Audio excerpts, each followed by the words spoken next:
अच्छा हा.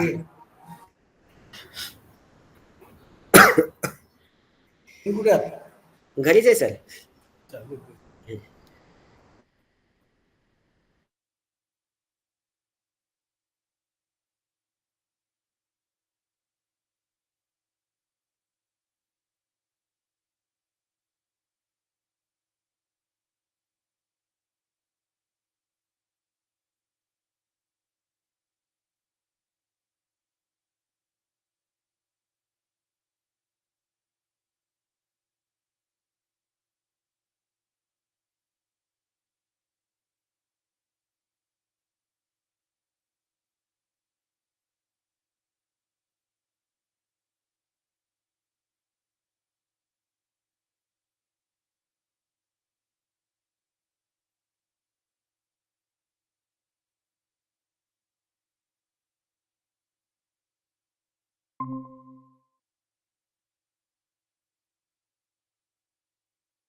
Yeah, good afternoon, sir.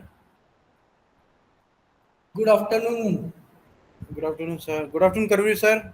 Good afternoon, Good Sunil, sir. afternoon, sir. Good afternoon, Am I Rajat. audible? Karveer, sir, we'll Am I just check. audible? Yes, you're audible, sir. Okay. Okay, sir, good afternoon.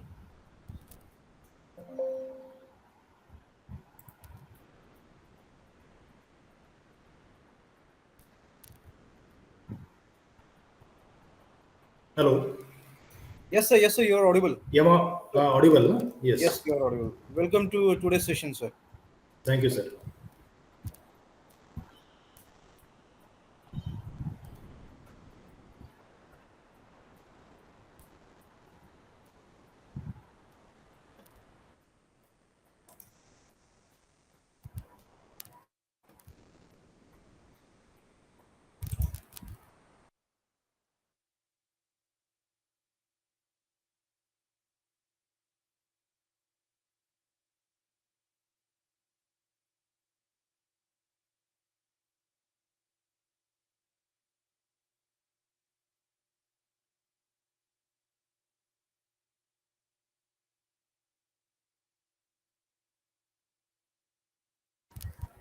Hello. Pramod sir, I am going to join from two devices, one from mobile and one from laptop. No problem, So no problem, to sir. confirm voice and visibility, I am going to join from two devices. Okay. Yes, sir, no problem. Just I request you to share your screen. We have 5 minutes more. We'll Okay. just check whether it is going right forward and backward Okay. along with your voice. We'll just cross check Okay. once. Yes, sir.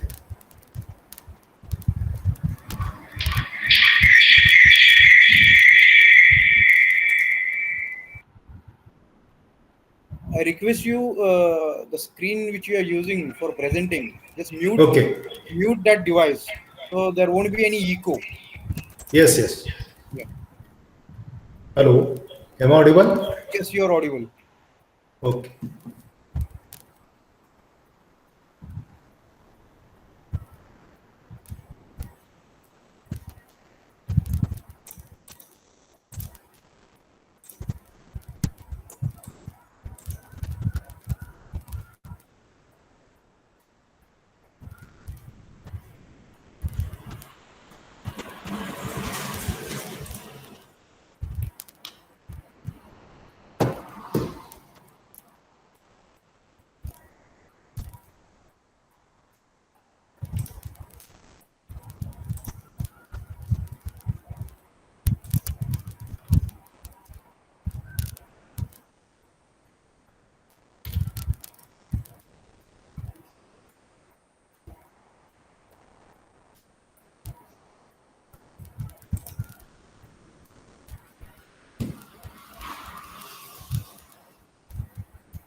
Yes, sir. Yes, sir. It's visible. Yes. Yes, sir. Okay. Sunil, sir. Yes, sir. Yeah, we'll start sharp at 3 p.m., sir. Okay, sure. Yes. Karvir, sir, request you to stop screen sharing. Okay. Yeah, for now.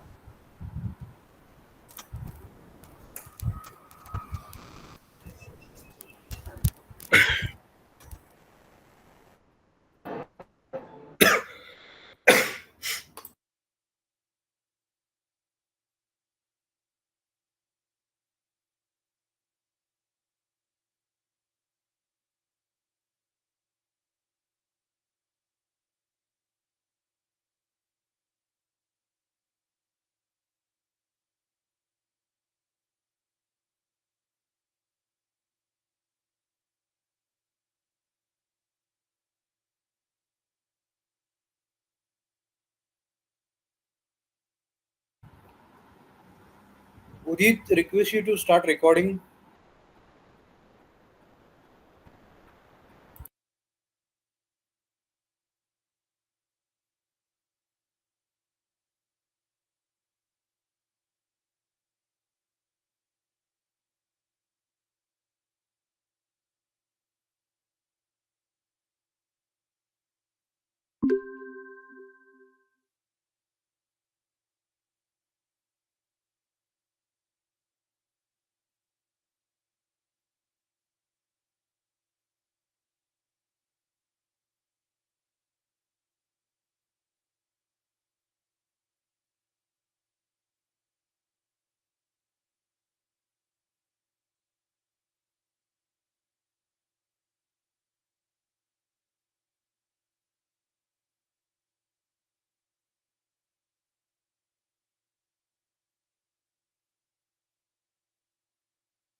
Pramod sir, shall we start? Yes, sir. Yes, sir. Okay.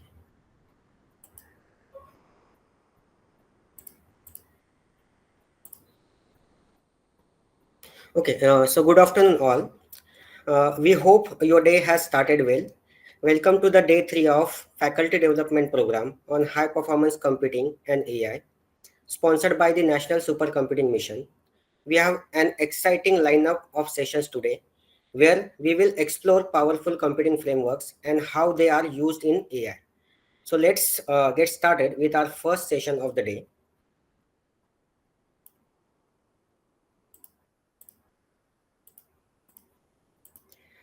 Pramod sir, is my screen visible? No, sir. Your screen is. Yeah, it is visible now. Yeah, okay. Uh, so I'm happy to introduce our first session of the day, where we will learning about the basics of uses of message passing interface, which plays a key role in parallel computing. We are honored to have with us an experienced teacher and researcher in high performance computing who has spent his career working on distributed system and parallel algorithms. Please join me welcoming Dr. Karvil Manavde sir. Sir is currently serving as a professor in the Department of Computer Science and Engineering at Hira Sugar Institute of Technology, Nidasoshi, Karnataka. With a career spanning over 18 years across various reputed institutes, he has taken on important academics and administrative roles, including head of the department and NBA coordinator. Sir holds a PhD in computer science and engineering from Shivaji University, Kolhapur, with his research strongly focused on high performance computing and parallel algorithm design. Sir has a commendable list of research publications covering topics like MPI, parallel merge sort algorithm, and data flow analysis of MPI programs. Sir has also delivered numerous expert lectures and conducted specialized workshops on Linux programming, MPI, and high performance computing at various academics institutions. He has taught a wide range of subjects, including distributed system, parallel algorithms, big data analytics, and data mining. He is a lifetime member of Indian Society of Technical Education and a member of Computer Society of India, reflecting his commitment to the academic community as well. Sir, please let me extend a warm welcome to Dr. Karvil Malavde, sir. We are happy to have you with us today and look forward to an engaging, insightful session on message passing interface. Thank you, sir. Over to you. Thank you, sir. Thank you, Sunil, sir, for a brief introduction. So let's start our today's session. So as per our schedule, I hope on day one you have learned multi-core architecture and parallel programming concepts, and on day two you might have learned CUDA programming. Okay. So today we are going to discuss another parallel programming paradigm, that is MPI. So, if you categorize parallel programming paradigms, then there are basically two types of paradigms. One is a shared memory paradigm, and another one is a distributed memory paradigm. Okay, so OpenMP, CUDA, these are the shared memory paradigm, whereas MPI is a distributed memory paradigm. So in today's session, today we have two sessions. This session and evening also we are having one more session. So first session we are going to discuss theoretical concepts, whereas in second session we are going to discuss hands-on sessions. We are going to discuss how to execute the programs, what are the commands, and we are going to visualize the outputs. Okay, so whatever theoretical concepts we are discussing in first session, we are going to visualize those things in second session. Okay, already I have shared PPTs and programs. I hope the coordinator have shared with all the participants. Okay, so let's start with our presentation. In between, I am going to ping you. I am going to ask some of the questions or some clarification. Please write your response in the chat box, okay, or just raise your hand for the confirmation purpose.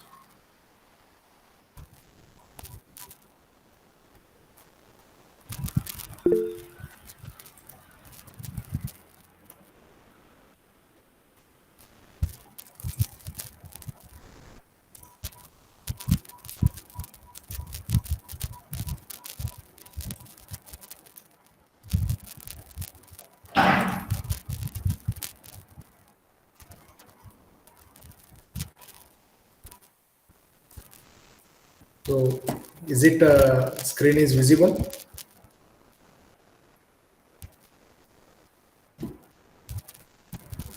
No, sir. Not yet, sir.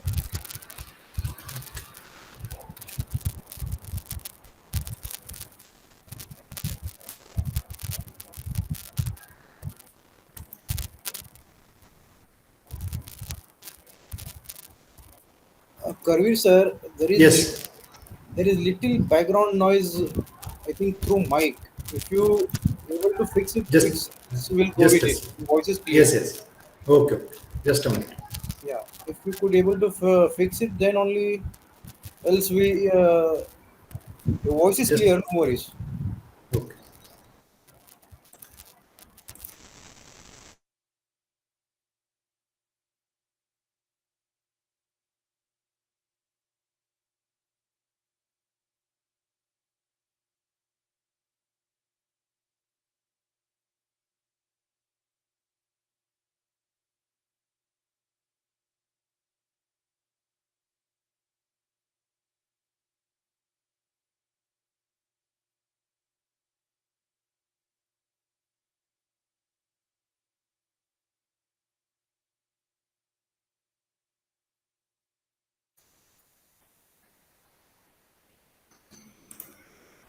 Hello.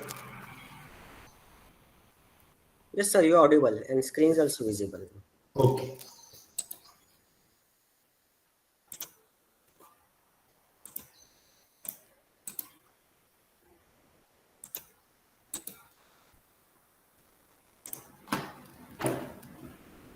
Okay, so let's start our today's session.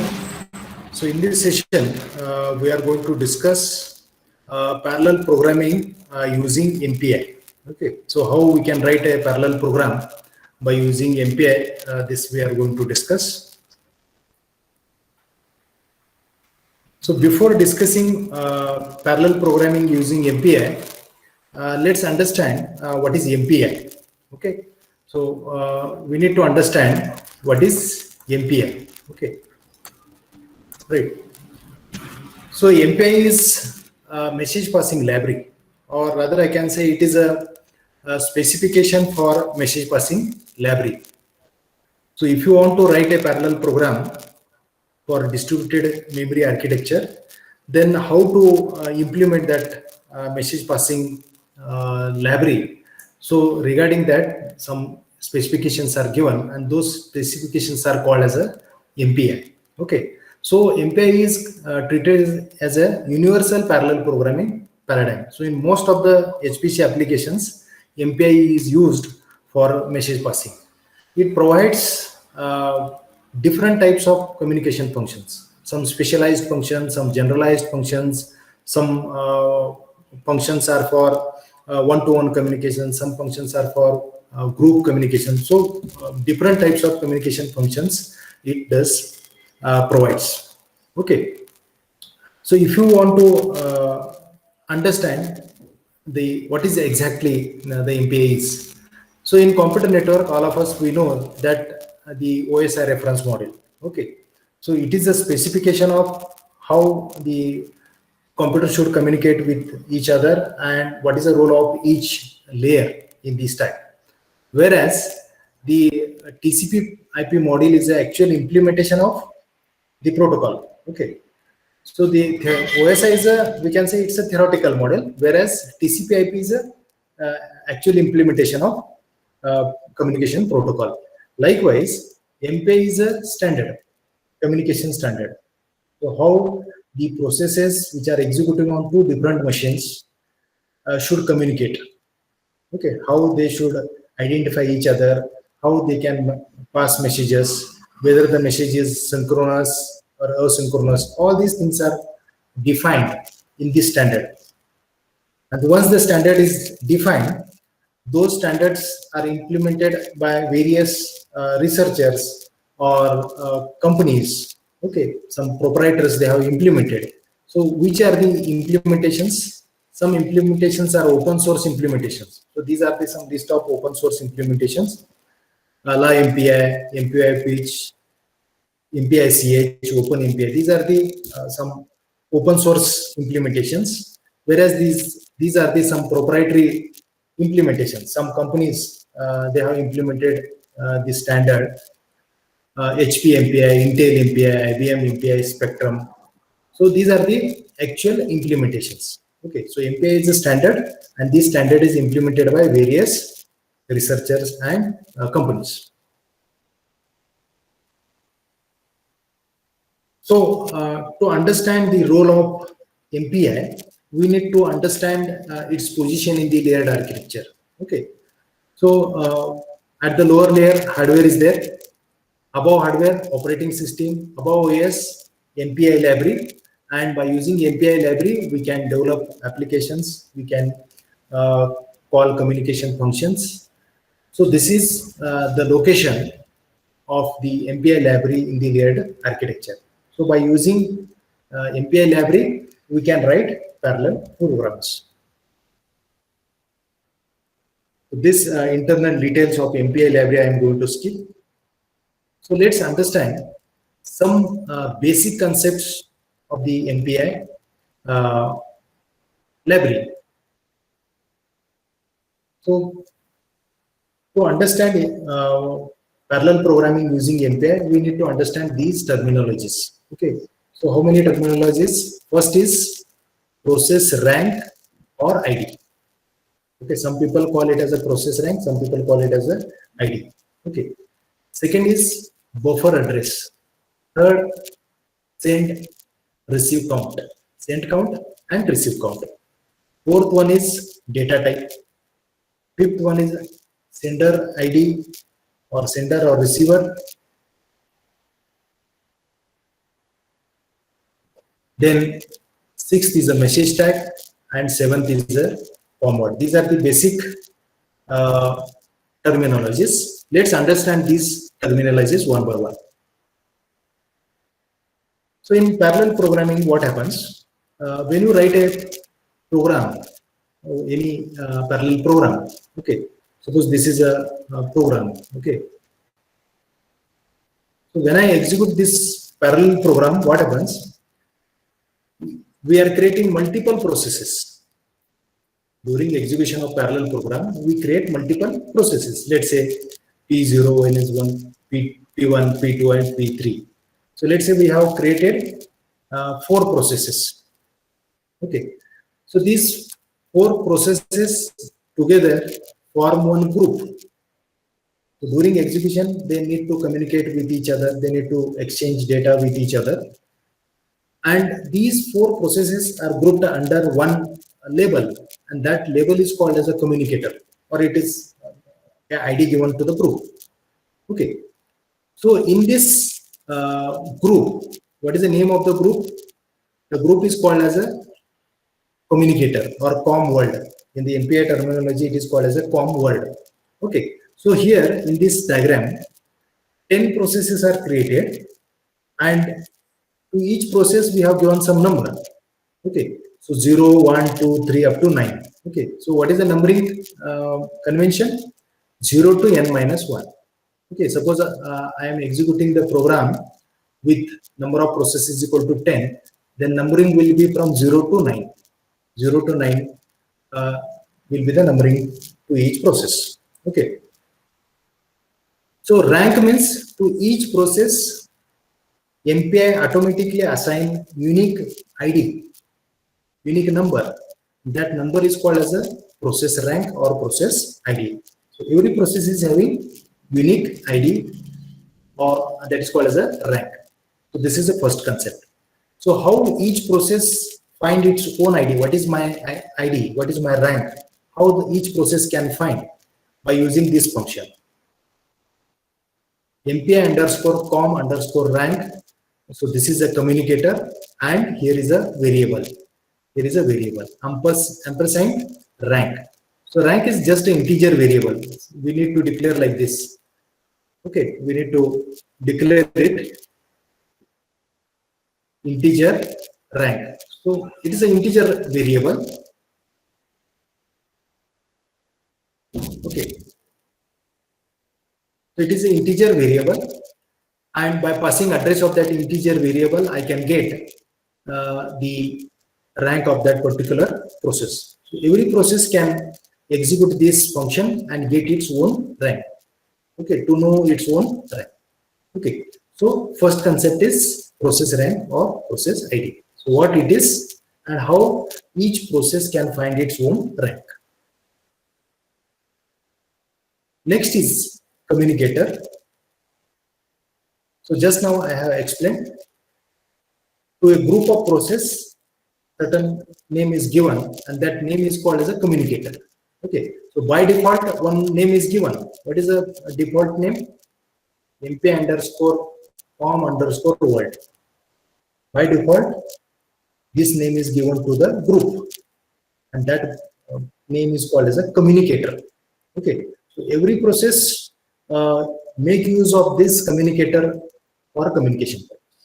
Okay, this is important. Then by using this communicator, each process can also find one more number, that is size of the communicator. Size of the communicator means how many processes are there in our group. How many processes are there in our group. So that each process can find by using this function. S.P.I. underscore com underscore size. This is the communicator, and ampersand. Again, this is a integer variable. Again, this is an integer variable. Okay, int size. This is an integer variable, and address of that size variable is used to find how many processes are there. So in this case, in this particular case, the function will return size is equal to 10. In this case, if we execute this function, then the function will return 10, and that 10 will be stored in the variable size. Okay. So this is communicator. By default communicator, MPI underscore com underscore world, and how each process can find number of processes in the group by using this particular function. Next is a buffer address. Buffer address. So to understand this concept, let's understand the functions. In the next slide, we are going to discuss these functions in detail. So MPI underscore send, this is a function used by the sender to send some message, and MPI underscore receive, this is a function used by receiver to receive some message. Okay. So in these functions, various parameters are there. So this is the first parameter, count is the second parameter, data type is the third parameter, then sender or receiver is a fourth parameter, tag is a fifth parameter, com is a sixth parameter. Okay. Minimum six parameters are required. Other parameter like request, status are also required, and those are optional. We are going to discuss those parameters in the next slide. Okay, so minimum these 6 parameters we need to pass when we are calling the send function and when we are calling the receive functions. Okay, so among these 6 parameters, the first parameter is a buffer address. So let's understand what it is. Let's say the sender has one variable int a, and in that variable value 5 is stored, and I want to that particular sender want to send number 5 to the receiver. So how we can pass? By writing address of that variable ampersand a. So that is what written over here. Okay. So name of the variable here, it is a buffer. Address of that variable is a ampersand buffer. Okay. So like that. So buffer is nothing but address of the variable which contains data to be sent at the receiver side, at the sender side. At the receiver side, the buffer is an address of the variable in which the receiver is going to receive data. Suppose it want to receive data in variable b. Okay, variable b. Then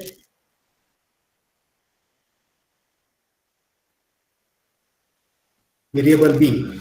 Then we are going to write ampersand b over here. So here we can write ampersand b. Okay, so buffer is the address of the variable in which the receiver is going to receive the data, and sender side, it is the address of the variable which contains the data to be sent. Okay, so this is buffer address. Next is send count or receive count. So here the parameter is second parameter. Parameter number is second.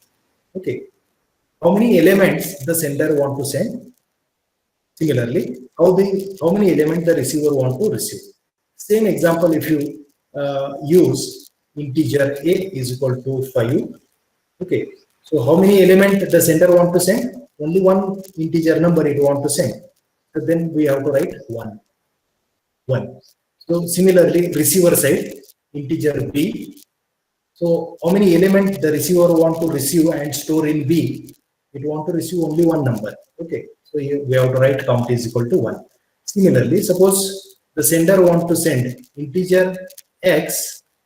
Okay, 1, 2, 3, 4, 5 elements are there in the array, and it want to send it. Okay, so buffer address will be ampersand x, and count will be 5, because I am sending 5 numbers. I'm sending 5 numbers. Similarly here, integer y size is equal to 5. Okay, and here instead of 1, we are going to use 5. Okay, the sender is sending 5 elements and the receiver is receiving 5 elements. Okay, I hope send count and receive count is clear. Okay, and this is a second parameter in the function, send function and receive function. Next is a data type. Okay, so while discussing data type, we need to understand one basic concept. See, there are two types of instructions we are going to use. Two types of instructions. Okay, so which are the two types of instructions? Instructions, computational instructions. Computation instructions. Let's say declaration of the variable, storing data, calculating something, storing data in the variable, all this. And second is the communication instructions. Communication instructions. These are the MPI functions. Communication instructions are the call of the MPI functions. Calling MPI underscore send, calling MPI underscore receive, or any group communication functions. Okay. So whatever variables we are using in these instructions, we need to take care about the data type. Suppose in the computation instruction I am using int a. Okay. So what type of data is stored in the variable a? That is integer data. And what type of data I want to send by using communication function. Okay. So that we need to mention in the communication function. And for that purpose, we have to use compatible data types. So there are certain data types in MPI, and of course the C language or the Python language which we are using for the computational instructions. Those languages are also having some data types. So we need to take care about the compatibility. Okay. For example, here, so see that these are the C data types. All of us we know. Signed character, signed short int, signed int, signed long int, and so on. Okay. So corresponding to these data types, there are some compatible MPI data types. So when you are using signed char, then in the MPI communication function, you have to use MPI underscore char. Compatibility is mandatory. Okay. Then if you are using short int here, then it should be MPI underscore short. If you are using signed int, then it should be MPI underscore int. When you are using long int, it should be MPI underscore long. So the compatibility is very important. Okay. So where we need to write this data type? In the third place. So this is a buffer address we have discussed, count, and this is a data type. Again, we'll use the same example. Integer a is equal to 5. Okay. So here I'm using ampersand a. Count is only one element I want to send. And here I am not going to write int. Here I am going to write MPI underscore int data type. The compatible data type we need to write at the third place. Okay, because here I am sending integer. So I have to write MPI underscore int. So this is the compatibility. Okay.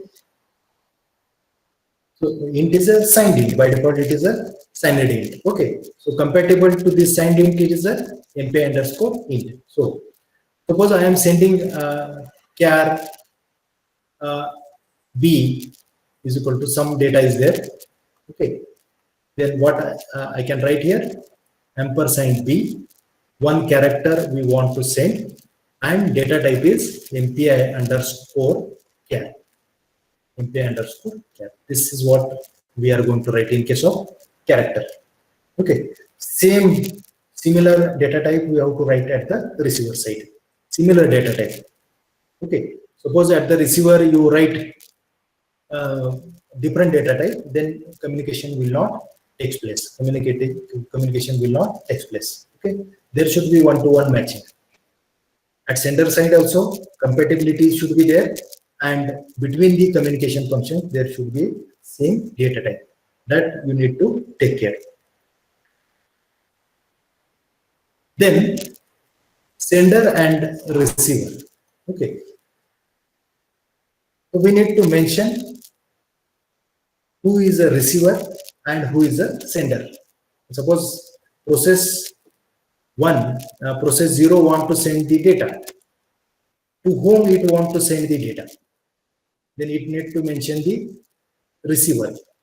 So when P0 call the function imply underscore send, in this function it should mention who is the receiver of this function. So it want to send message to process 1. At the same time, process 1 which want to receive data from process 0. So in the mp underscore receive function, it should mention from whom it want to receive 0. It want to receive data from 0 process, whereas the sender want to send data to process number 1. So sender and receiver. Okay, sender and receiver. Okay, so where it is mentioned, here it is mentioned. So this is parameter number 1, 2, 3, fourth parameter. This is the fourth parameter. This is the fourth parameter. Okay, fourth parameter. So here again, here if it is a process 0 is a sender, process 1 is a receiver, then here we are going to write 1, here we are going to write 0.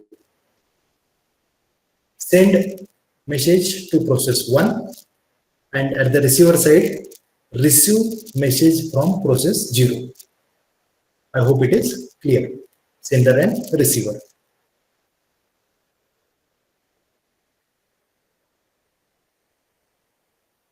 Then message tag. Next parameter is a message tag. Suppose in the system we have created 4 processes: P0, P1, P2, and P3. 3 processes are there. So one message is M1. P0 is sending to P1. Another message P0 send to P2. That is M2 message. So similarly, it is sending one more message to P3. That is M3 message. Okay. So in the receiver side, the receiver sender is mentioned here. Okay. Suppose here 0 is process P1. Process P1. This is a process P1. It want to receive one message from process 0. It want to receive one message from process 0. But process 0 is sending 3 messages. Process 0 is sending how many messages? 3 messages it is sending. So which message P1 should receive? Which message P1 should receive? That is a question. So how it is resolved? Through the tag. Through the tag. Suppose P0 is sending one message to P1, then it will give some unique tag 1, 2, 3, and here it is 1, 2, 3. So the sender want to send the message with the tag 1, 2, 3 to P1, and P1 want to receive one message from P0 with the tag 1, 2, 3. Okay. If suppose it is sending one more message, second message we can say, with the tag 4, 5, 6, and this receiver or this we call as a receiver, it want to receive one message with the tag 4, 5, 6. Okay.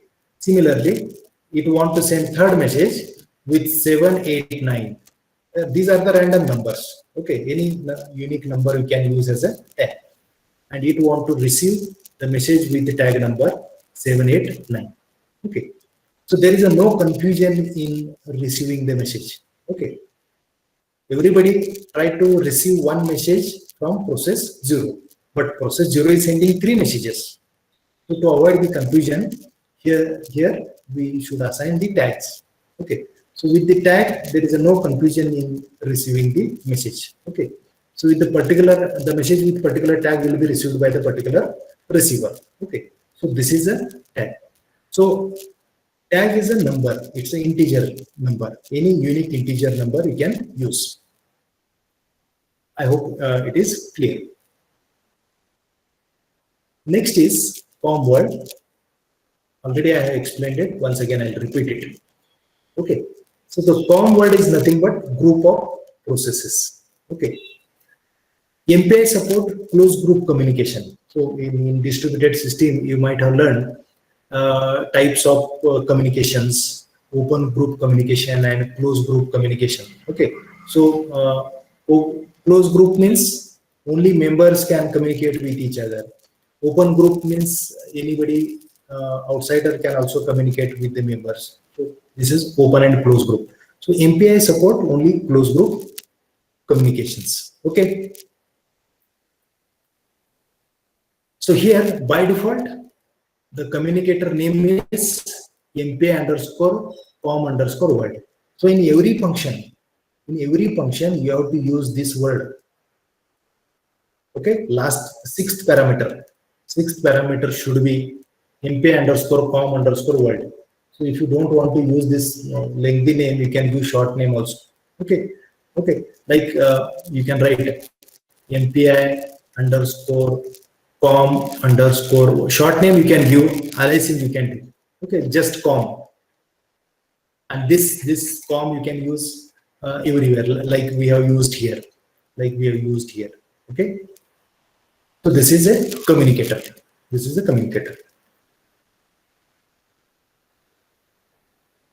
By default, one communicator is created in the process, in the program.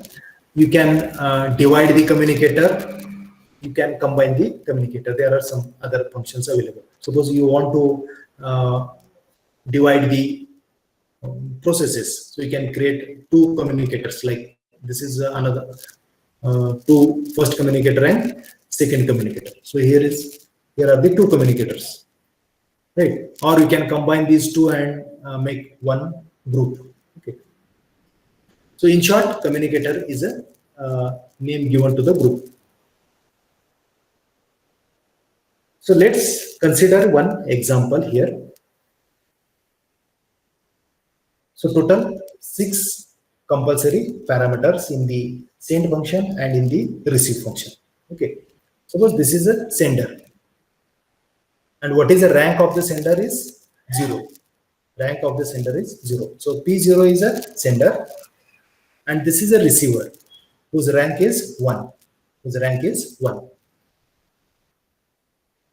Suppose sender is having one variable int buffer, and number 10 is stored in that variable. Okay, it want to send the this number to receiver. For that, it use this function MPI underscore send. Here MPI is capital, then S is capital. Okay, this is syntax. The first parameter is buffer, address of this variable. So here the name of the variable is buffer. So ampersand buffer. If it is A, ampersand A, like this. Then count. How many element the sender want to send? Only one number it want to send, that is 1. What type of data it want to send? It want to send integer type of data. Then to whom it want to send? To process 1. To this process it want to send. Then what is the tag of this message? What is the tag of this particular message? That is 1, 2, 3. And what is the name of the communicator? MPI underscore com underscore word. So this is the sender side. Let's see the receiver side. So receiver side, the receiver has one variable int buffer. Okay, the receiver want to receive some data and store in this variable. Name of the function MPI underscore receive. Address of that variable ampersand buffer. How many element it want to receive? It want to receive only one element from the sender. What type of element? Integer type of element it want to receive. From whom? It want to receive from process 0. What should be the tag of the message which it want to receive? The tag should be 1, 2, 3. And what is a communicator? MPI underscore com underscore word. Okay. So the communicator should be same for both sender and receiver. Means both sender and receiver should be under the same communicator. Okay, so suppose here by default it is a another communicator, COM2, let's say COM2. They cannot communicate. Okay, so this is one example. Then installation part is very simple. How to install npm Windows operating system, how to install an Ubuntu operating system. It's very simple. You can just Google and you can install it. Okay, so I'll skip it. Next is, so these are the theoretical concepts. Now let's understand the MPI program structure. Okay, while learning any programming language, we need to understand the program structure. So what type of instruction we should write while writing the program. So here also we need to understand the structure. Okay, so this is a structure. First, you have to write or you have to write an instruction for including header files, including MPI header files, also include C header files. So you can use MPI support other programming languages also. Fortran or Python also it supports. So various Java also. Okay. So you have to use, suppose you are using MPI and Java, then you have to include Java header files. If you are using MPI and Python, you have to include Python header files. Whatever Python header files required, you can include. So this is first. Second is variable declaration. Usually, when we discuss variable declaration in C language, we use the term called as local and global.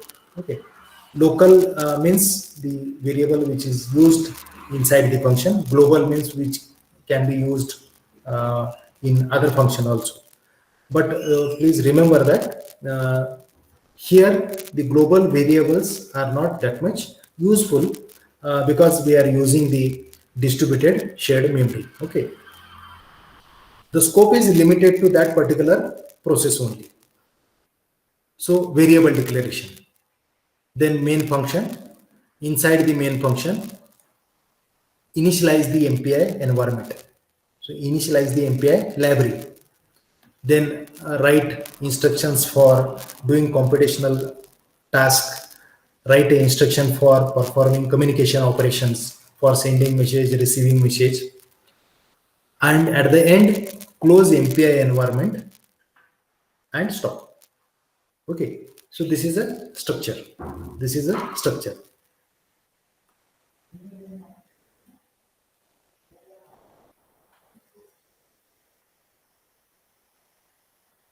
So here name of the MPI header file is mpi.h. mpi.h. C related whatever file required which are required for your program, those header file you can include. Then next step is declaration of the variable. You can declare variables as per your requirement. Next is initialization of the MPI environment. How to initialize, which function should be used. So this is a function. This is a function. MPI underscore init ampersand argc argv. These two parameters you have to pass. Okay, so it will initialize the MPI environment, and every process should execute this function or call this function. It is compulsory. Okay. Then next is performing computational instructions and communication instruction. And finally, close the MPI environment. How to close the MPI environment? By using this function, MPI underscore finalize. MPI underscore finalize. So after this, you cannot write any MPI instructions. So this will be the last.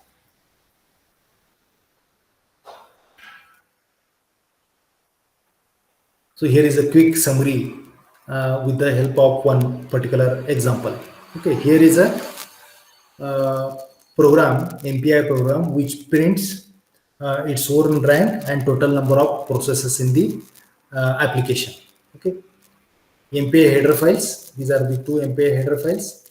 Then variables. Two variables are declared here: integer x and y. This is a main function. These are the two variables. These are compulsory variables. Rank variable int rank. Then int np, number of processes. Okay. So instead of rank, some common names like int rank or int id, int my id, something like this. My id, my rank, some this type of variables are given. Then instead of np, you can write in int np, or you can write int size. So any name you can use. These are the some common used names. Next is init function. Then these are the two functions for finding rank. How each process find its own rank by using this function. How each process can find number of processes in the communicator by using this function. Then in the do computation or communication task. So here we are not doing any communication task. We are just doing some, we are displaying one message. Printf total number of processes is equal to %d, and among this my rank is %d. Okay. So NP contains total number of processes, let's say 4. And among these 4, my rank is 0, 1, 2, 3, like this. Okay. So every process print message in this manner. Then here is a MPI underscore finalize. So this is one simple example which demonstrate the structure of typical MPI program. Then let's discuss some sample MPI programs. Okay. So first of all, let's discuss this hello world program. Hello world program. Okay, so we want to print hello world message in the MPI. Okay, so this is a program. Include header file. This is main. These are the two variables: integer my rank and size. MPI underscore init function. MPI underscore com underscore rank function, which is used to find rank of each process. MPI underscore com underscore size, MPI underscore com underscore word, the communicator name, and ampersand size. Here we are finding total number of processes in the application. And finally, one print instruction. Printf my rank is %d out of %d hello world. Okay, my rank and size. This is a C instruction. This is a C instruction. Okay, and finally finalize. So what we are expecting that every process should print message like this: my rank is 0 and out of 4 processes hello world. My rank is 1 out of 4 processes hello world, like this kind of output we are expecting. Okay, so how to execute this? What are the commands? So here I am going to write those commands. Okay. Suppose name of the file is, let's say, hello.c. Hello.c. Whatever instruction we have written, those instructions we have stored in the file .c file. Okay. Name of that file is hello.c. Okay. Now, if you want to compile this program, we have to use this command mpi and mpi cc small case space -o name of the executable file. Name of the executable file. So it is better to give the same name, hello. Okay, space name of the source file. Source file is hello.c. This is a command. This is a command. Okay, mpicc space hyphen o, name of the executable file, hello space hello.c. So we are compiling this source file, compile this source file and generate a executable file with this name. So this is executable file, this is executable file, and this is a source file which contains MPI source code, source file. So this is a command, right? mpicc hyphen o space hello.c. Next command to execute the program, mpi exec hyphen np means number of processes which we want to create while executing this program. Okay, let's say 4 programs we want to create, and name of the executable file. So how to execute in ubuntu? So dot slash, name of the executable file is this one. Okay, hello.c. Hello, just hello, not c. Okay, so these are the two commands, mpi exec space hyphen np space 4 space dot hello, name of the executable file. So once you compile and once you execute the program, you'll get this type of output, this type of output. So if you see here, every process, my rank is 0 out of 4, hello world. My rank is 1 out of 4, hello world. My rank is 2 out of 4, hello world. My rank is 3 out of 4, hello world. Okay. So here we have created 4 processes. Code is only one code, one program I can say. Here we have written only one program, but 4 processes we have created. We have created 4 processes, and all 4 processes, they are doing the same task. They are executing the same code. Hello world one instruction.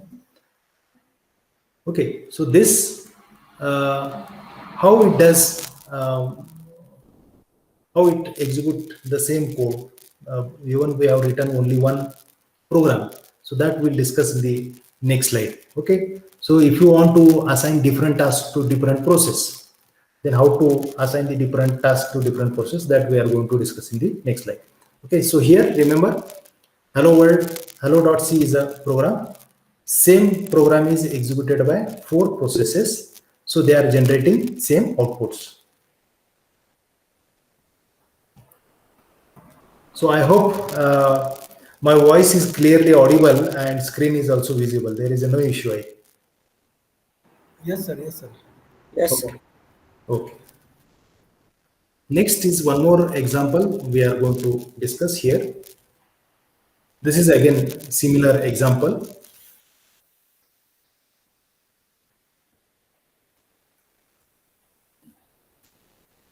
So we'll directly go to the output and you can see here.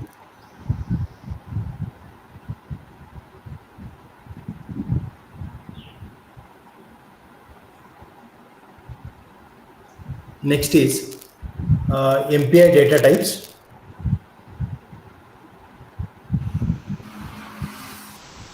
So MPI supports 3. Pramod sir, hello. Yes, sir. Uh, some noise is there. Yeah, a little bit. Okay.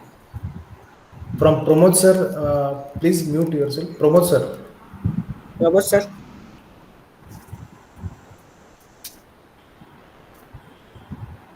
Sir, we'll call him. Yes, yes. Okay. So I'll continue. So MPI supports 3 types of data types. Basic data types, like C language, it supports 3 types of data types: basic data types, derived data types, and user-defined data types. Only thing is how we can use in the communication function. Okay. So that makes the difference. Okay, otherwise the concept is same: basic data types, derived data types, and user data defined data type. Concept is same. Only thing is how we can use these data types in MPI functions. Okay, that we need to discuss. So these data types already I have explained, basic data types. We need to see the compatibility only. Okay, if the in the computational instruction you are using character, and in the communication if you are using integer, then there will be the mismatch. In the computational, if you are using integer, and in the communication, if you are using long or float, then there will be the mismatch. So that compatibility we need to take care. So these are the, so derived data type. Suppose I want to pass the array. I want to pass one array from sender to receiver. For example, here is an array. Int array number of element 10. So how the sender can send here? mp underscore send address of that variable ampersand array. What type of data? It's an integer data. How many element? 10 elements. So here is a 10 element. Okay.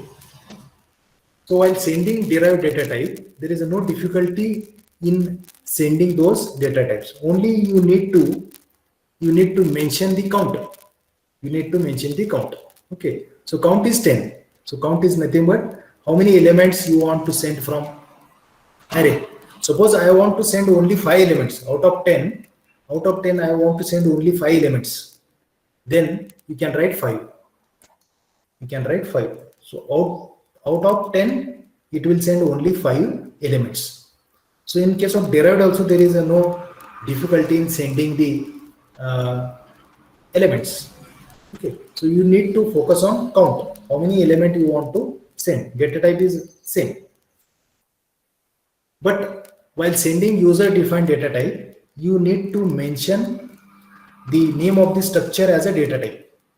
So many times we use type dep concepts. So type dep is used to define data structure. So in the similar manner, we have to use the name of the structure as a data type. Okay. Suppose here is a structure.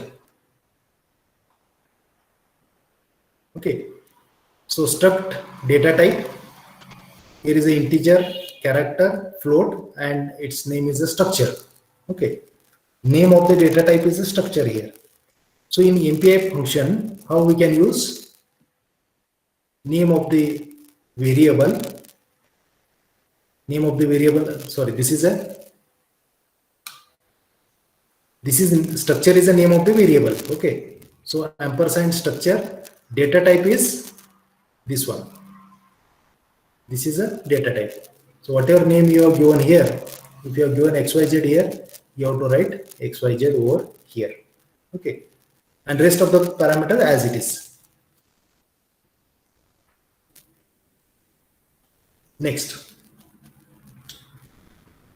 So MPI is a SPMD, single program, multiple data. So here, one example we have discussed, hello world example. We have written only one program, right? So that code is executed by different processes. All processes, they execute same code. Okay. So this nature is called as a single program, multiple data. Single program, multiple data. Okay. So same code is there. Suppose 4 processes, P2, P3. Okay. So all they are executing which instruction? Printf instruction. Same program. All they execute the same program. But what they does is a different. They print my rank is 0 out of 4. Whereas other process print my rank is 1 out of 4 like this. Okay. So their data is a different. Their task, their data is different. Okay. But program is same. Instruction is same. So this is called as a single program, multiple data. Okay. Now let's discuss one more example. Suppose this is a second example here. So here is a header file mpi.h include stdio header file integer x y main function. Here is a np variable, rank variable, three variables. These are related to computation. Integer a comma b comma c, three variables are there. In variable a 5 number is stored, in b number 3 is stored. So this is init function, this is the rank function, this is size function, and here is a instruction which does the addition of a and b. C is equal to a plus b, and after performing addition print the result, total processes, and what is the result of the addition. Okay, and finalize. And here if you execute this program with 4 number of processes, you will receive, suppose for simplicity purpose we'll execute it like this. Okay, mpi exec mpi exec, so there is no space here, hyphen np dot slash name of the executable file, whatever you have given during the execution, and np you have given as a 2. So you are executing this program with number of processes is equal to 2. So the moment you execute this command, what happens? Let's see. So it creates 2 copies of the code. Okay, so for process 0 this is a code, and for process 1 this is a red colored code. Okay, right, red colored code. So here we have done hard coding, we have not taken any input from the user. Directly we have stored 5 in a variable, 3 in b variable. Okay, so each process 0 as well as process 1, if you create one more process, that process also store 5 in a, 3 in b, and it performs c is equal to a plus b. So every process does the same thing. So here process 0, this is the state of process 0. Okay, in a 5, b 3, c is equal to a plus b, that is c is equal to 5 plus 3. So final result is 8. Similarly here also in 1, process 1, a is equal to 5, b 3, c is equal to a plus b, c is equal to 5 plus 3, and c is equal to 8. Final answer will be 8. Now here the you might have learned the process concepts.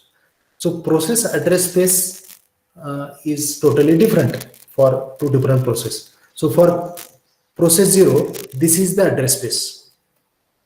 For process 0, this is the address space. Okay,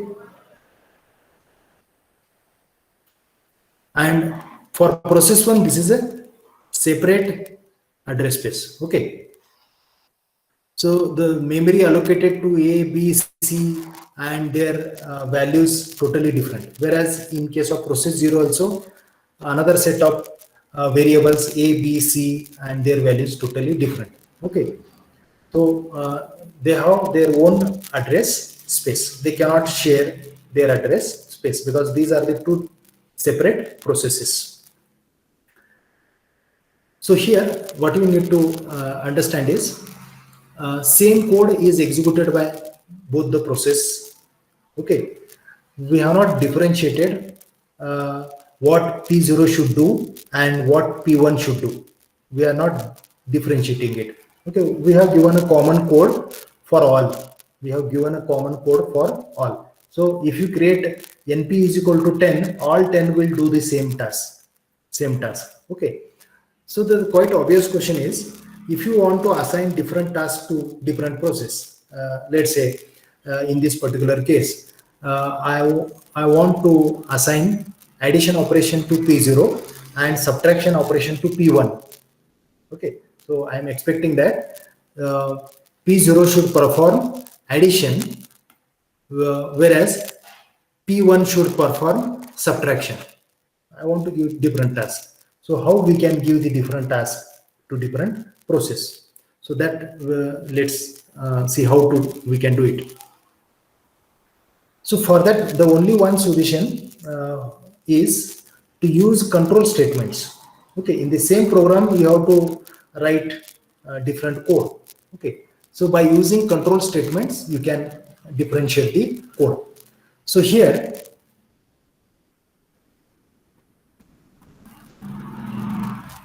just focus on this block. Okay, I hope it is clearly visible. So what is written here? If rank is equal to 0, curly bracket is used to define a scope. If rank is equal to 0, then C is equal to A plus B. And else, this one more block. If else rank is equal to 1, then C is equal to A minus B. Else C is equal to A into B. So here we are clearly mentioned that P0 should perform C is equal to A plus B.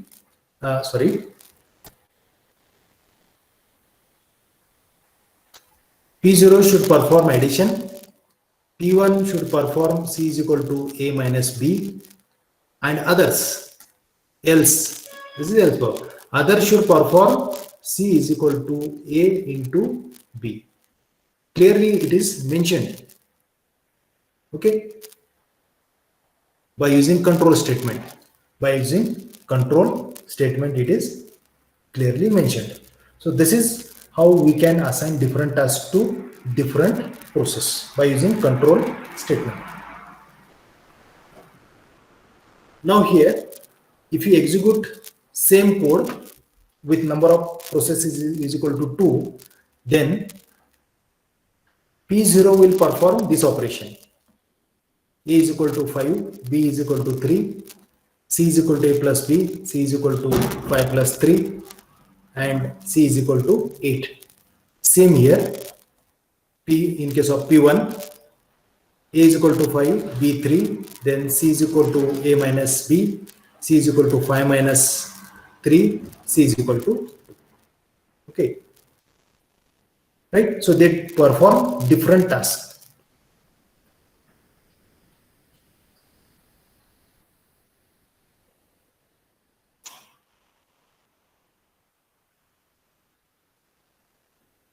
Next, comparison between MPI program and client server programming. So those who have done the client server programming, they might have a question. In case of client server, we write two programs. One is a server program and another one is a client program. By using client program, we create multiple instances like this, and they send a request and they get the response like this. Okay. So every client communicate through different port number, and we are executing it multiple times. In case of MPI, we are not going to write two programs. Okay, server program or client program. We are going to write only one program. And how we differentiate their task? By using control statement. So who is going to perform which task? So client server kind of logic we can implement in MPI also. How? By using control statement. So if rank is 0, then it will be acting as a server, and others else they are going to act as a client. So like this we can make them as a client server. So in MPI terminology, this kind of structure is called as a master slave structure. Master slave structure. So where master send the data, master assign the task to the slaves, slave receive the data and perform the task, and again they send back the result. So this structure is called as a master slave. So here we need to understand the difference between client server programming and MPI programming. So all of you know the client server programming. So defining interface, write client program, write server program, compile both the programs, execute server, then execute client instances, multiple instances. Okay, so that all of you know here. But in case of MPI, write a single program. Within a single program, assign different tasks to different process by using control statements. Execute single program, compile single program and execute single program. So this is a difference. So here comparison is given. Uh, Client server programming versus MPI. What type of code we have to write here? This three code we have to write. Here is a single program. How to compile? We have to compile all the code. Here compile only one program. How to execute? Execute client, execute server, client. Here execute only one program. Okay. Execution mode not a parallel. All processes should be created and terminated simultaneously. Execution should be parallel. In case of client server, what happens? Server start its execution, then client 1 can start, client 2, client 3, like this. Okay. But in case of parallel program, what happens? All processes should be executed simultaneously and terminated simultaneously. That is compulsory. So this is the about parallel programming using MPI basic concepts. If anybody has doubt, please ask.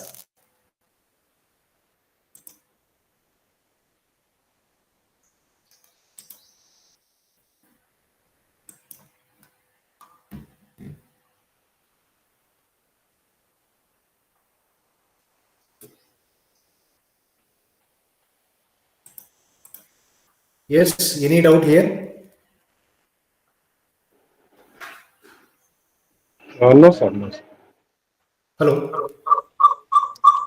Sir, Ah, sir, MPI program we require the cluster. So some execution require. Suppose we have to install. There is some MPI CH. This package is installed. No? okay. See, suppose you have 10 nodes. Just a minute. Please mute yourself.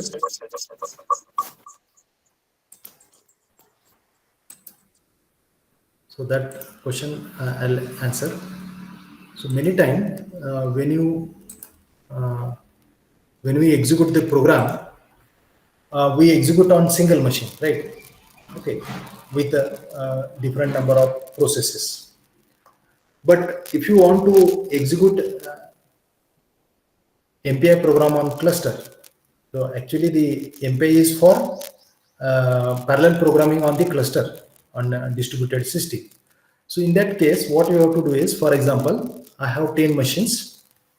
Okay, so 10 we have, let's say 10 machines are there.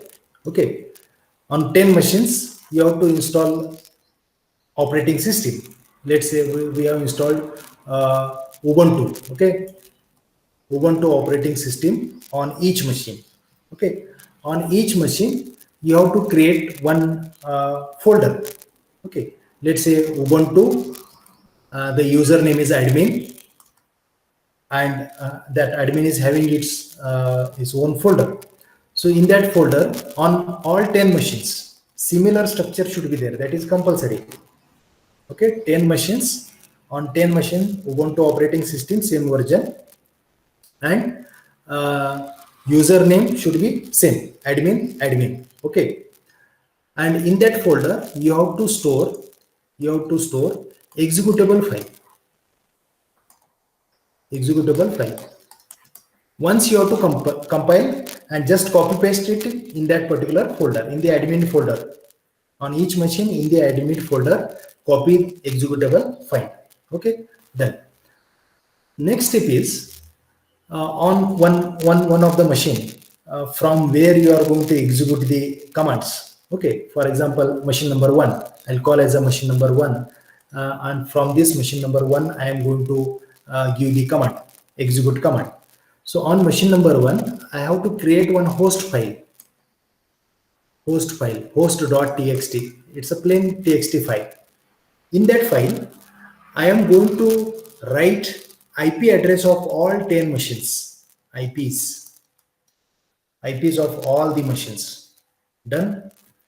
Then fourth step, here I am going to give the command mpi exec, okay, -np 10 dot hyphen host file,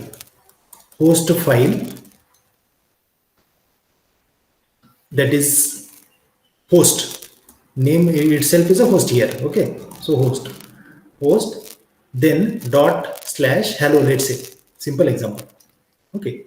So in this particular command, what is new? This is new as compared to earlier discussion. This part is new. Host file means what? We are executing the hello world program and we are creating 10 processes, and where these 10 processes should be executed on the machines which are mentioned in the host file. Okay, the IPs are mentioned here in the host file. Whatever IPs are mentioned, please make sure that these IPs are correct. Okay, so suppose 10 IPs are correct, then these 10 processes are created and these 10 processes are executed on 10 machines.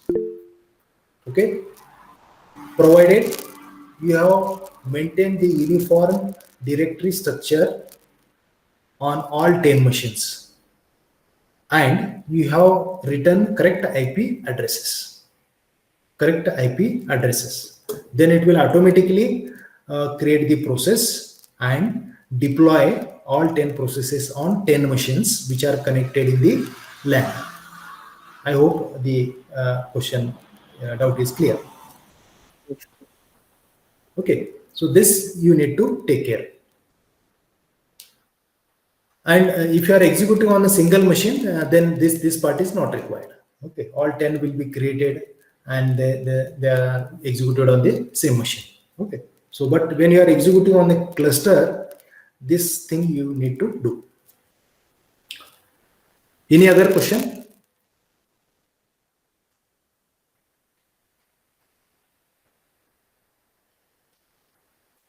Just write no in the chat box so that I'll get the confirmation. I can move to the next point.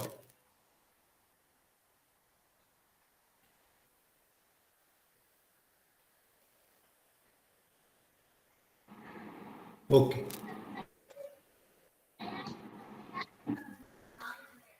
Okay. So let's move to the next point.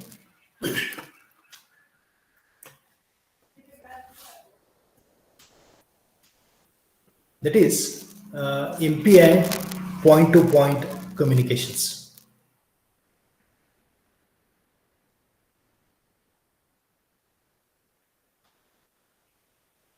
So this is also called as one-to-one communication.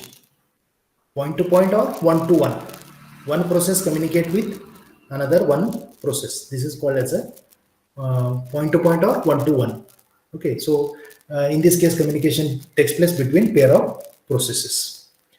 So here two functions are used. One is a send function and another one is a receive functions. So name of the function which sender use is MPI underscore send, and here it is MPI underscore receive, RECV, receive. Okay. So here we are going to discuss one-to-one communication functions or point-to-point communication functions in detail. So point-to-point communication functions are categorized into two types. Okay, so the first type is called as standard point-to-point communication function or blocking point-to-point communication function. Standard or blocking. So blocking means, all of you know, blocking means synchronous. One more name I can write here, synchronous function. Synchronous function. Standard function, blocking function, or synchronous function. Same. Second type is a immediate type function, non-blocking function, or asynchronous function. Asynchronous function. Okay, so these are the main two types. Okay, standard, blocking, synchronous, or immediate, non-blocking, or asynchronous. So under these categories, these are the functions. Okay, under this blocking, send, which send function is there? MPI underscore send, and receiver side MPI underscore receive function. In case of non-blocking, non-blocking, what is the function? MPI underscore I send, MPI underscore I receive. Here is a I.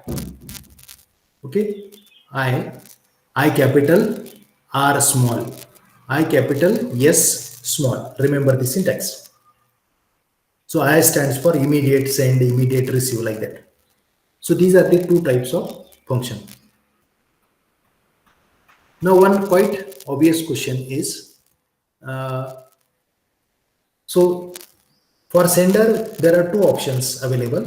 Either the sender can use blocking type of send or non-blocking type of send. Similarly, for receiver also there are two options, blocking receive and non-blocking receive. So receiver can use any type of function, and if they are using these functions in a different combination and permutation, so what is the effect on the communication? So that we are going to discuss in the next slide. Before that, we'll discuss these functions and their prototypes. Some of the functions we have already discussed. Some new functions we are going to discuss here.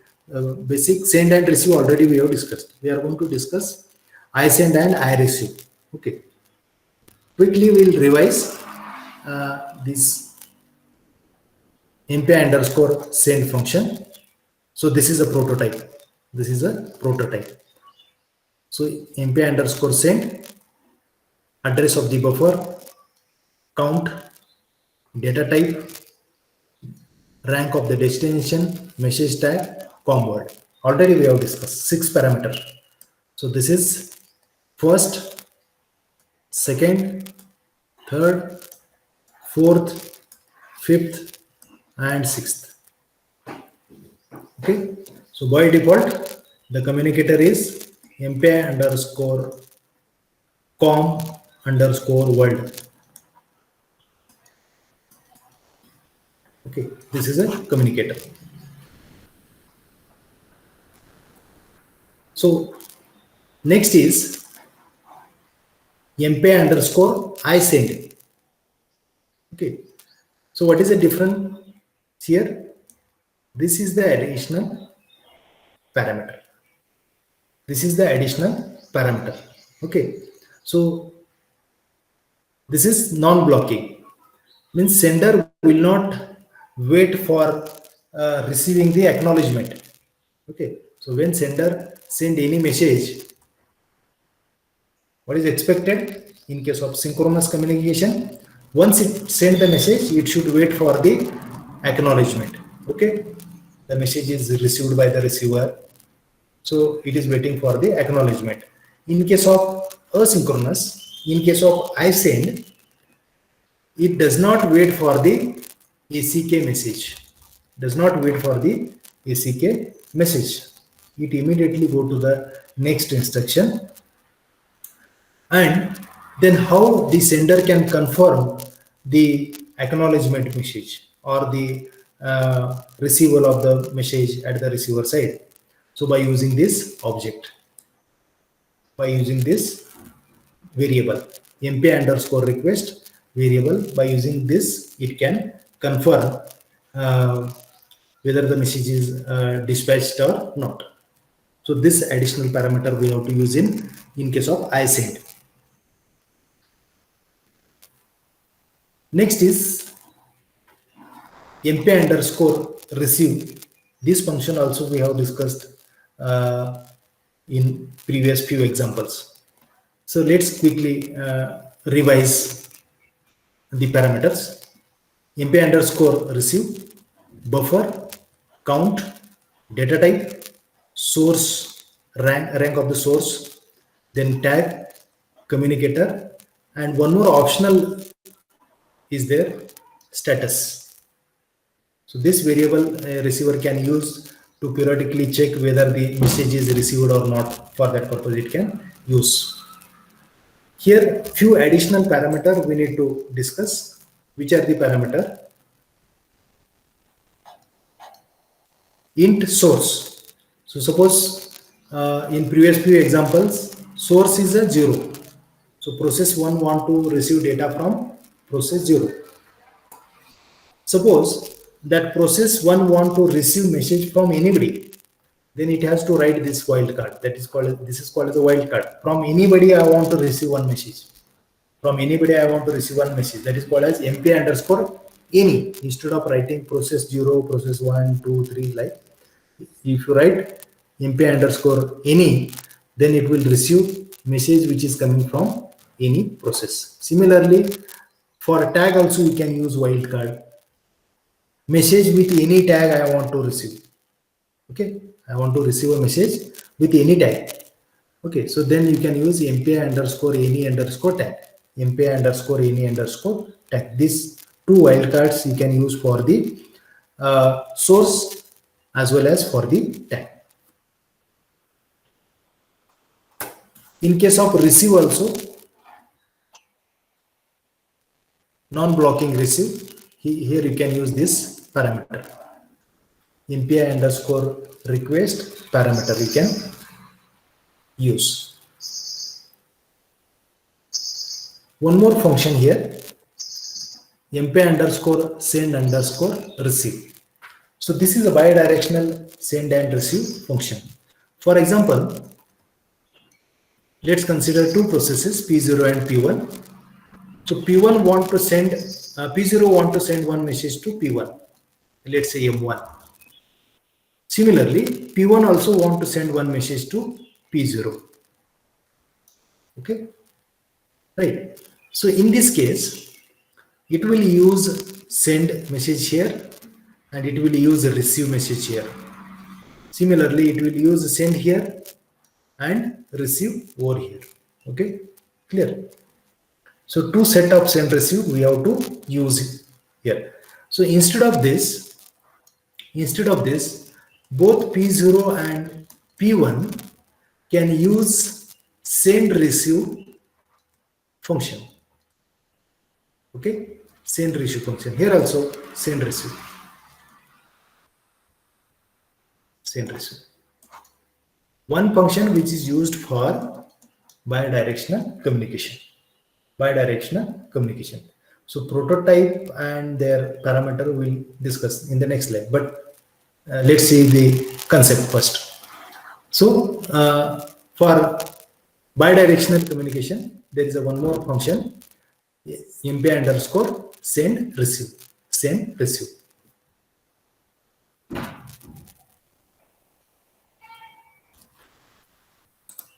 Now here, if you see the parameters, this is mp underscore send function. Then how many parameters are there here? How many parameters?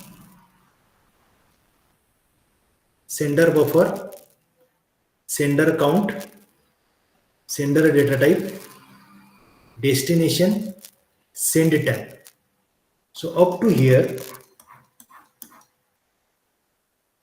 these are the parameters which are used for sending the data. Sending the data. And these are the parameters: receive buffer, receive count, receive type, then source, receive tag, communicator, and status. These are the communicator is common here.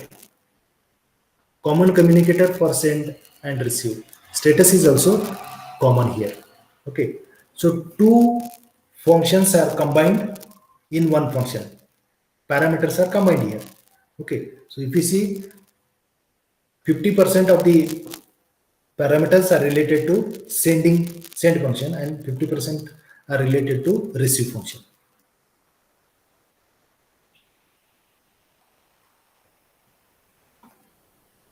So in detail, let's discuss these functions. Blocking send, will use different combination of send and receive function. Okay, so in this particular example, we are using blocking send and blocking receive. So both receiver and sender, they are using synchronous functions. They are using synchronous functions. Blocking send is used by the sender, blocking receive is used by the receiver. So both are using synchronous type of functions. Okay, so let's say this is a process 0, which is acting as a sender. This is receiver process, that is process 1. So here mpi underscore send function is used. Here mpi underscore receive function is used. So here is a variable. What is a variable here? Integer send underscore data. Okay, and some data is there. Let's say 5. Okay, here the receiver has a variable int receive underscore data, name of the variable, and in this variable it want to receive it. Okay, now send address of the variable which contains data.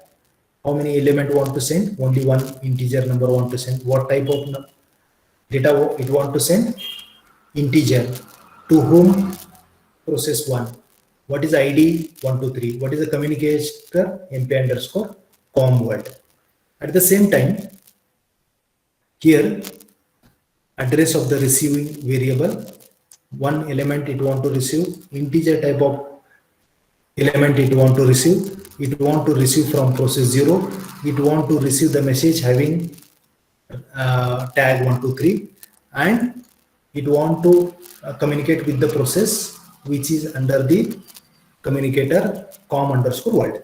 Okay, so here so this thing should match over here. It is sending one element and it is receiving one element. There should be a match. It is sending integer and it is receiving integer. There should be a match. Then it is sending message with tag 123. It is receiving message with tag 123. It is under communicator com underscore world. It is also the communicator com underscore world. So these 4 things should match for proper communication. If there is a mismatch in this, then communication will not take place. This we need to take care. At the same time, we need to mention rank of the sender process and receiver process properly. Suppose I am executing the program with np is equal to 2, and if I am writing 3 over here, so there is no such process with rank 3, so definitely it will give the error. Okay, so these are the things which we need to take care, right? So there should be a matching between these 4 parameters, and while writing the sender and receiver rank, we need to take care that those such processes should be present.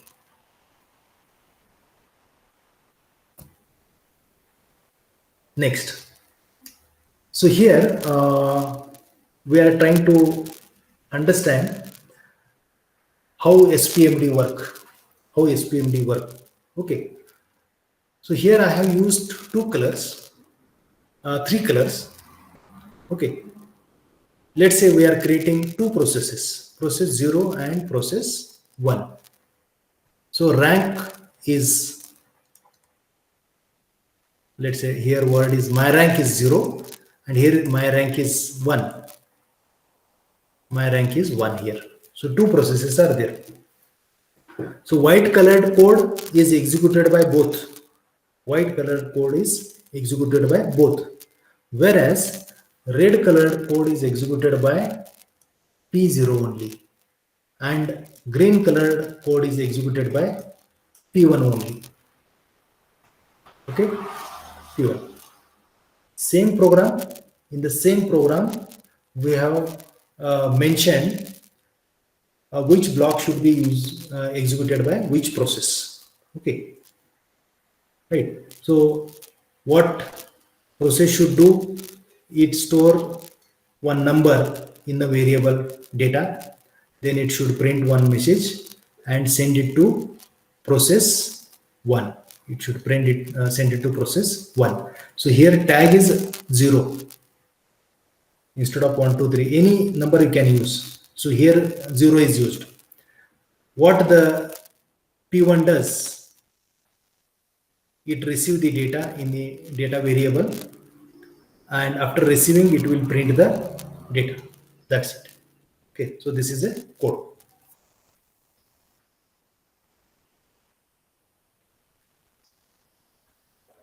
So this is a command to compile it. So in the evening session, I have already shared the code. So in the evening session, you are supposed to execute these codes. Okay, so please remember the name MPI underscore exec hyphen o. So first program name is blocking underscore send underscore receive. So this is a name given to the executable file, and this is a name given to the source file. So you will find a program with this name, blocking underscore send underscore receive dot c. So here blocking send function is used, blocking receive function is used in this. So after compiling mpi exec hyphen np2 dot slash name of the executable file. So you will get this type of output. My rank is 0 and I am sending data 50.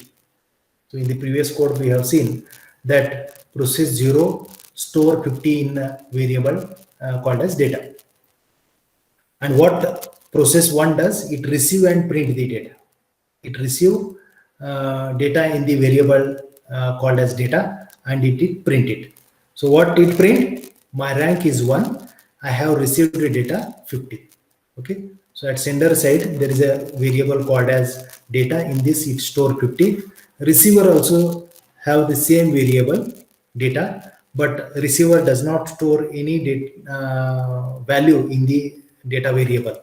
Okay. So it send it, it receive and store in this variable and just print it. So you'll get this output.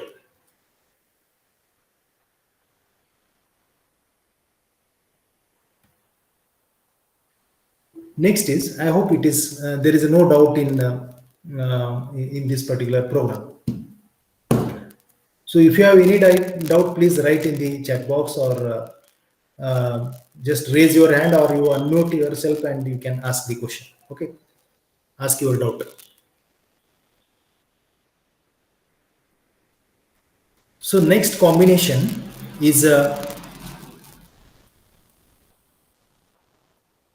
blocking send and non-blocking receive. So here we are going to use this combination,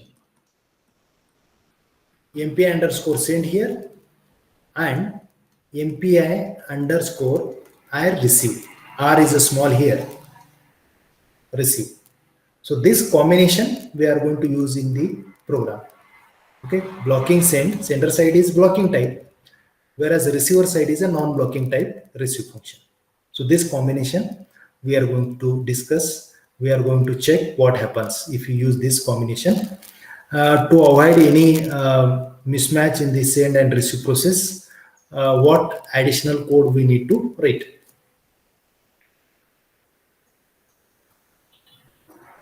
So again, we'll represent it in a proper structured manner. Process 0 is a sender, process 1 is a receiver. So here is a mpi underscore send function, and here mpi underscore I receive function.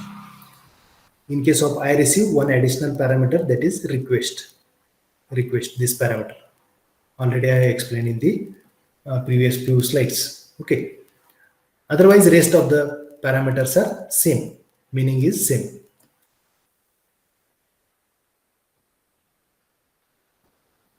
It want to send one data, type is integer, to whom it want to send, to process one, tag is 123 here, and communicator is same again. Okay. Only thing is one request object is used over here to check the whether the message is received or not.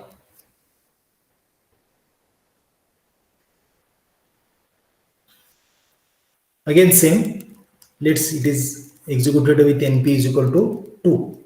So for all point-to-point communication function, we are using number of processes is equal to 2, because one is a sender and another is a receiver. That's why. So P0 and P1. So here also white colored code is executed by both, red colored code is executed by P0, green colored code is only executed by P1. Okay. So P1 cannot execute red colored code. At the same time, P0 cannot execute green colored code because we have used control statement. So what P0 should execute and what P1 should execute, we have clearly mentioned by using control statement. Okay. So here also the same code. In the variable, store some value, send it, receiver side, receive it and print it.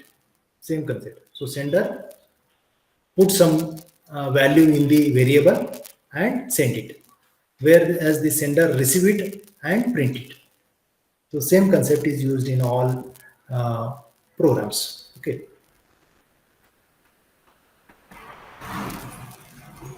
Now here, receiver side, np underscore receive data. If you see the parameter, then what happens if you execute this code? I'll come to this point. I'll come to this function afterwards. Okay, mp underscore wait, mp underscore wait. So if you execute this code, mp and mpicc compile -o non-blocking underscore receive. So this is the name of the source file, non-blocking underscore receive. So here the which function is used? Non-blocking receive function is used, right?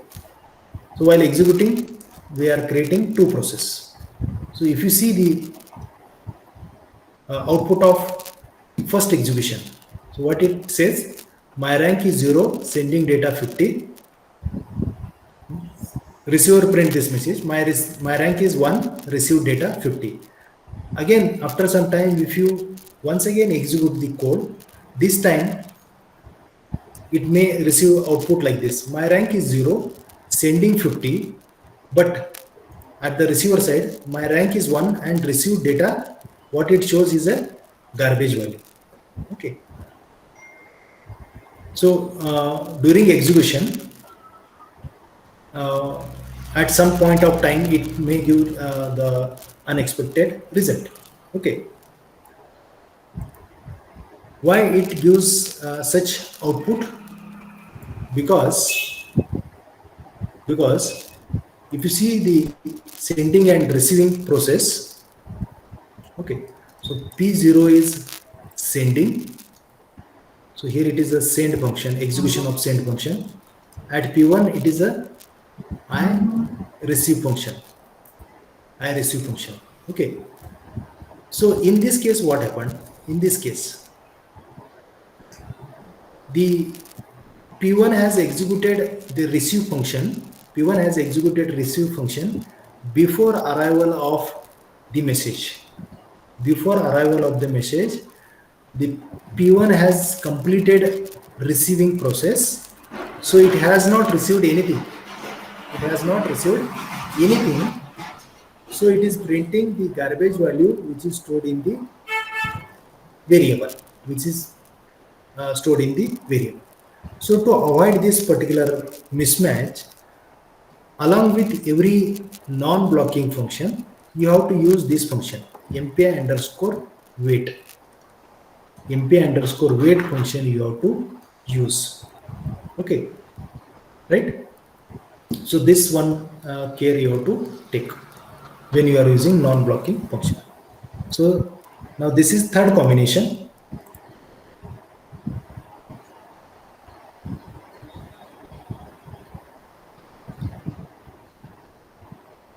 Participants, please mute. Hello. Vinay ma'am, kindly mute yourself.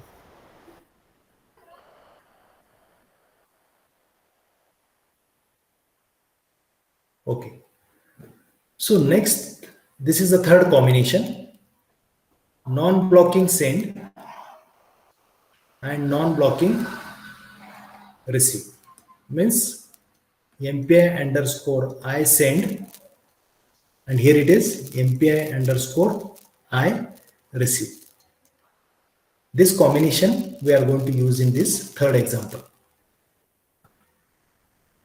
So as both are non-blocking, in both the function we are using request object, and at both side we have to use mpi underscore wait. This is compulsory for proper communication. This is compulsory. After send we have to use call this function. After receive also we have to call this function. Otherwise there will not be a proper communication. Okay, same code, only functions are different. So here it is mpi underscore send, here it is mpi underscore receive function. Okay, so for in both the case wait is used here, wait is used. Okay, so these are the wait functions.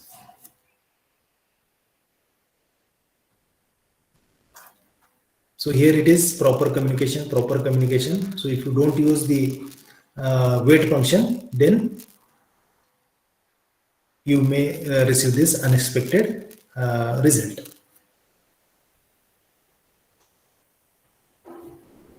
Next is a bidirectional send receive function.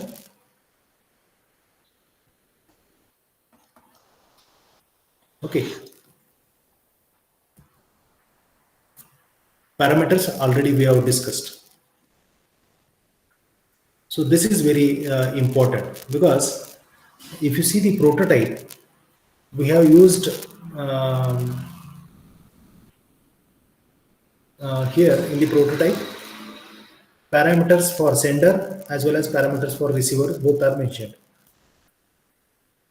Send buffer, send count, sender side data type, destination type, then sender message tag, receiver buffer, receiver count, then receiver data type, source, then receiver tag, communicator, and status. These are common. Then let's understand the sender side parameter and receiver side parameters. Suppose process 0 has one variable send data 1, and in that variable 10 is stored, 20 is stored. Similarly, at process 1 send underscore data 2 variable is there, and in that 50 is stored. Now here both sender and receiver, both process 0 and 1, they are using same function. Both are trying to send something and trying to receive something. Here also at process 1 mp underscore send and receive. So here see P0 want to send this data. P0 want to send this data Also it want to receive some data. Okay, right. So if you see this part, these are the parameters of the send function. These are the parameters of the send function: send buffer, send count, send data type, then to whom I am sending, to process 1 I am sending, what is a tag, what is a tag. Okay, and these are the parameters, these are the parameters for the receiver side. I want to receive message from 1 and put it in receive underscore data 1 variable. I want to receive one element. I want to receive integer type. I want to receive from 1.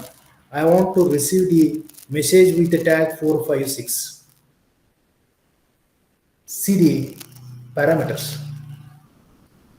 Okay, so both parameters are used: sender function parameter and receiver function parameter.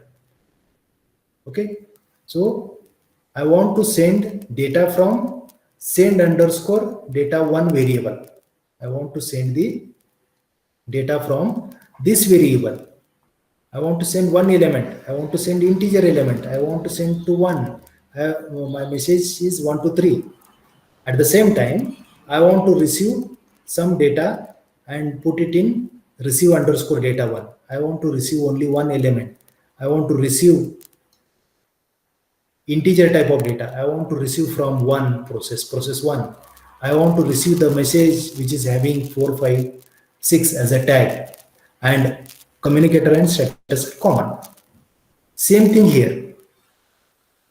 Okay, so whatever at the receiver side, I want to receive something. I want to receive one element. I want to receive integer element. I want to receive from 0. I want to receive the message with tag 1 to 3. Okay, so there is a matching, you can see here.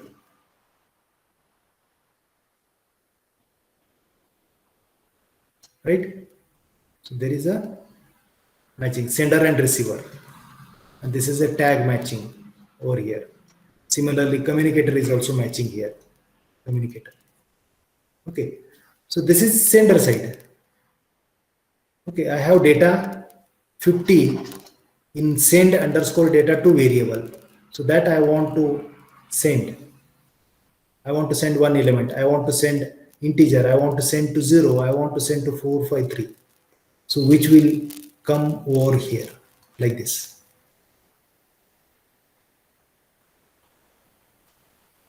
I hope you understood it. So this is bidirectional. This is bidirectional send and receive.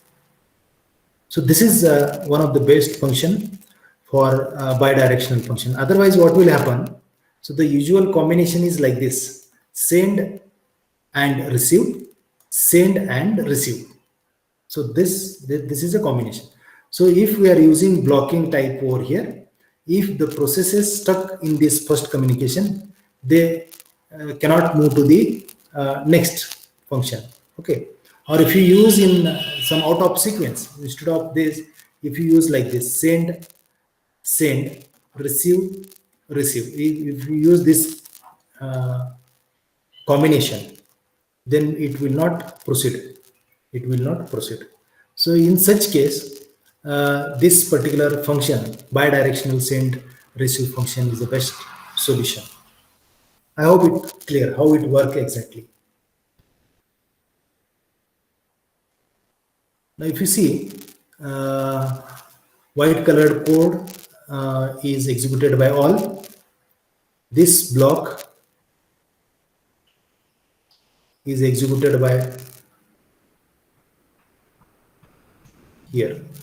Actually it is this one. This is a block executed by process 0, and this is a block which is executed by process 1. Okay, so here it initialized one data, here it initialized its own data, and they they exchange. Okay, so this is bidirectional communication. So after executing this, you'll find this type of output. So rank 0 sending 20, rank 1 sending 50, rank 1 has received 20 and rank 0 has received 50. If you execute one more time, in the second instance, you may receive output in a different order. In a different order. So this is about point-to-point communication functions.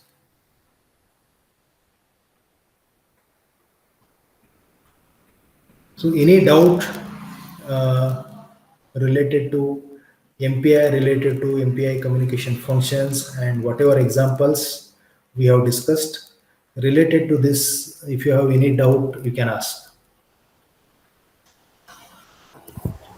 Sir, Yes. sir, you explained about that wait function in non-blocking. Can Okay. you just give it is there in non-blocking, it is not there in send receive here in two-way Yes. communication. So Yes. just can you tell again what is the significance of using that in non-blocking? And the parameters, the request and the status. It has two parameters, request and status. So how Yes. it works in non-blocking? That if you can tell. Yes. So MPI weight is having two parameters. So when it is used is uh, it is used in non-blocking type of function. It may be a non-blocking send or non-blocking receive. Now what its significance is only as the name of the function indicate, non-blocking or asynchronous means when asynchronous function is used, the sender or receiver do not want to wait for the acknowledgement. Okay, then if we have to wait for sending the message or receiving the message, then what is the use of that asynchronous function? Okay, that is a quite obvious question. But what is its use is by when it is used especially, for example, suppose I have one variable, let's say int a. Okay, int a is 5, right? I'm using MPI underscore I send. I am using I send means by using asynchronous send I am sending data of variable a. Okay, now why I have used asynchronous send? Because I don't want to wait for the acknowledgement, right? So I can continue with the next instruction. Then why I should use wait? To avoid the overwriting the data in the variable. Suppose without using wait, if I directly reuse that variable, suppose if I use again a is equal to b into 5 something, I reuse the same variable in next instruction, in the next logic. So what happens, as I have used asynchronous send, before dispatching the content of a, this instruction might be executed. And here, the moment the sender want to or the MPI library try to dispatch the content of A, the A has got a new content. A has got a new content. Okay. So to avoid this, what you have to do is we have to compulsorily use this wait function. So wait function, by using this wait function, you come to know the status of that sending process, sending operation.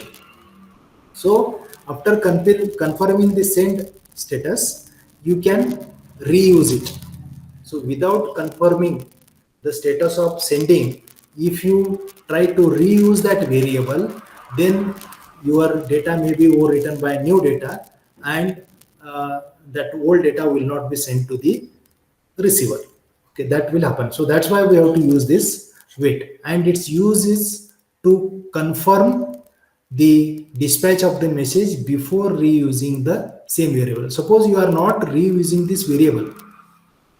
Okay, here I am not using a in any other instruction. Then it is not necessary to use wait. It is not necessary to use wait. But at the receiver side, it is compulsory. At the receiver side, it is compulsory. Suppose at the receiver side, before receiving the message, if I am printing, before receiving the message, if I am printing, then I definitely I'll get the garbage value. So at receiver side, it is compulsory. Wait is compulsory. At sender side, it is compulsory when you are reusing the same variable in next instruction. This is the significance of wait. Okay. So, sir, that means that the status is like a flag, or it is Yes, yes. right. It's like a Okay. flag. Fine. Okay. Thank you, sir. Any other question?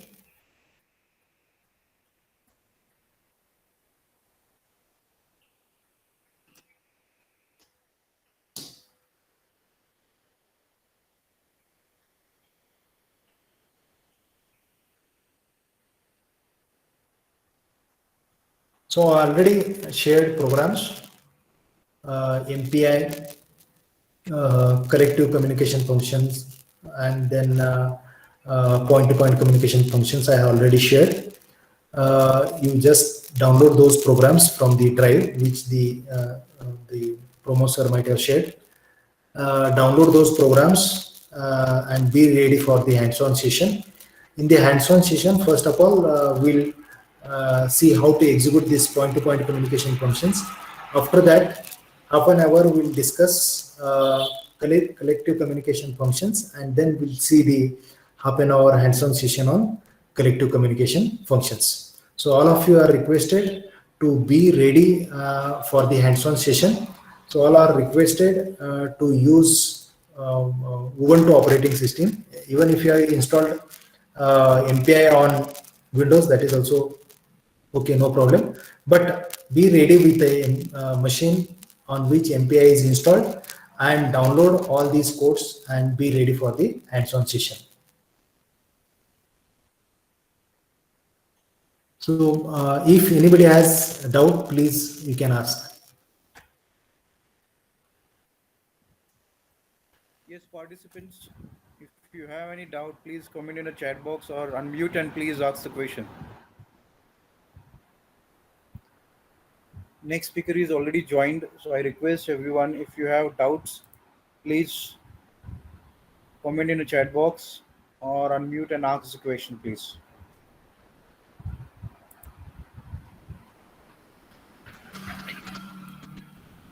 Okay, over to you, Sunil sir. Uh, Excuse me, Bide sir. Yes, yes, Nitin sir. Sir, this is not about session. Sir, we are reaching Mumbai tomorrow morning. So what are the documents we need to carry with us, sir? Your Aadhaar card, one proof, one your college ID, and Okay. cancel check, and travel bills. Travel bills. Yeah, Okay. Fine. Fine. Thank yeah. you, sir. Over to you, Sunil sir. yeah, okay.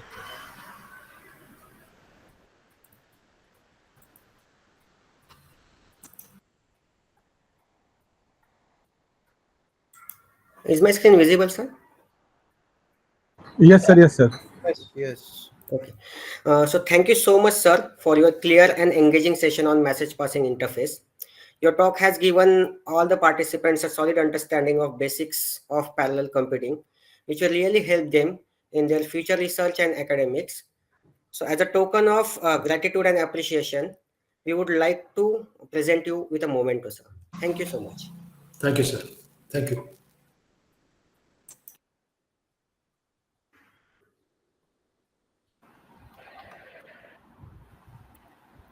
Love sir.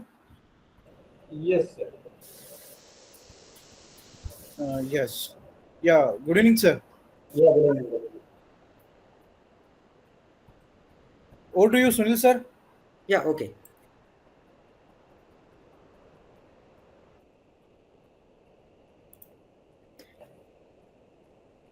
Okay, so good evening all. Let me share the screen first. 1 second. Is my screen visible? Yes. Yes, sir. Okay. So good evening all. As we move ahead with today's session on high performance computing and AI, I'm glad to welcome our next speaker, Dr. Lav Kumar. Sir is currently serving as an assistant professor at prestigious National Institute of Technology, Kurukshetra. He is a senior member of IEEE and active member of ACM, reflecting his deep engagement with global research community. Sir has completed his PhD in computer science and engineering from NIT Roorkela with excellent academic performance. He has also gained valuable teaching experience at well-known institutes like BITS Pilani and NIT Kurukshetra.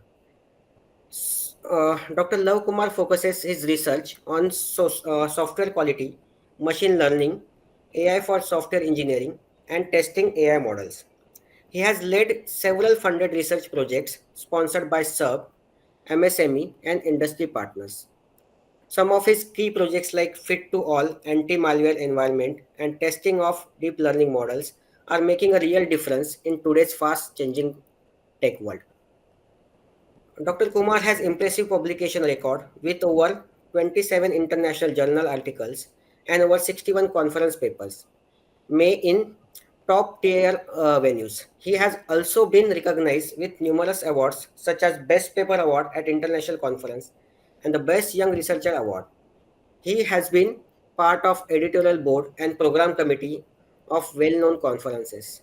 He is also often invited to speak at faculty development programs and technical workshops, especially in the areas of machine learning, software engineering, and high performance computing. So please join me in giving a warm welcome to Dr. Lav Kumar. Sir, we are very glad to have you with us today and we are looking forward to learning from your session. Thank you, sir. Over to Yeah, you. thank you, sir. Thank you, sir. First, I'm going to share my screen. Okay, sir.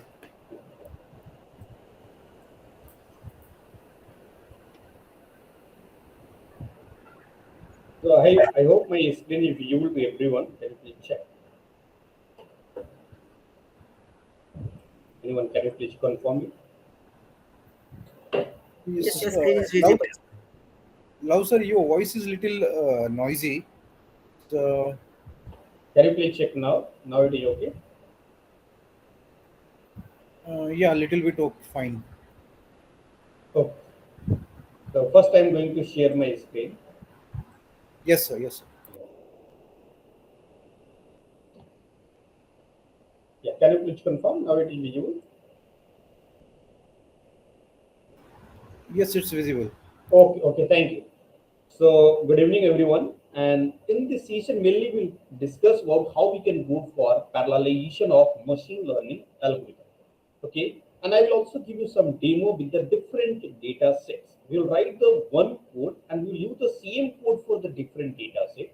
And parallelly, we will also compare what are the benefit you will get if you are using the parallelization in machine learning, and if you are using the non-parallelization, then what types of benefit you are getting in the terms of parallelization. That we will see.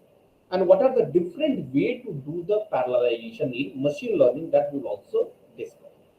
So first we'll discuss some theory behind that, and after that we'll go to the practical session where I will give the full flavor of parallelization of machine learning algorithm. So these are the outlines for this sessions. First, we'll discuss about the simple machine learning. Okay, I know you are very much familiar with this machine learning, but we'll discuss about some basic point related to the machine learning. Then after that, we'll go for some application where we are using the machine learning and why the parallelization is required in the case of machine learning. That we'll discuss. And we'll discuss about the architecture of artificial neural network, but I will not go more detail about the ANN network. Directly I will go to the parallel computing of neural network. Okay, or you can also apply the same concept in other type of machine learning. So this parallel computing of neural network, that is one of our paper work, one of our journal work. Okay, so that I am going to show you the research framework. So if you already know about the demand of the data science or demand of the machine learning, because nowadays in every domain we are planning to apply machine learning, and how we can know like that whether we have to apply machine learning or not. If you are looking for any type of automation, then simply we have to apply the machine learning algorithm. So where we are talking about the automation means definitely the concept of machine learning will come. So that's why if you are going to check like that, every company is moving towards the automation. Even if you are talking about the software engineering company, like the software engineering company like Microsoft, Google, if you are talking about the TCS, if you are talking about the Infosys, many software engineering company like they are using the simple machine learning algorithm to generate the source code. So now they are not hiring the student with a good knowledge about the programming language. They have already developed the LLM type of model, and here they are passing the simple NLP type of document, where they are passing the requirement in the terms of English language, and automatically the LLM is going to generate the whole source code. Even for the 10,000 line of code, the LLM is successfully generated. And here, how it is possible? They are using the concept of machine learning algorithm. But if you're talking about the motivation behind the machine learning, the first one is if any company is looking for automation, if you are going to automate the same repetitive task, then you have to use the concept of machine learning. Nowadays, in every domain, either you are talking about the software engineering domain, or if you are talking about the hospital management system, or if you are talking about the crime management system, or if you are talking about the road traffic system, in everywhere we are looking for automation. And if you are looking for automation, this definitely we have to use the concept called machine learning. And if you are using the automation, definitely your performance will improve. Because if you are going to check like that previous day, if you are using any online service, okay, and if you have any problem and if you want to discuss regarding the problem, they are providing only service from 10 to 5 p.m. But nowadays it is not like that. They are using the AI chat system, and you can ask your query anytime, 24 into 7 times you can ask your query. Most of the queries are handled by the AI chat system. So definitely the efficiency will improve if you are using the concept of machine learning. Next one, it also enhance the decision making. That will also check, because as a human mind, you always try to find some simple pattern. But if you are using the machine learning algorithm, it will also try to find some hidden pattern that is not possible for the human mind to find it. So that is also one motivation behind applying the machine learning algorithm. After that, if you are using the machine learning algorithm, definitely it will help to reduce the error, because the machine has no any sentiment, machine has no any emotion. Whatever the decision it will take for one person, the same decision it will also take for other person. But if you are talking about the normal human tendency, maybe your decision will change when some good student will come, when your best student will come, when some known person will come, maybe your decision will totally change. So that is also one problem with the normal procedure. But if you are using machine learning, these are the four benefits you will get when you are applying the machine learning in any task. If you are talking about the machine learning, what do you mean by machine learning? Because this is the main motivation of this session, and the same way we will develop our machine learning model. So machine learning is the same like your human learning. Whatever the human is doing, the same like that we are also trying to make the machine will do. So as a human, we always learn from the past, and based on the past knowledge, we are going to predict our future, or we are going to solve the present problem or the future problem. So, as for example, if someone will ask you write a program to find the sum of two numbers, you can easily write it. There is no any confusion, because we have gone through the training how to find the sum of two numbers. But if you are going to ask the same question to the fifth standard student, maybe he or she will not be able to answer how to write the program for summation of first. Okay, he or she will not give you the answer what to how to find the program. Okay, but as we have already gone through this training, we have no any confusion, directly we can write the code. So same like that, as for example, as a human, if you are going to ask what is this object, there is no any confusion, directly he can say like that this object is a car, because he has gone through these types of object. He can easily distinguish between car, bike, truck, train, everything. He can easily distinguish between the different types of vehicle. So you can easily say like that, I have no any confusion, it is a car, because he has the knowledge about all the vehicle type. He will check with those characteristics, and based on that, the human can take the decision and say like that this object look like a car. But if you are going to ask the same question to the person who is staying in forest, who have never seen these types of object, who is staying in the core of the forest, and if you are going to ask this question, what is this object? Can you tell me this object look like what type? Then in this case, definitely we will try to correlate with what are the object that is exist in the forest. These are the objects mainly exist in the forest, and based on that, it will try to correlate this object with the current existing object inside the forest. And based on that, he will give you the idea, but he will not give you the idea about this object is a car, because he has never seen this types of object in the past. He has never seen this type of object. So what we have decided now, why not we have to give the training? Why not we have to give the proper training to identify the different types of object? Because this is human, and human has the learning capacity. And if we are giving the proper training, definitely he will got the knowledge how we can identify whether this object is a car or whether this object is a pipe. In the normal scenario, in our university system, we are also using the same thing. If the student have no any idea about the specific subject or a specific concept, then what we are going to do like that? We are giving the training to the student. We are giving the training to the student.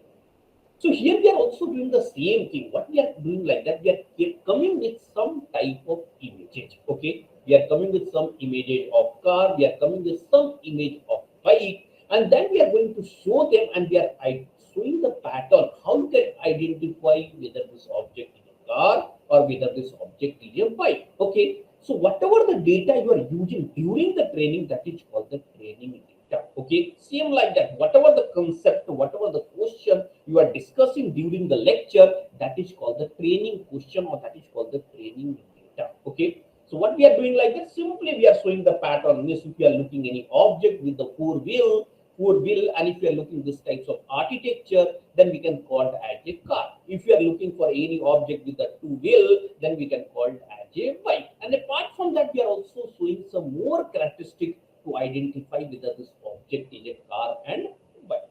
Once the training is over, now we are going to test them. Now we are going to test them whether this person got the knowledge about these types of objects or not. Same like that. Once our lecture is over, we are going to test the we are going to evaluate the performance of the student. How we are evaluating? We are asking some question. We are asking those questions which we have not discussed during the lecture. We are asking the similar types of question, and based on that exam, we are giving one grade, and that grade basically reflects the knowledge level of the student. Same like that here also during the testing time, we will take the 10 images. That is called the testing data that we are not used during the training, and then we have to ask the person, can you please guess whether these objects look like what types of object, whether this object look like car, whether this object look like animal. So now he got the knowledge about the car and bike. Apart from that, animal. Now after that, we have to check out of 10 in how many cases this person has given the right answer. If most of the scenario this person has given the right answer, then we can say like that our training is over, and this person got the knowledge about the car and bike. So in the future, if any time if we face these types of object, directly it will identify this object is a car and this object is a bike. This is just like as a human. Now we are coming to the machine point of view. As a human, we already know we always learn from our past. Same like that in the university exam system. What we are going to do like that? First, we are taking some lecture, and once we are giving the training to the student, after that we are conducting one test, and based on the test, we are giving the one grade to the student. If the grade is F, if the grade is fail, means we are saying like that you have not knowledge about this subject. The same like in the case of machine also. If you are talking about the normal machine, it will only follow your instruction.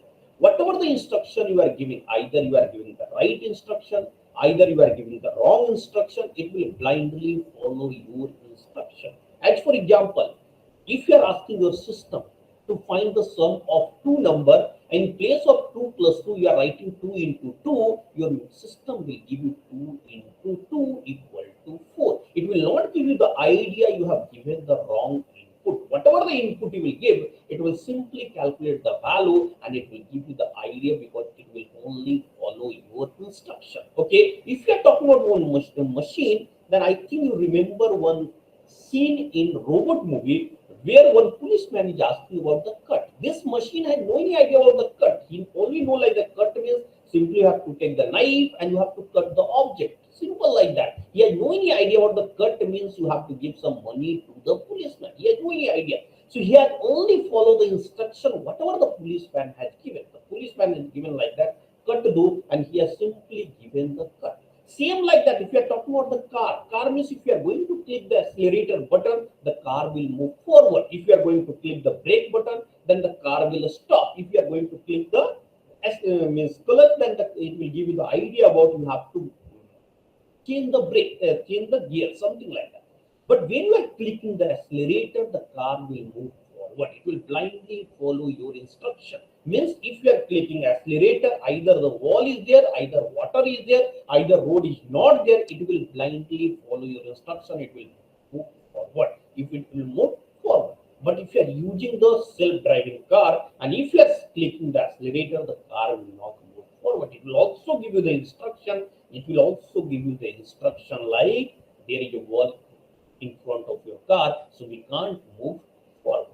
But now in the case of normal car, this types of facility is there. If you are going to click, if you are giving any type of instruction, it will completely follow your instruction.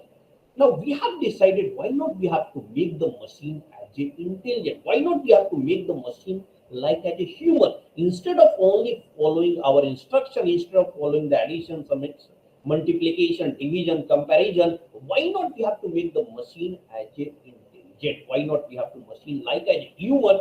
How we are taking the decision, the same way the machine will also take the decision. So here the concept of machine learning will come. So what we are going to do like that, we are following the same approach, whatever we have followed for the forest person, whatever we are going to follow for the university system, we will follow the same approach in the case of machine learning. We came with some type of data that is called the training data. This is called the training data. And after that, we have to use some ML algorithm, try to find the pattern, how we can identify this is a car and how we can identify this is a bike. Once the training is over, we are also going to evaluate the model based on the unseen data that we have not seen during the testing. So we always test the model on unseen data that we have not used during the training. So once if you are going to check, once we are coming to the testing data, we have to check in how many sample our machine is correctly classified whether this object is car or whether this object is bike. If most of the scenario based on the accuracy, we can decide whether we have to deploy this model or not. And once you have given the certificates like that, yes, most of the scenario, our machine is giving the right prediction, means your machine become intelligent. So in the future, if you are going to distinguish, if you are going to ask any task related to car and bike, the machine can easily identify whether this object is car or whether this object is bike. So where we have to use this model, either we have to use in the transportation system, where for any type of object directly the machine will identify whether this object is car or whether this object is bike. It will also calculate the speed of the car, and based on the speed of the car, it will also decide what types of challan we have to give to this types of car. So automatically we are going to make the whole procedure as a automation. So I'm not going more detail about the supervised, unsupervised, and reinforcement learning. I think you are very much familiar with supervised learning, unsupervised learning, and reinforcement learning. So I will not take time for explaining those concepts. Now I'm talking about the application where we are using these types of machine learning algorithm. So if you are talking about one hospital in Hyderabad, they are using the machine learning algorithm for eye care treatment. For eye treatment, they are using the fully automated machine learning algorithm. Even if you are talking about the AG hospital, they have designed the 50 weight for the patient monitoring system. Previously, it was not like that. Previously, what was like that? For every patient, they are assigning one nurse or they are assigning one doctor to monitor the patient activity. Okay, so if any type of abnormal activity is going on, directly it will inform to the doctor. So one person is always staying with the patient. But nowadays it is not like that. They have designed the 50 weights and the AI model, the machine learning is going to monitor the patient activity. And if any type of abnormal activity is there, directly it will inform to the right doctor. Means if any types of abnormal activity is coming in the terms of high BP, directly it will inform to the BP. the doctor. If any types of abnormal activity is coming in the high fever, they will inform to the high fever doctor. Means only for the case when the abnormal activity will come, then only it will inform to the doctor. Otherwise, it will not inform. So now there is no any observation is required. Means only for this patient who is observing, our machine learning is observed. Same like that, the Apollo Hospital has also implemented the monitoring system. They have also launched the AI-based real-time monitoring system, and they are following the same procedure whatever the AG hospital is following. Same like that, if you are talking about the next one, the healthcare. Nowadays, every person they are doing the healthcare. They have some healthcare. Either if you are working in government organization, government is also giving you some healthcare. If you are working in the private organization is also giving you the healthcare. But if you are going for some type of treatment, not all the component will come inside the healthcare scheme. Only some component will come and some component will come. So nowadays, many hospitals they are using this AI model to check what are the components will come inside the healthcare scheme and what are the components will not come inside the healthcare scheme, so that when the person will go for discharge within a 10 to 15 minutes, you will get the whole detail with the full description like that. These are the charges paid by the healthcare agency, and these are the amount you have to pay, because these are the terms will not come inside the healthcare scheme. So they are using the AI system. They are using the AI system to speed up the hospital discharge system. Apart from that, we are also using the AI model for blood reports. So getting the better accuracy, we are using the AI model. In case of Ayurveda, they are also using the LLM type of model. If you have any problem related to the Ayurveda, related to if you have any problem and if you want the treatment related to Ayurveda, you can use the Ayurveda AI. You have to write your description, you have to write your problem, and automatically the AI chat system will provide the solution to you. Automatically, the AI chat system will provide the solution to you. So these are the various application. Next application is product recommendation system. Every company is using the product recommendation system. Same like that, image recognition system. You know the importance of image recognition system. Nowadays, in the police department also, they are using the image recognition system to crack the different types of cases. Because if you are going to check most of the cases, the police is first going to check the camera record. And how they are checking the camera recording, they are using the AI system. Okay. Same like that in the automatic roadway traffic system, we are also using the AI model. So there are various application of image recognition. Is same like sentiment analysis. You know the importance of sentiment analysis. When the government is coming with any type of scheme, first they are putting this scheme in the social media, and they want to know what is the public opinion on those types of scheme, and they are always interested to know the negative analysis. Automatically it will take the comments from the social media, and automatically it will find what are the negative comments are there related to the scheme, and ultimately it will also summarize all the negative comments related to the scheme. Even the users are giving in the different language, it will also importance of sentiment analysis. These are some more applications related to the machine learning. Either will work for image recognition, speech recommendation system, fraud detection, self-driving car, medical diagnosis, stock market trading. In every field, we are using the machine learning algorithm. Okay. So this is the whole procedure of the machine learning algorithm. How we are going to apply the machine learning algorithm? First, we are taking the data. Okay. So either you have to take the data in the terms of image, text, or number. Then we are going for feature extraction or data pre-processing. In the data pre-processing, our main objective is to convert any data, whatever the data format is there, we have to convert to the number format, because the machine learning will only accept the numeric format, it will not accept the other data, because machine learning is just like a mathematical model, and it only works when you are going to provide the input as a number.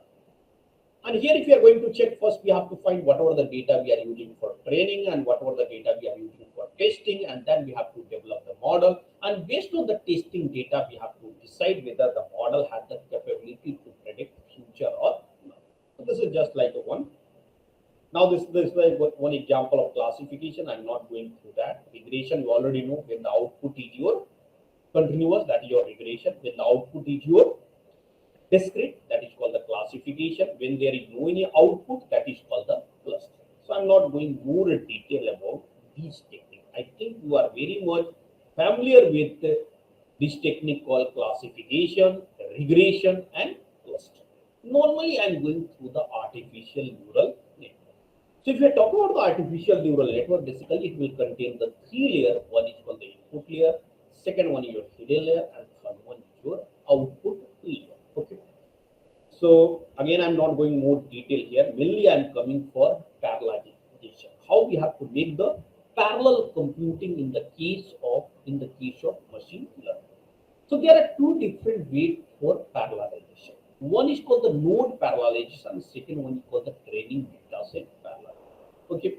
So in this session, basically we will see about the training data set parallelization and as well as little bit idea about the model parallelization. So training data set parallelization means we have to divide our training data into the different parts, and then after that we have to use each computing node to develop the model. So if you are talking about, this is the just like a one type of training data set parallelization. So whatever we have the data, we are going to divide our data into the k equal part, and then after that we are using the scheduler, and the scheduler will directly send this data to the different computing node. Once the model is designed, then we are going to collect all the data, and finally we have to merge the result. That will get the final model we have to get. So this is the whole procedure we are using in our research paper, and we will follow the same procedure here. So we are using the data set, maybe whatever the data you are working on, you will use the data set. After that, we are going for normalization of the data. We are going to bring all the data in one scale between 0 to 1. Once the data is normalized, we are going to partition the data, and here we are using the k-fold cross-validation. Once the data is partitioned, then we are using the different types of computing code, and after that we are going to merge all the result, and finally we are getting the model, and then we are going to test the model, what types of performance we are getting. So this is just like a one type of parallelization that we will see by using some example.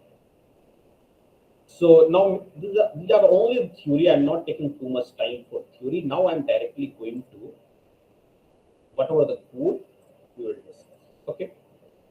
So if you are going to check in the folder day 2, so by mistakenly I have put it in the day 2. Okay. So in the day 2 I have put it all the data. If you are going to check, there is one folder called data.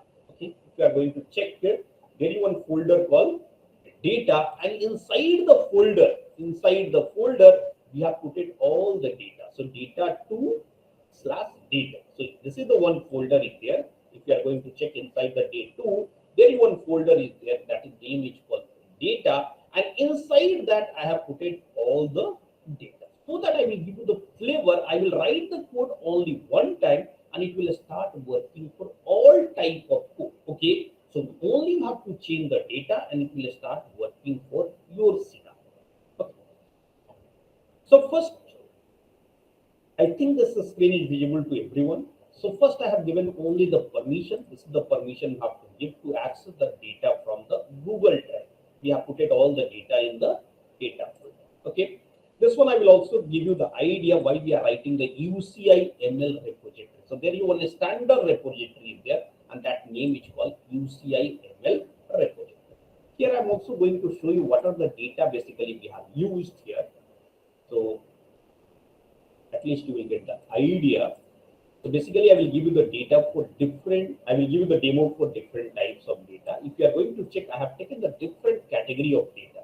Housing data we have taken, salary data we have taken, student attitude and behavior data we have taken, data SAP means basically placement data we have taken, diabetes data we have taken, heart disease data we have taken, malware data we have taken. So there are various types of data we have taken.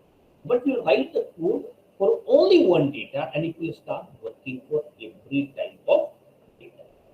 So as for example, if you want to read the data, we are using one simple command called pandas. So we import pandas as PD. Okay, import panda as PD, And if you want to read any data, simply we have to write data equal to pt dot read underscore csv. And as for example, if I want to read the student behavior, so now we are writing here dot csv. So now if your data is read, if you want to check how the data look like, this is your data.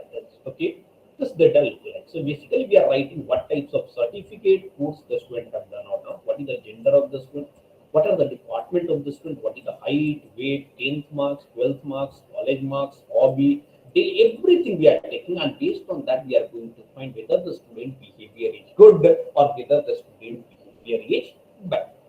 If you are going to check, there are some data basically it is present in the terms of text. If you are going to check video game, morning, then 0 to 30 minutes, this is also a text data, male and female, no, yes, this is also the text data.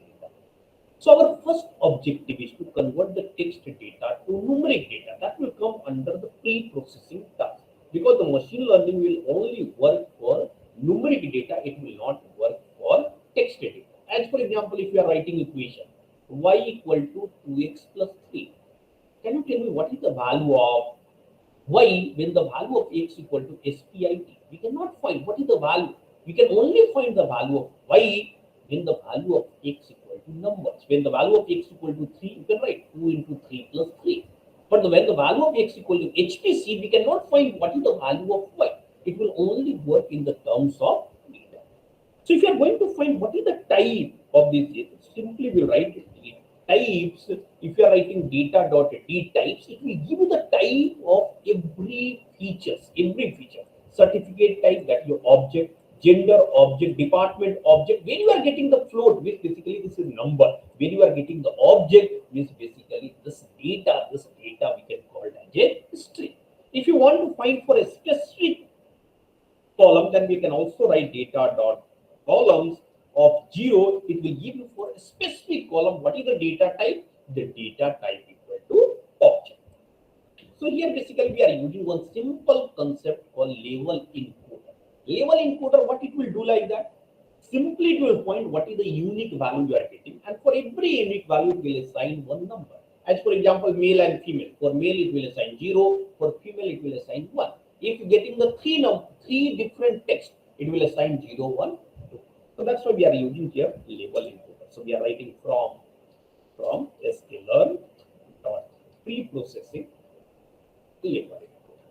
Now we are going for every data. So we are writing for I in a range of 0 to data dot shape of 1. Data dot shape of 1. So from sklearn dot pre-processing import this one. Now we are going to check if you are going to check, automatically it is coming like that. So if data of data column of I, data type it is coming object, then we have to take one label encoder, and after that we have to print the what. If you want to print how the value is coming for what yes we are getting, we will write data dot columns of I, and parallelly we have to write here label encoder dot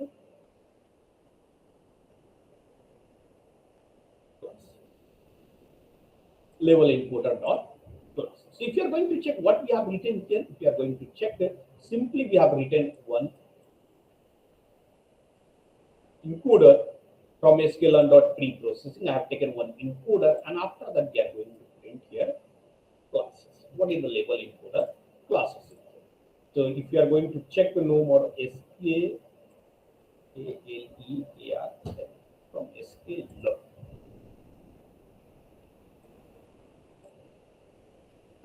Simple. Yeah. So now you can see, if you are going to check, these are the text data we are getting. First one, certificate course. There are two different data we are getting, no and yes. So no it will make 0, and yes it will make 1. After that, if you want to check how the data look like, now you can see this is your data. Now it will not contain any text data. Every data it will convert it to numeric data. What we have done like that, for every column we are going to check what is the type of this column. If this column type is your object, then automatically we are going to use here label encoder. And what is the task of the label encoder? Simply it will encode the value. Simply what it will encode like that: certificate course, we are getting two values, it will write 0, 1.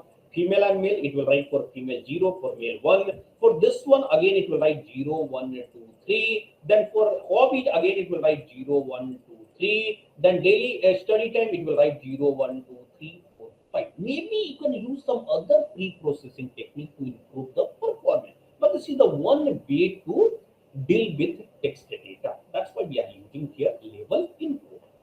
So if you are going to check your data is ready, if you are going to check your data is ready. Now after that, if you want to work, if you want to improve the performance, you have to use the concept called numpy. So numpy as a np, and then we are going to write data1 equal to data dot to numpy.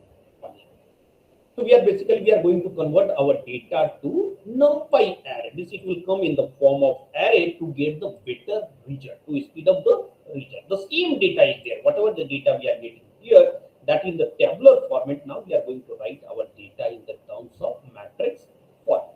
So that is the first procedure. That is the first step if you want to work for any type of data. That is the first step. Now, if you want to change the data, what we have to write like that, the second data, if I'm working with the second data called final underscore data, this is the second data. I'm working with the second data. Only this place we have to modify and it will start working for second data. Now you can see second data, there is no any text data. What is your second data? Age, gender, relationship, average for time. And basically we are going to find the risk, mental stress risk. What is the mental stress risk due to the social media platform? So if you are using the social media platform, how much chances to going for mental risk?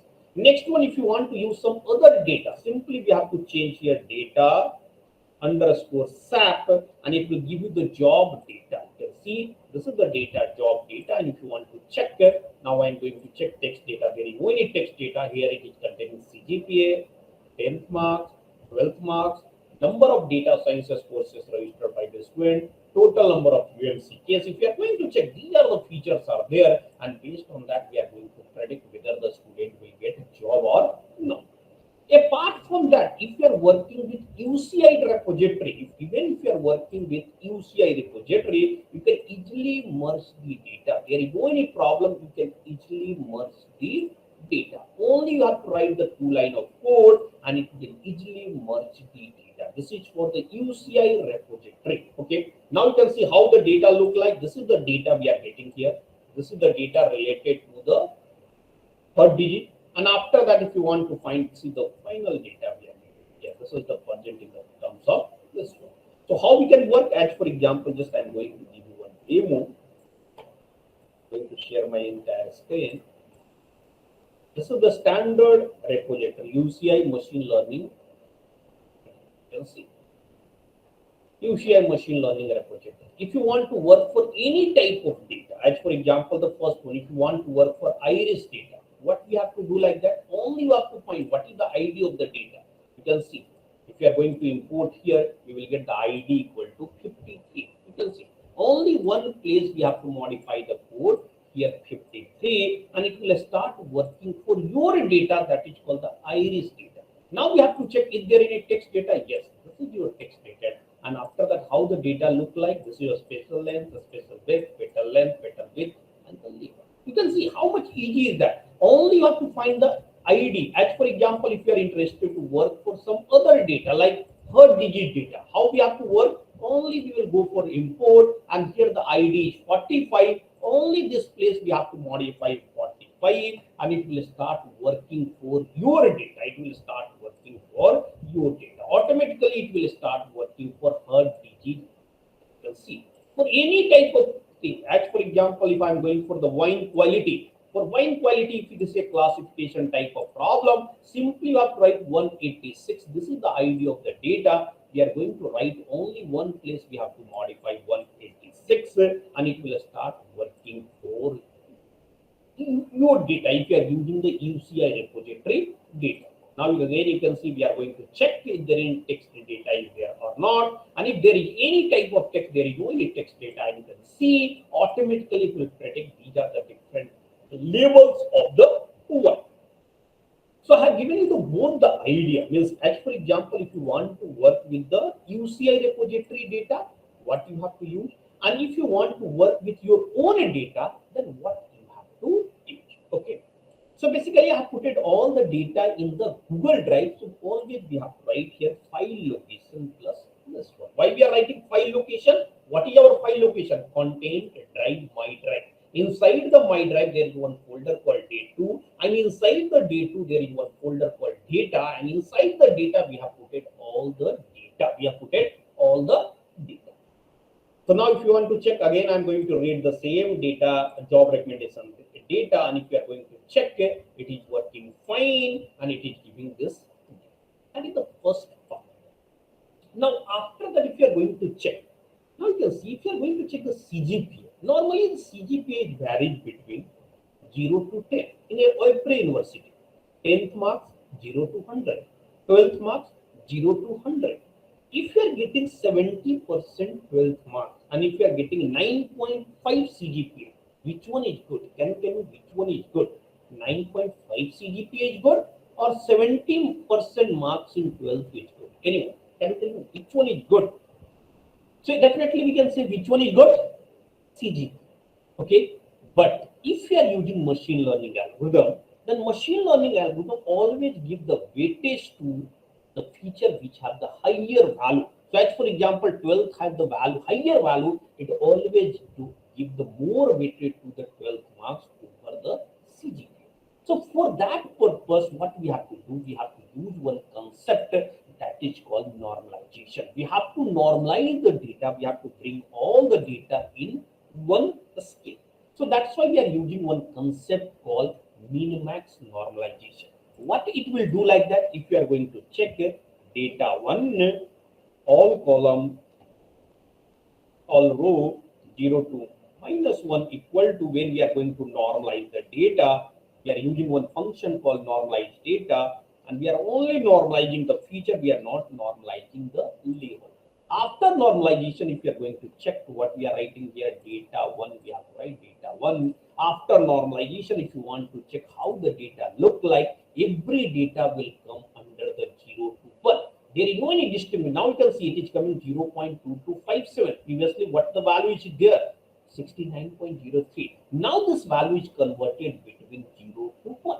So that the model will give the equal weightage to every feature before going to the final training. If you are not going to normalize the data, what will happen like that? The higher value feature is always dominated over the lower value feature. So that's why we have normalized the data.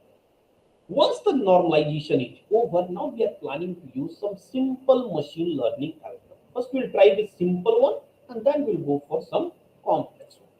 So for that purpose, first I'm going to use some simple machine learning algorithm. So if you are going to check, I'm planning to use multinomial Nebis classifier, Bernoulli, Gaussian, logistic regression, decision tree classifier, support vector machine with different kernel, and for testing and training, we are planning to use k-fold cross regression. So we are using the simple model. We are defining model equal to this one, and we are going to obtain the model. Simple, we have tried. The procedure is very simple. Copy multinomial, your model is ready. Your model is ready. Which model is ready? Multinomial best. Same like that, if you want to add some more model, we have to write the second one is your Bernoulli Nebis classifier. Simple. Only the one line you have to copy, paste, and it will start working for your case. Gaussian Nebis classifier. We are writing Gaussian Nebis classifier. Next one is your logistic regression. We are also using logistic regression. So we have to simply write cut paste. We are doing only the cut paste. If you are going to check here, logistic. Now after that we are using decision tree classifier. So simply we have to copy this decision tree classifier. Once after that we are using support vector machine. So we have to write support vector machine and we are using support vector classifier and kernel we are using here. Kernel equal to near. Okay.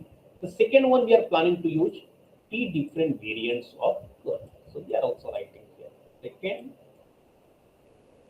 The second one we are using here polynomial, and third one we are using here RBL. Maybe you can also take some more model. How we can take it? Simply we have to write model dot append. If you want to check how many models we are using here, you can simply write length of the model. It will give you total 8 models we are using.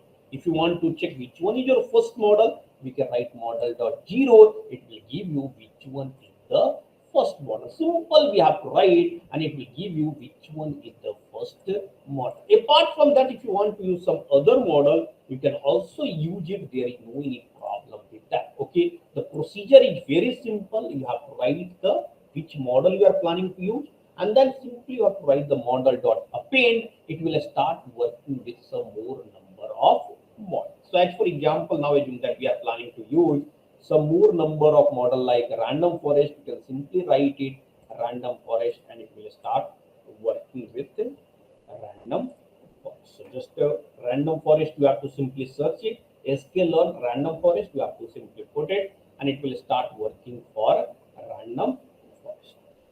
Just I'm searching for random forest once again.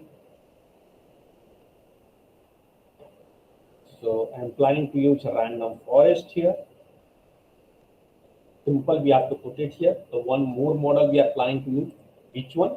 Random forest classifier. And if you're planning to use some more model like k-nearest neighbor classifier, that you can also use it. Or we are planning to use only the random forest classifier. If you are planning to use random forest, simple procedure, we have to write model dot append, and we have to take here random forest plus one, and it will start working for random forest. So what we have to write random forest classifier, random forest classifier. Okay, so okay, random forest is not defined. First we have to define it. Now you can see. So your model is ready. If you want to check which model is the random forest, you can write model dot append. It will give you the random forest classifier. So currently we are focusing on the normal classifier, so that's why I'm not going to use random forest. If you want to check which one your model number 7, you can see support vector classifier. If you want to check what are the models are there, so you can write model in model. And if you want to print, it will print what are the models we have to take. We have to take multinomial, Bernoulli, Gaussian, logistic, decision tree, support vector classifier with linear kernel, support vector classifier with polynomial kernel, and support vector classifier with RBFN kernel. Okay. So if you are going to check the two parts, we have already written the one we have written for normalization. Why we are going to normalize the data? To bring all the data in one scale 0 to 1. Then after that we have written the code for models. So simple, we are using the. Now after that we are going to give you the idea about how we can find the training data and testing data. So we are dividing the training and testing into the 5 parts, or maybe if you want to take, you can take into the 10 parts. And for that we are using one concept called if. We are writing here kf equal to k fold, kf equal to k fold, fold, kf equal to k fold. We are writing the number of split equal to 10 and shuffle equal to 4. What do you mean by that? Basically, it will divide your data into the 10 different parts.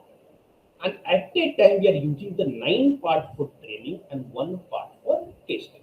So that's why it is called the K fold. So, as for example, I have already mentioned parallelization. What is the training data set parallelization? We have to divide our data into the 3 different parts, and after that we have to use the each computing mode that will work for one part, and it will develop the model. So that's why we are using here 10-fold cross validation.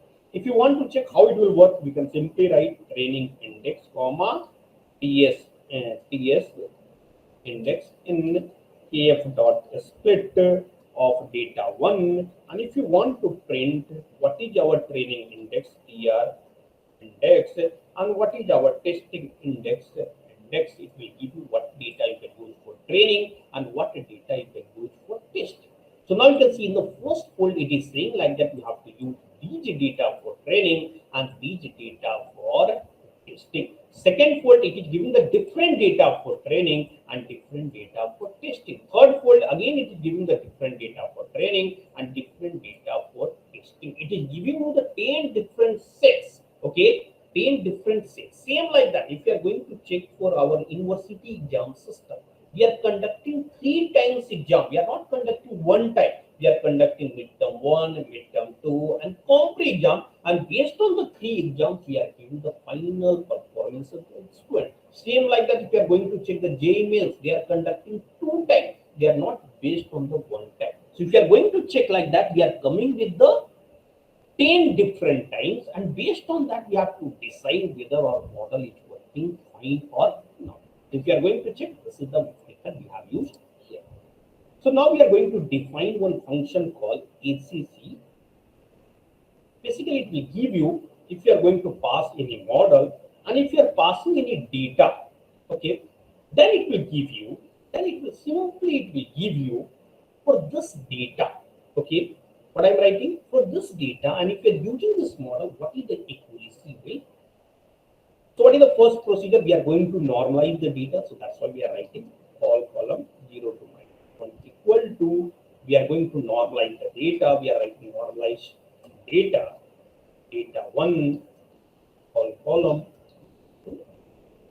Once the data is normalized, we are going to calculate what is the accuracy of the model. So we are taking one.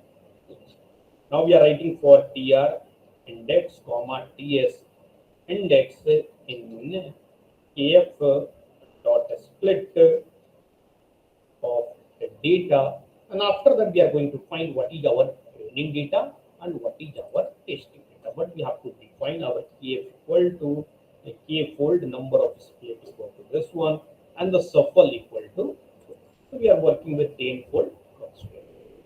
So once the data is ready, we are going to find what is our training data. Training data equal to data 1 of tr underscore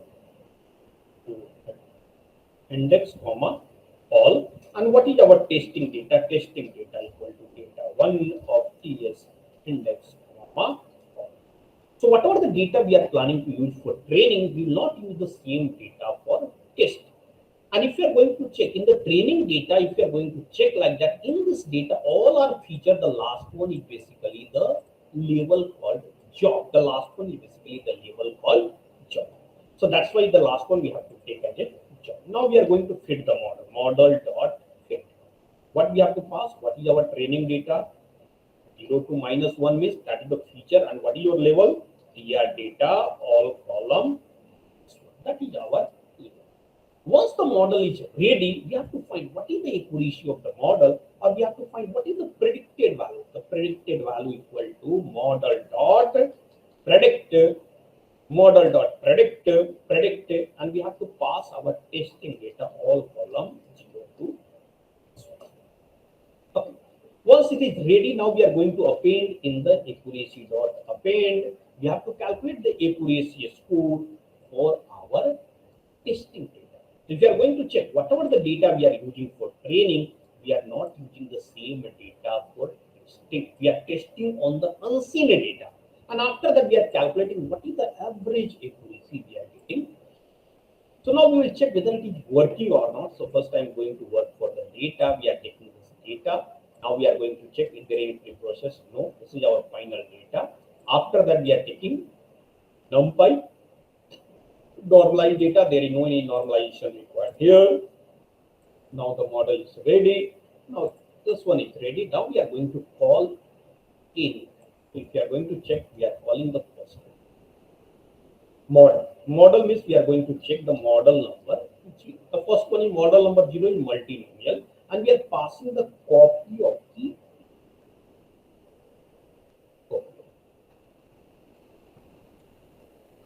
from copy import copy.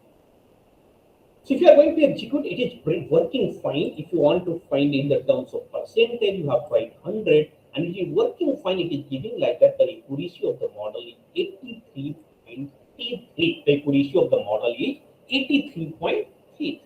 If you want to check for all the model, now we can simply write for mod in model, and we are working with every model. It will print what is the accuracy with the different model. We are writing model comma accuracy of this model on the different.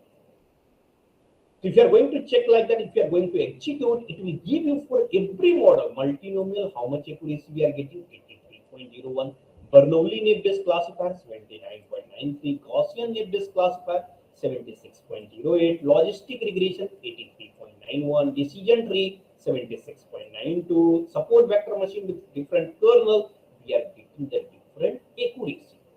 If you want to find how much time it is taking, then we can also calculate the time. We can also calculate the time if we are going to execute the whole code, how much time it will take. Here we are going to print here what is the time dot pre-processing minus the start. It will give you the how much CPU time it is taking, the CPU time. How much CPU time is it taking to execute the instruction? It will take 0.29 seconds. It will take 0.29 seconds to execute all the models. Okay, and here we are not using any type of parallel computing concept. We are using the sequential computing. What we are doing like that, sequential computing, simple procedure we have followed. What we are doing like that, one by one we are sending the data. Inside the data we are going to train the model, and after that we are getting the output. If you want to use for some other data, what we have to do like that, simply we have to check. As for example, if you want to work for final data means basically you are going to find this is your final data. Basically it will calculate what is the chances of risk, mental stress risk, if you are using the online platform. Just like if you are using the TikTok, if you are using the Facebook, if you are using the YouTube, if you are using the Twitter, if you are how much time you are giving to the social media without any purpose, how much time you are giving average time per day. Based on that, it will decide what is the mental stress risk, whether you will go to the mental stress or will not. Now, in this case, if you are going to check, till now we have not changed any code. We are only changed here, and you can see this code will start working. This code will start working for your scenario. Now you can see this code will start working for our scenario. This is for which one? This is for mental stress. How much accuracy we are getting? Which case? Logistic regression. If we are going to check this one, we are getting the best accuracy, that is called support vector machine with linear kernel. If you want to check the student attitude and behavior, simply copy here, and where we have to modify, only this place you have to modify. It will start working for student behavior. Now you can see it will start working for student. This is your data for student behavior, means whether the behavior of the student is good or whether the behavior of the student is bad. Once the data is pre-processing, directly will come to this place and it will start working. This is for the student behavior. Now, if you want to work for any UCI repository data, only you have to click here. Your data is ready for UCI repository. You can see it here. There is no any those types of data is there. Directly you come to here. Your data is ready, and after that, if you click here, automatically it will start working for UCI repository data. Automatically, it will start working for UCI repository. Now you can see. So this is the one advantage. This is the one advantage of writing this code. If we are going to check, the code remains same. Only we are changing the code, and it will start working for your data. As for example, if you want to work for iris data, now simply we have to find what is the ID of the iris data, 53. Only one place we have to modify the code, and it will start working for your data. Where we have to modify this place, we have to write 53, and it will start working for iris data. You can see it will start working for iris. This is your iris data. Now you can see currently it is working because support vector machine with linear kernel, that is taking more time. So now you can see it is working. So now it is working. Yeah. If you have any question, let me know. Yeah, right. Tell me.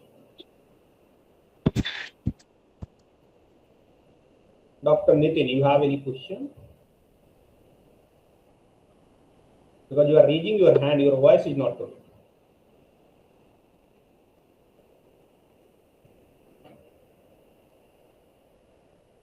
Okay, so if you have no any question, now I'm going to continue. So now it is working. If you are going to check, it is working here. So it is taking a little bit more time because the size is more, so that's why it is taking 87 point. 0.86 seconds. Okay. Now once it is done, now we are working for this one is called for iris data. Petal length. If you are going to check how much time it is taking, only 0.20 second it is taking to execute the whole code. Now this is the whole about the normal machine learning. We have executed in the sequential manner. Now the first we are going for, first I am going to give you the idea how can go for parallelization. So here we are going to use one concept called multi-processing pool. What is the task of the multi-processing pool? Means if you want to execute any function in the parallel computing manner, then you have to use the concept called pool. As for example, just I'm going to show you one example. We are defining one fun word. Here we have to pass one input as a int. Okay. It will basically contain two parts. The x equal to, it will contain what is the value of first one, what is the value of x, and what is the value of y, int of 1, that will give you the value of 1. Once it is done, if you want to find which process it is executing, then you can also write here what is the current process it is executing. We can also write like that multi-processing dot, which one is the current process. So basically, if you want to find which process is executing this code, then you can simply write this is the process. And if you want to print what is the process ID there, you can also write here what is the PID. We are writing here PID is nothing but equal to str of CQ current dot. What is the process ID? So we are also going to print what is the process ID. Parallelly, we are also printing what is the value of x. This process is executing what value of x, str of x, plus this process is executing what value of y. We are writing str of, and plus if you are going to write the new line, we are writing the. Finally, we are going to return x plus. This is a simple one code we have written here. PID plus PID plus plus 1.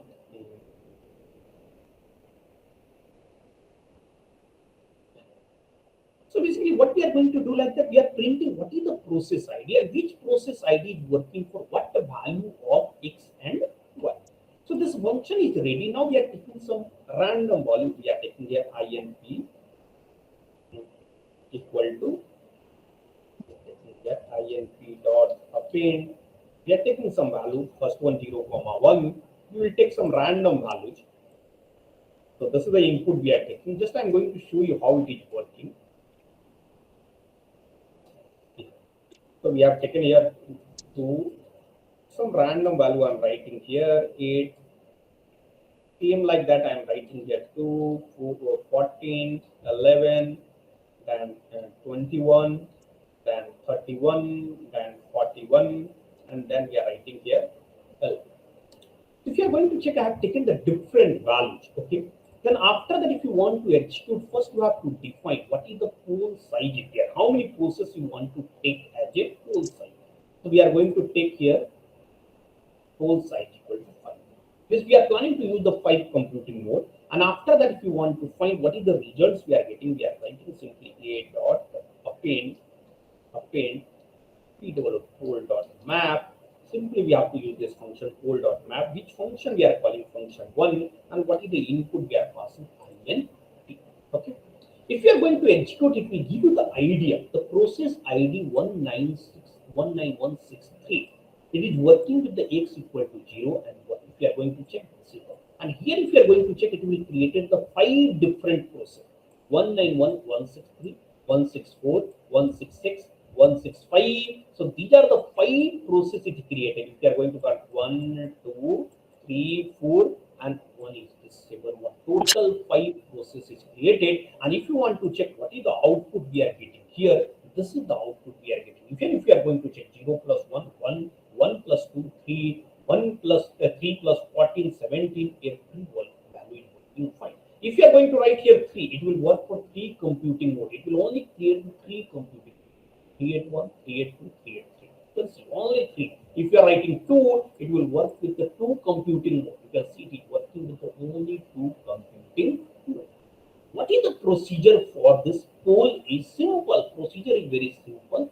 You have to define one function, and whatever the input you are giving, you have to simply pass the input, and it will start working for your type of scenario. Now we are planning to use the same concept for machine learning. Okay, planning to use the same concept for machine learning. How we are planning to use the first one will go with the model parallelization. Okay, model parallelization means if you are going to check, we are going to define one new function. New function. In the new function, we have to pass here mf. In mf, basically the first one basically contains the model mf of 0, and what is your data 1? Data 1 basically contains the mf of 1.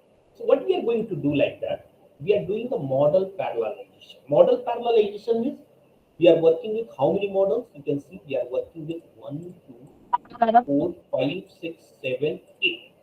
So if you are using 5 computing node, at a time we have to send the 5 model to start working. At a time we have to send the 5 model. So every computing node will take one model, it will take the same data and it will start working on the model, and after that it will return what is the accuracy of the model.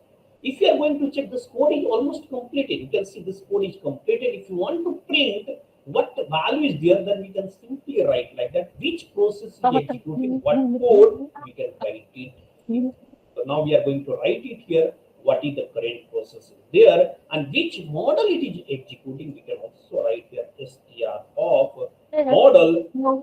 Also give the idea which model it is executing. So what we have written the code is very simple. What we have written here, MF will take the two part. The first part is your what model we are using, and second part is your what data we are using. After that, we are also printing what is the current process, which process is executing. So can you please check some background noise is coming? Pramod ji, are Nitin you sir, there? Can you Nitin please sir, check? could you mute yourself? So if you're going to check what we have done like that, the same code I have used. I have not modified more. I have only modified the input, and you can see how it will work for the parallel computing. And now I'm going to write the name as a model. Now first we have to prepare the data. So we are going to write here for, we have to simply write what model we are using here. This is your F data equal to this one for mod in model, and for every model we are writing fd equal to this one fd dot append. We are using the same model, the first one your model, and fd dot append we are using here data one. Okay, and then after that we are writing f data dot append of fd. Okay, you can also write in one line here. You can also write here something like that, mod comma data. That will also work. Okay, so you can also write something like that. So if you are going to check it, where it will execute it, if you want to check what is your f data of 0, it will give you, this is the first data. First data we are working for which one? Multinomial lattice classifier. And which data is that? This is the data. If you are writing fd of 1, it will give you, we are working with which data? Bernoulli, and this is the. Now we are planning to use the same code. Okay. So now first we are working with the 5 pole equal to 5, pole equal to 5. Then we are writing a dot append. We are calling the function called ACC model 1, ACC model 1, ACC model 1, ACC model 1, and here we are passing our F final. Okay. If you want to calculate how much time it will take, we can simply will follow the same approach. We will find the start time and what is the end time is. Once it is done, we are finding what is the start time, and we are printing also this. So now we are going to execute the code. If you are going to execute the code, if you are going to see here, again you can see 20625 process that is executing Bernoulli lattice classifier. 20624 that is executing multinomial lattice classifier. 20626 executing Gaussian lattice classifier. 2067 executing project segregation, something like that. If you are going to check every process is executing the different model. Again, I found some noise is coming. Can you please check? Hello, Zubair Yes, sir. sir. Please Some noise is mute yourself. Hello. Hello, Zubair sir. तर music त्यांचा phone खिचत असावा त्यांना तुम्ही mute करू शकता ते कोणी मेनू One second. Devatkar sir. I think as a host you can mute.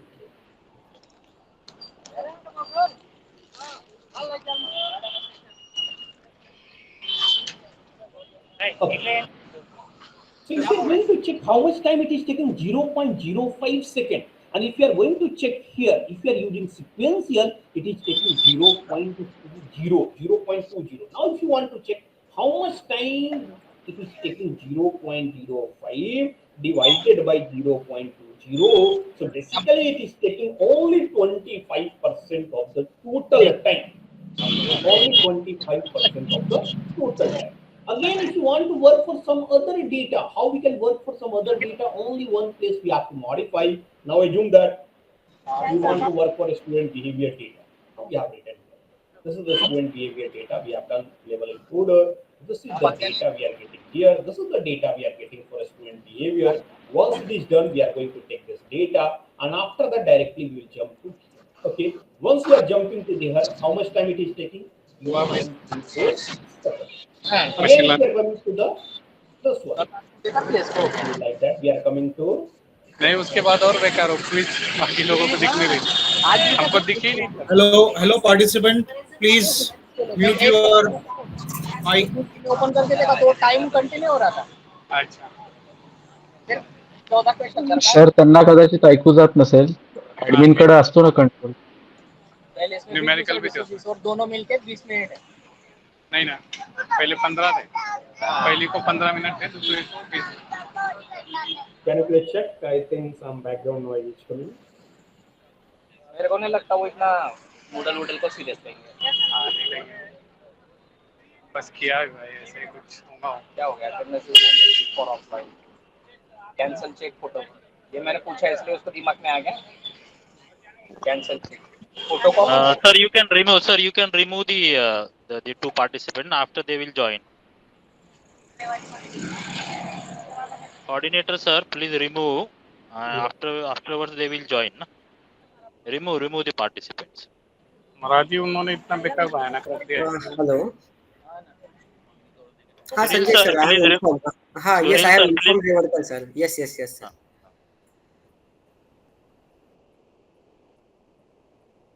Okay. So clear. Now you can see if you are going to check like that. So how much benefit we are getting here? This is a simple project. I have taken simple project. I'm working with only one project. And if you are going to check, if you are using the serial execution, it is taking 0.34. And if you are using the parallel execution, it is taking 0.05. Means if you are going to check how much percentage it is taking, if you are going to check, it is only taking 14% of the total time. Means approximately, if you are going to check 86%, we are going to save it here. Okay, that is for the one project.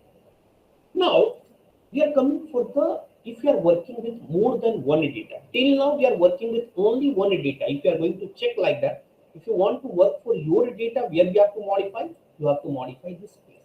If you want to work for the UCI repository data, you only find the ID. What is the ID of this data? You can only put the ID, it will start working for your data. So as for example, if I'm going to put the ID equal to 18, maybe some data is there, the ID equal to 18, you can see. What data is there? You can see like that. There is some other type of data is there, that is your data number 18, but there is no any data is here.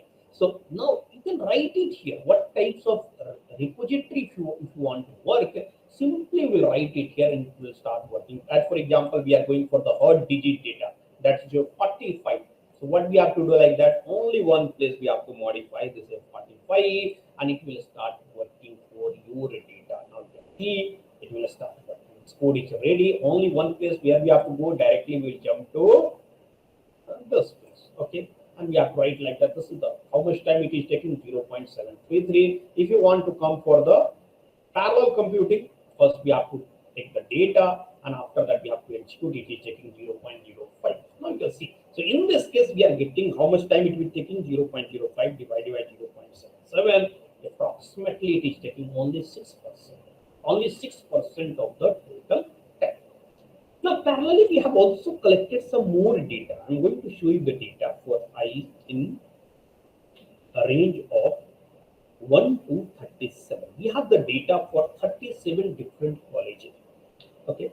So we are writing the file name equal to file location. File location. What is the file location? I have put it all the data in the Google Drive where you can easily access the data. str of I plus dot cs. If you want to check inside the data, data is there. So when the value of I equal to 1, we are working with 1.csv. I equal to 2, we are working with 2.csv, 3.csv, 4.csv, something like that. Once the data is ready, we are going to read the data. Data equal to np.generate from text. Generate from text, we have to write the file name, comma, delimiter equal to So now our data is ready. If you are going to check like that, our data is ready. Once our data is ready, whatever the code we have written, first I'm going to show you the data. We are going to print. This is the college number I data. We are working with college I data. What is the number of students in this college? np.save of data of 0. This is the number of students. If you want to find how many students got the job, in1 equal to np.where data of last column 1 double equal to 0. These are the students already got the job, and how many students are still waiting for the job? If you want to find what is the length of the job equal to length of in1 of 0, and what is the waiting equal to length of in2 of 0. So now you can see if you are going to execute this thing, okay, in, you can see for every college, if you are going to check, we have the different number of students. So we have collected the data for 36 college, and the last column basically it will contain whether the student is waiting for the job or the student already got the job. 0 means the student already got the job, and 1 means the student is still waiting for the job. If you are going to check in every college, different number of students are waiting for a job and different number of students for the job. You can see for every college, it was mentioned like that. What is the total number of students are there, and how many students got the job, and how many students are still waiting for the job. Okay. Now, first we have to apply, because we are working for more than one data. First, we have to apply sequential, and then we have to apply the parallel here. And parallel means what types of parallel we are applying here? Model parallelization. After that, we will apply what types of parallelization? Training data set parallelization. So we are writing for I equal to 1. This is the code we are writing here. So better, you already know the descriptive statistics. There is no need to print like that. Yes. Our data is ready. If you want to check how we can call this model, if you want to check like that, this one. What we are going to pass here? Model and data as well. So now we are coming to here. We are calling this function, and we are passing here. We are passing here what is the model and what is the copy of data. And we are going to write here for mod in model, and for every model we are going to print what is the accuracy we are getting. So we can also write we are working with college. We are working with college number I. Okay, college number I. We are working with which model? So we are writing here mod model, and for this model, how much accuracy we have? Right here, data 1. So what we are doing like that, for every college we are printing for college number I. If we are using this model, how much performance you will get, and parallelly we will also calculate how much time it will take to execute this.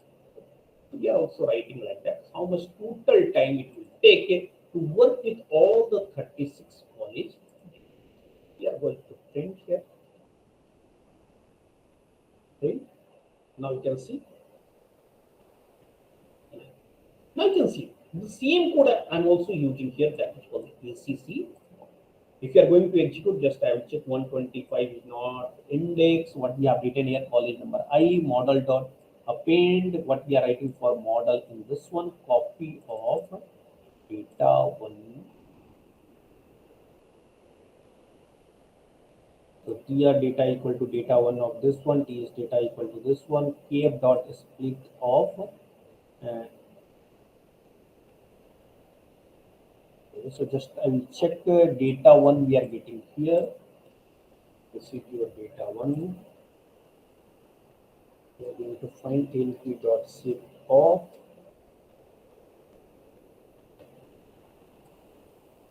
125, 21, 125 out of index. Just I have to check where this problem is coming. So basically we are working with for tr data kf dot split of data. We will go for this is the code we have written here. We are passing the data one. We have right here data kf dot split of data. Now you can see yes, it is working fine. If you are going to check for college number one, if you are using multinomial net classifier, you will get 83.26.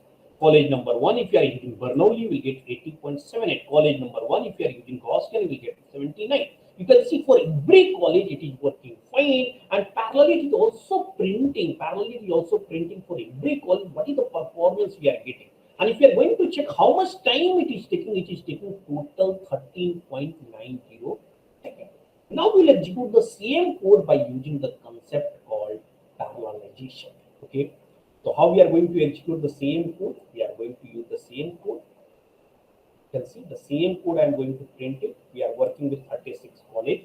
What is the name of this function? If we are going to check ACC model 1. So basically we are going to write here ACC model 1, ACC model 1, ACC model 1, ACC model 1. Okay. So for printing this one, you already know the procedure. What is the procedure? We have to write for mod in model, and we have to prepare one final data. If data equal to this one for mod in model, and we have to write if data dot append what is our model mod comma data. Once it is done, if you are going to check, once it is done, we are going to calculate what is the value of a dot append. Okay, so we are also writing a dot append. Once it is done, we are going to print for this college. We are writing here print college, comma I, comma A. So basically it will print in the proper sequence. So what we have done like that, if you are going to check, this is our final data. In the final data, the first we are passing the model, and second one we are passing the data. Okay, and we are using here model parallelization. Model parallelization means every time we are sending this data. Now we've already got the idea how it is printing the value. So there is no need to print here this process ID. So I'm going to okay. So now you can see again I'm going to execute the code, and you can see what the value it is printing. First we have to check it here. So 126 out of bound. Again the same problem we are facing here also. So basically in place of data 1 I have written the data. That's why this problem is coming. Yeah. Now you can see after that we are going to start it. So now again we have to check index 125 again, the same problem, ACC model 1, if data model, okay, right here copy of data, okay, so ACC model, where we have written the ACC model, here is the ACC model, we are going to the ACC model 1, ACC model 1, kf dot data split, that is fine, okay, kf dot model, okay. You have to check whether it will work or not.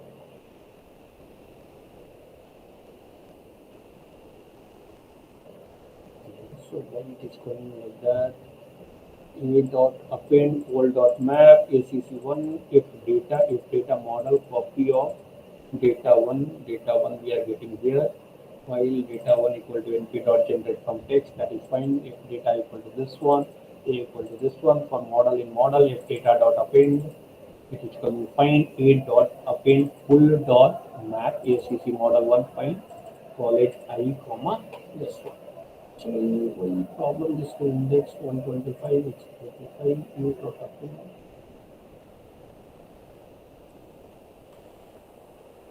Np dot shape of data. It's coming fine. Yes, it's coming fine. CC1.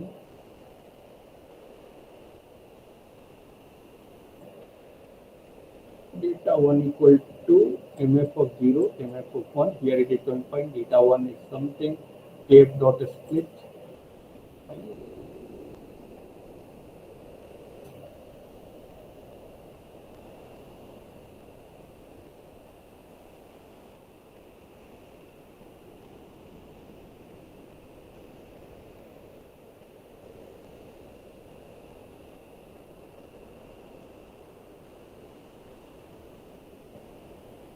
Okay, so now it is working. I have to check whether it is working fine or not. So it had to print the value. Final data taken here for data for okay.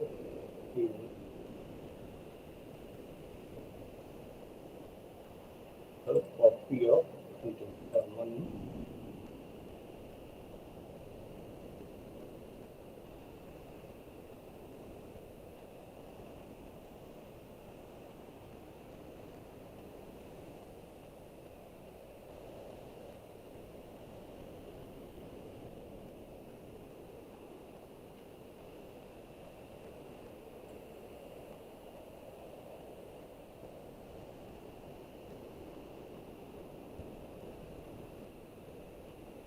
So it is working. I will check whether it is working or not. So now it is working. I think a dot append file name. But why it is taking this much time? It will not take this much time.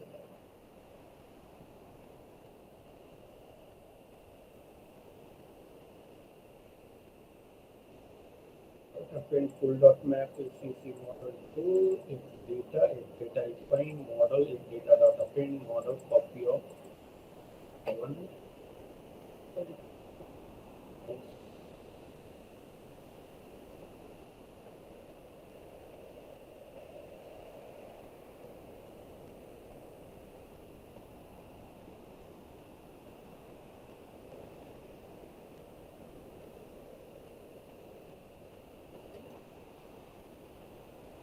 Check whether it is working or not. So it is taking this much time. Full dot map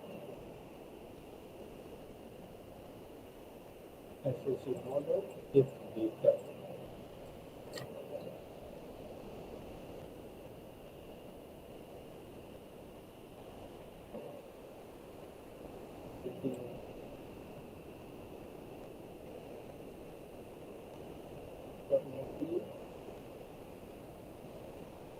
Okay, so I think this one there is some problem in model. This is fine. This is fine. Data 1 equal to normalized data 1. This is also fine. TF dot split. It's fine. Training data, testing data. We have taken this one. Model dot predict. We have taken SCC dot append accuracy.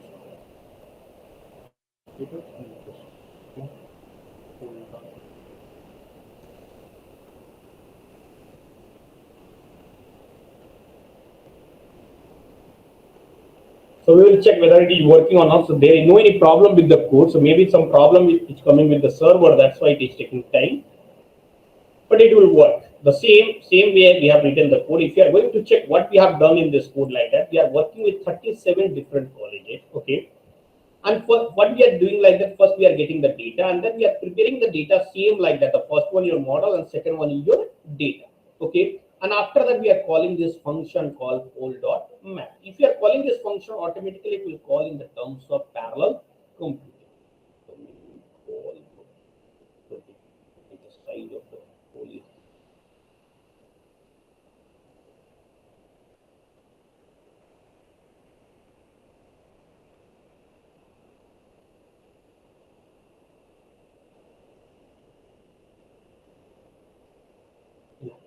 So I think now it is working fine. So basically we have to define the pool here also. Every time we have to define it. So now you can see now it is working fine. If you are going to check for every case, it is printing the value, and even if you are going to check the accuracy, we are getting the same accuracy whatever we are getting here. We are going to check 83.26, 80.70, and even if you are going to check for this one for college number 1, the sequence you already know 83.14, 80.8. So it is coming the similar like that. And if you are going to check how much time it is taking, 1.2 seconds. And if you are using the sequential, it will take 13.90. That is the one advantage here. What we have done like that simple procedure we have used. Simply we are using the model split. Okay. And it is working. Only the previous case we are not defined the pull. That's why it is not working. But when you have defined the pull, it will start working for every call. It will start working for every call. If you want to print in the that format, you can also print it. There is no any problem with that. Okay, so maybe you can also print in that format for A1 in A1 in A. We are going to print what is the college number I. What is the college number I? What is the model? You can also print it here. That is your data of F data of F data of. Basically, we have to write I in the range of 0 to length of A. We are printing F data of I comma 0 comma A of. So no, we have to write here J for J. This one college number I F data J.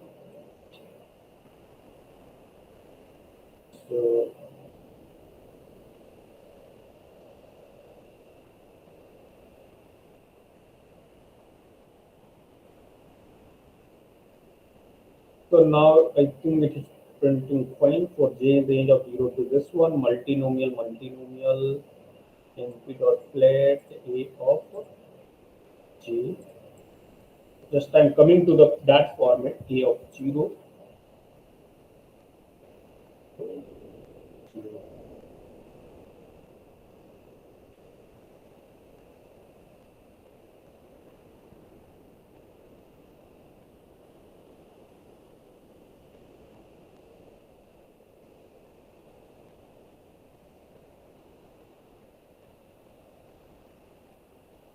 Yeah.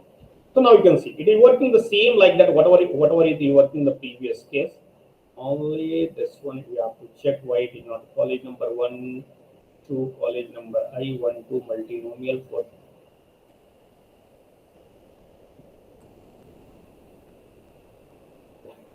So now you can see it is working the same like that, same format, whatever the format we are getting here, the same format it is also working here. Now we have to check how much time it is taking when you are going to print in this format. So how much time it will take as compared to the sequential. So again, it is taking 1.31, and if you are going for the sequential execution, it will take 13.90. 13.90. So that is the one level of parallelization we have checked. Now we'll go for the second level of parallelization, where we have to pass our data. Means we have to pass the single model, but we have to pass the different training data, and then we'll go for the parallelization. So this is the equation model 1 we have already defined. That is in which scenario, when we are passing the different model and we are passing the same data to all the computing node. So as for example, computing node 1 that is working for multinomial, computing node 2 working for Bernoulli based classifier, computing node 3 working for decision tree, something like that. But now what I'm going to do like that, there is all computing node taking the same model, multinomial, but they are working for the different training data. And they are working for the different training data. So for that, we are going to define one simple function. One function I'm going to define it. And this time I'm giving the name of the function is model number. Okay.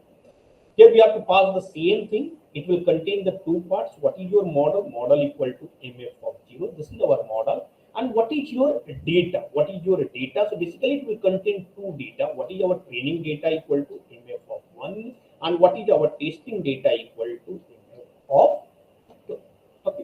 So basically there are three parts are there. Now we are going to fit the model.fit training data, and then we are going to predict what is the model.predict, and after that we are calculating what is the accuracy of the model. Clear? But the only the difference is, what is the difference here? Basically it will take what is your model, what is your training data, and what is the testing data. And after that, finally, it is going to return what is the accuracy estimate. Now we are going to use this model for this one. So this one you already know what we are going to do, like that ACC model one. This one will only work. Better I have to write in the top one so that you will not confused. Okay. So this is the model we have defined. Now we are going for the data set preparation. Okay. So here again we have to use the same. Okay, this is the data set for previous. Okay, so that you will not confuse. Now we are coming to this one. I am going to use the same k-fold cross validation, and you will see how we are going to prepare the data. Okay, so we are going to write here for tr index comma ts index, for tr index comma ts index, or first we are going to write for mod in model. Okay. Now we are going for tr index and testing index. So we are writing for tr index comma testing index in kf dot split of data. Okay. What about the data one is here? So we are going to split the data. Okay. Before that, if you want to normalize the data, first we have to normalize the data. So that's why we are also writing data one equal to data one of all columns 0 to -1 equal to normalized data. So we have normalized the data. After that, we are finding what is our training data, what is our testing data, and after that, we are going to put in the if data equal to. We are going to put in that data, and after that, we have to call the function. So here we are writing if data equal to this one, and after that, we are calling if data dot append. We are going to append model. We are going to append what is our training data, tr data, and what is our testing data. Okay. If you are going to check up to here, I think there is no any confusion. What we are done like that, we are using the tenfold. We are normalizing the data, and for every model, we are writing model in model, and first we are taking the F data. In the F data, this model remain constant. Every node is getting the same model, but for every fold, you will get the different training and testing data.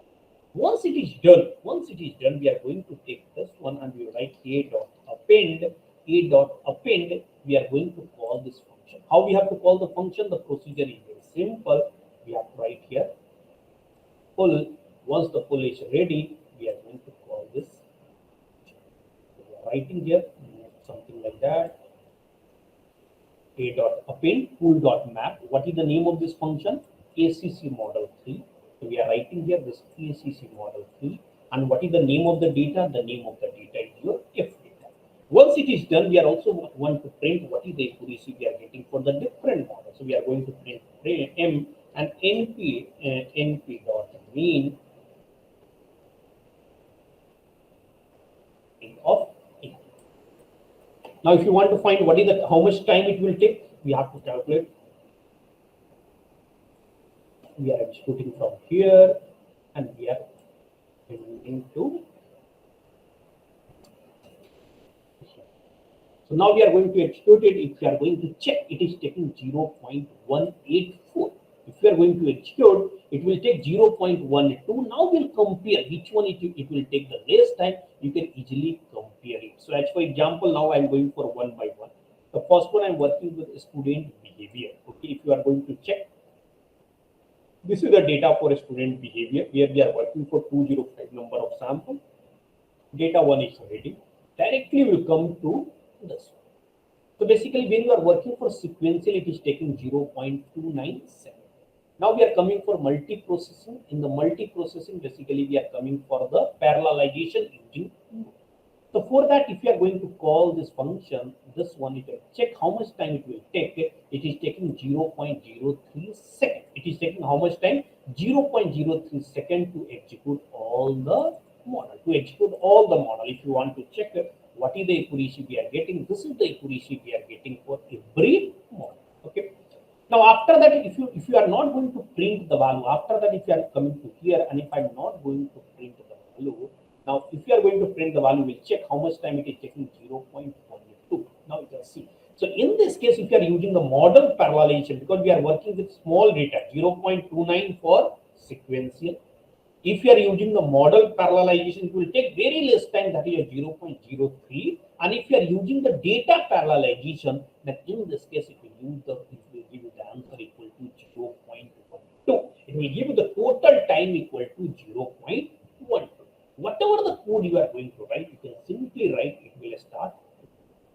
Now the same code I am going to apply, whatever the same ACC model 3, whatever we have written here, I'm talking about this one. ACC model 1 that you have already written, ACC model 3, this one. The same code I am planning to apply for the whole 36 college, and then we have to check how much accuracy we are, how much time we are getting if we are going to execute for all the scenarios. So how we have to write the code? The code remains same. You can see how we have to write it. The first, you will get the data. We have to write it here. So first we are getting the data. Once you are getting the data, you have to normalize the data. So data 1, all column 0 to -1 equal to, we are going to normalize the data. So we are writing normalized data of this one. Once the data is normalized, we are going for every model. So that's why we are going to write here for MOD in model. Okay. Once the model is ready, we are going for F data. F data equal to this. We will find for TR index, comma TS index in F dot split of data 1. Okay, F dot split of data 1.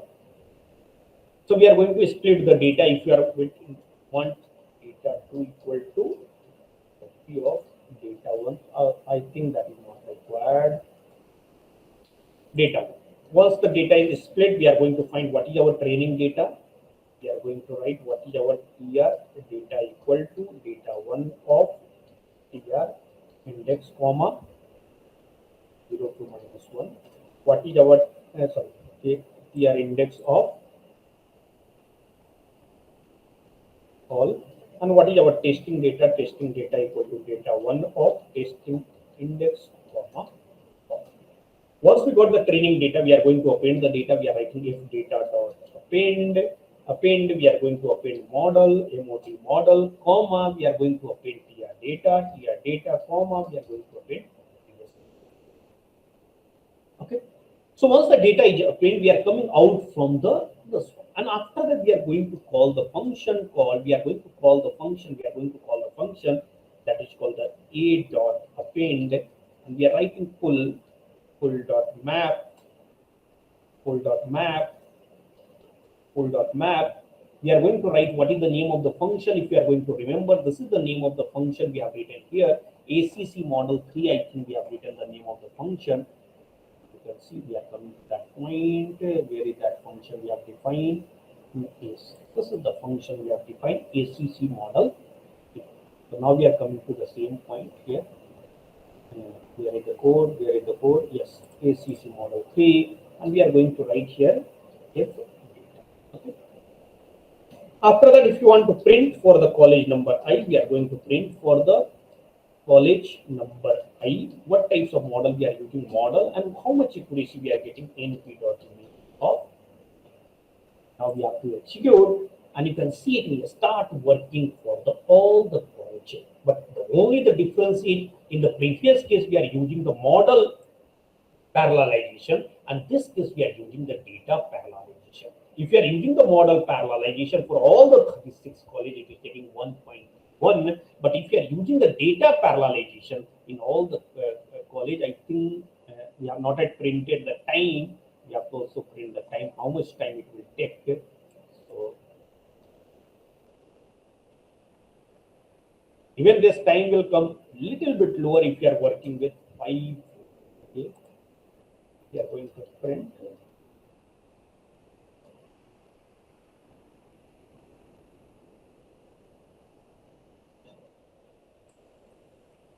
So now you can see it is working here. Once it will complete it, we will check how much time it is getting for working for all the 36 college. So you can see 90, 23 is already completed, 28, 31, 32 is already completed, 35, 36. It is taking 4.48. Try to understand. If you are working with, you can see the benefit of using. If you are working with, if you are working with if you are working with first one sequential, then it will take how much time? 13.90.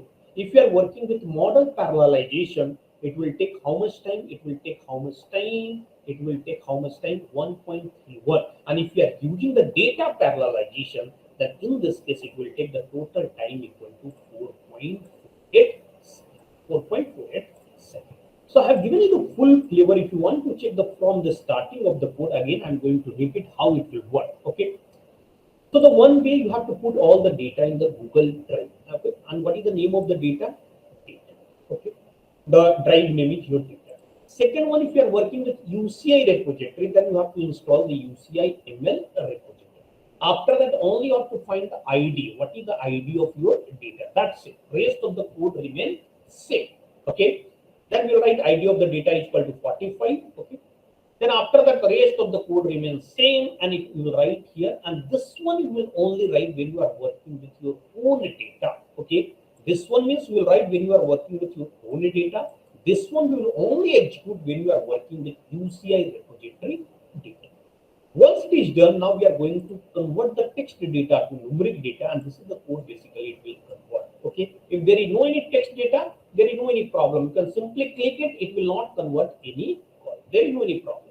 After that, if you want to check how the data look like, this is your data. After that, we are converting this data to data. You have to why we are more data to the NumPy array to get the better result. Once this is done, now we are going to define the model. Here we are using the 8 different model. If you want to use more model, simply you have to add it, and your code will start working for more number of models. It is not like that. Your code will start working with more number of models. As for example, now you can see, I'm going to write all the models here. You can see.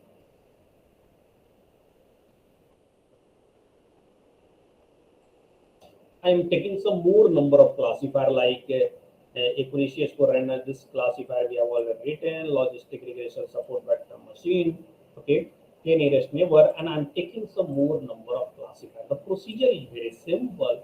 Whatever the classifier you know, simply you have to write it. These are the classifiers. It will start working for these classifiers. Okay, so first I'm going to execute this one, and you can see if we are going to execute, it will start working for these number of classifiers.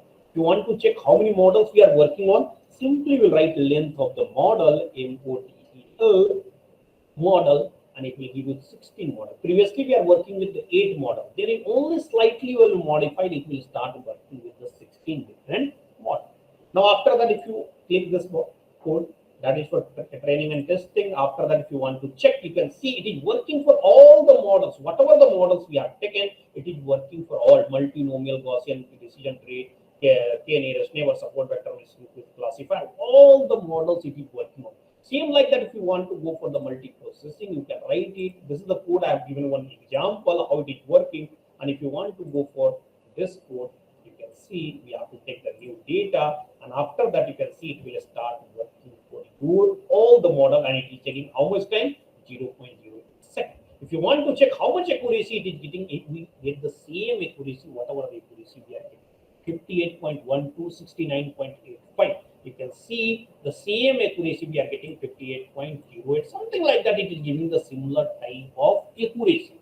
If we are going for the next step, that is called the data parallelism, means we are going for the data set. Now you can see this code remain for the data parallelization. Okay, it is also taking 0.41, but again you are getting the benefit. If you are working for more than one data, then you have to write this code, and it will start working for more than one data, you can see how much time it will take to work for more than one. Means 36 data, 36 college data we are working on, and you can see this code will start. This code you can apply anywhere, only you have to change one place and it will apply for everywhere. I will give you just one motivation. I think almost once it will completed, I will give you. Now we are working for more number of data, more number of models, so definitely it will take some time to execute. Okay, maybe some classifier maybe also give you some warning or some error. So 12 already completed, 13, 14.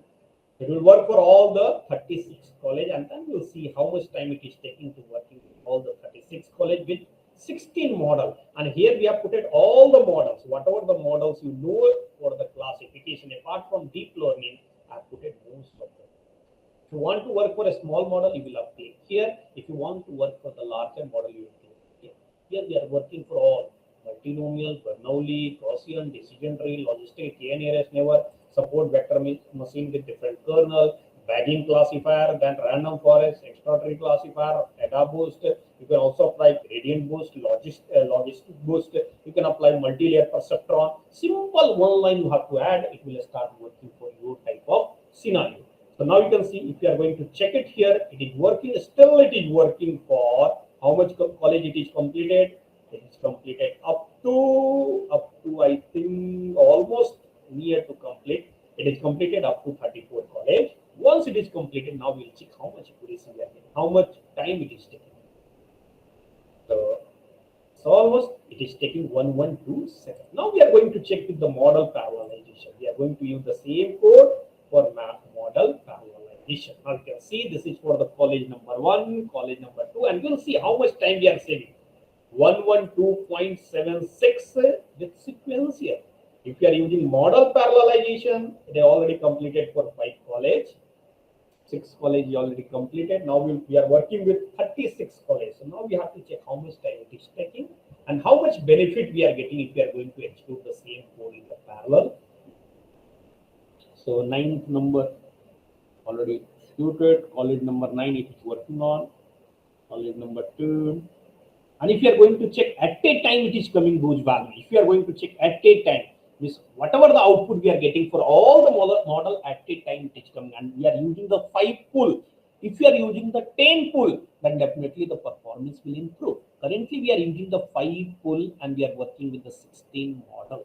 Okay, the college number 18 already completed. So 50% we are almost completed. 21 already completed. 22, 23. So now we have to check how much time it is taking. 24, 25 already completed, 26. So it will go up to 36 college. So 29th number college also completed. 30, 31, and we have to check how much time it is taken for the previous case. It is taking 112.76, and we have to check for this case how much time it is taking. This is the CPU time, how much CPU time it is taking. The 35 already completed. The last one, it is taking 2.84. Try to understand. Previous case, it is taking 112.76, and this one is taking 2.84. Try to understand the benefit of using. Now we are going for the next one is called the parallelism, data set parallelism. And this case, we have to check how much time it is taking for the data set. Okay. So up to here, if you have any question, any doubt, then let me know. If you want this code, I'm also going to share the code with you. So at least you will try to execute this code for your scenario, even by changing any single line of code. So I'm sharing the code with you. Even I will put this code in the Google Drive. I have given you all the data that is present in the day 2. By mistakenly, I have put it all the data in the day number 2. So this is the code I have shared with you. You can easily open the code. If you want to check, you can check how it is. So if you have any question, any question, then let me know. Anyone?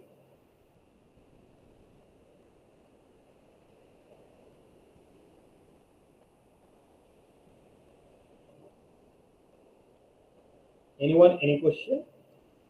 So I think almost done from my side.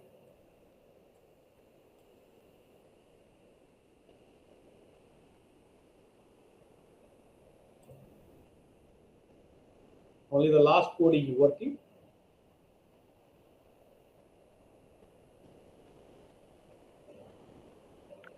Sir, can we increase your GPU?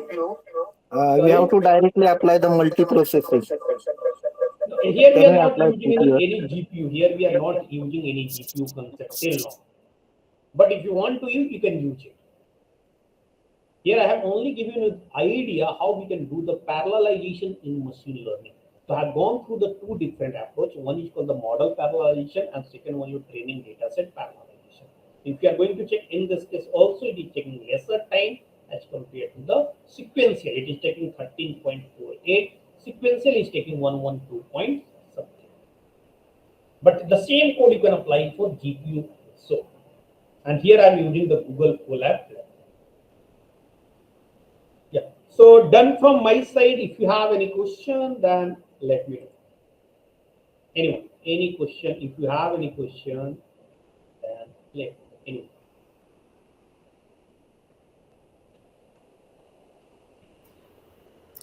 Hello, participants. Please, if you have any questions, you can put it in the chat box, or you can unmute yourself and ask the questions. Sir is there for answer your question.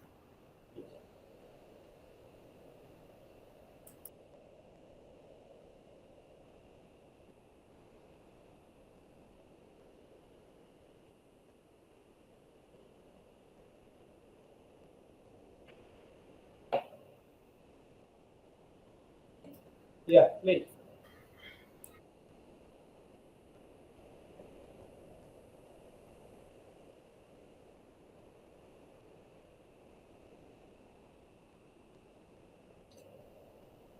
So one participant is raising the hand. Yeah. If you have any question, you can ask. Yeah. Yes, Ushali ma'am, you can unmute yourself and ask the questions if you have any.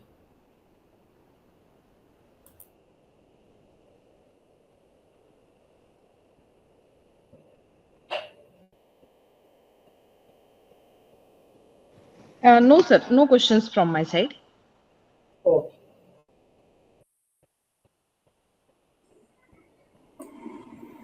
Yes, any questions, please comment in a chat box.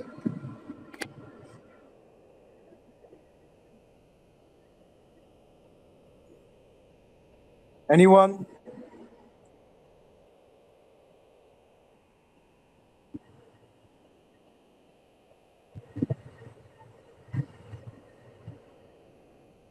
It seems no one have any question. Fine. Thank you so much, Love sir. I Yeah. Thank you. request Thank you. Sunil sir. Okay. Yes, sir. Please continue. Now, sir, can you? Yeah. Okay, thank Yeah. you.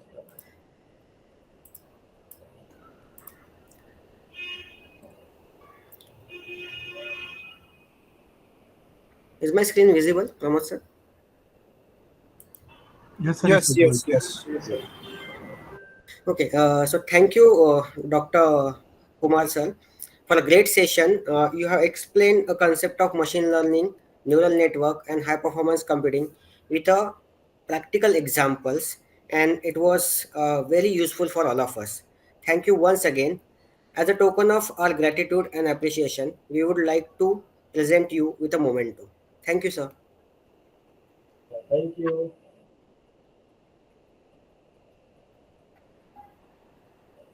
Love sir, thank you so much for wonderful, insightful session. Yeah. Thank you. Thank you. Thank you. Definitely, it will help all the participants. Yeah. Right. Thank you so much, sir, for your time. Thank Yeah. you. Thank you. Thank you. Thank you. Karvi sir.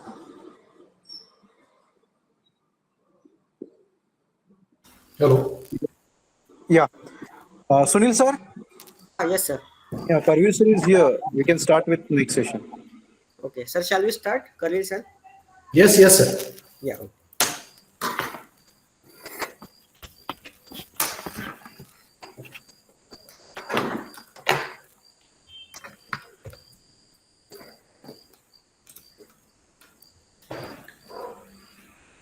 Hello. Yes, sir. Am I audible?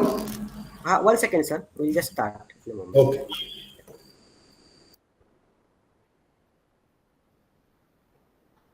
I hope my screen is visible. Yes, sir. Yes, sir. Yes, sir. Okay. So good evening, all. As we come to the end of today's sessions, we are now beginning our final one, a hands-on lab on MPI, once again led by Dr. Karvir sir.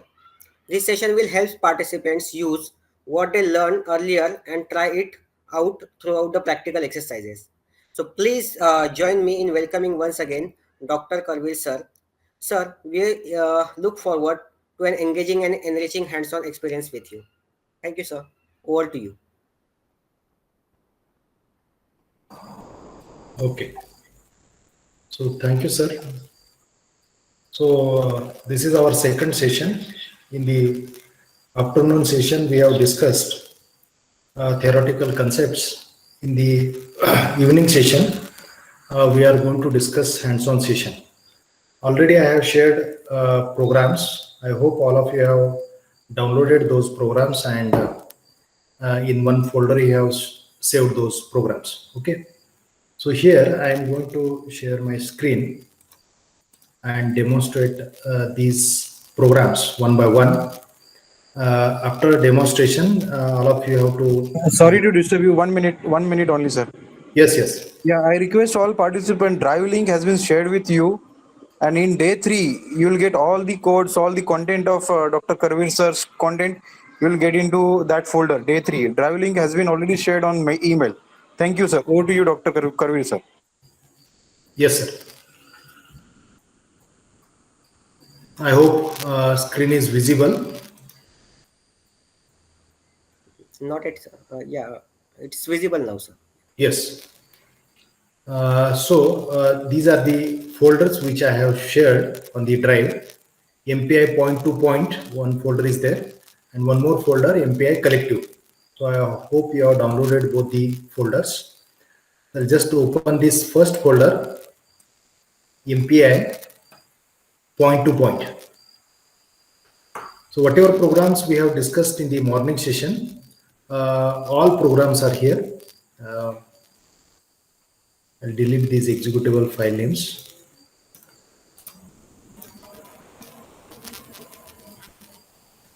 Yes, these are the programs. So I'll open these programs again. Once again, I'll quickly explain the code and then I'll execute the program. Okay. So let's open the first file. First file, that is sample.c. So this code already we have discussed, right? So header files, main function, then two variables to store number of process and rank, init function, then rank function, size function, and one printf statement. So all processes will execute this printf statement. Okay. So go to the terminal, change the directory to that particular folder, MPI point to point, and by using ls command, just check these files. Okay. So just now I have opened sample.c file. So this is a file which I have opened, right? So this program we are going to compile and we are going to execute, right? So what is the command? As I explained in the afternoon session, mpicc -o, then name of the executable file. Any name you can give to the executable file. So it is better to give the same name like a source file.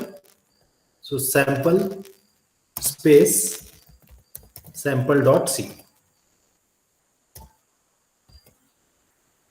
sample.c. So here the program is compiled. Now let's execute it. mpi exec -np, number of processes. Let's create two process dot slash sample. So here two processes are created and they are executing the same code. Okay. how many total processes and what is its own rank. So if I execute this executable file with number of processes equal to 10, all 10 processes will execute the same code like this, right? Then we'll move to the I'll explain 2-3 codes and then you try it. Once you finish, then we'll move to the next. Okay. So first I'll explain some sample program, sample 1, 2 like this. And once you execute this, we'll go to next code, that is blocking send and blocking receive. So various combinations, whatever we have discussed. So those programs we'll try to execute one by one. Okay. So this is one code. Second is sample 2. Okay, so here similar code is there, but here we are performing some operation. Okay, some additional operation, addition operation we are performing. So let's compile the file sample2.c. Let's compile the program sample2.c. Same in a similar way we have to compile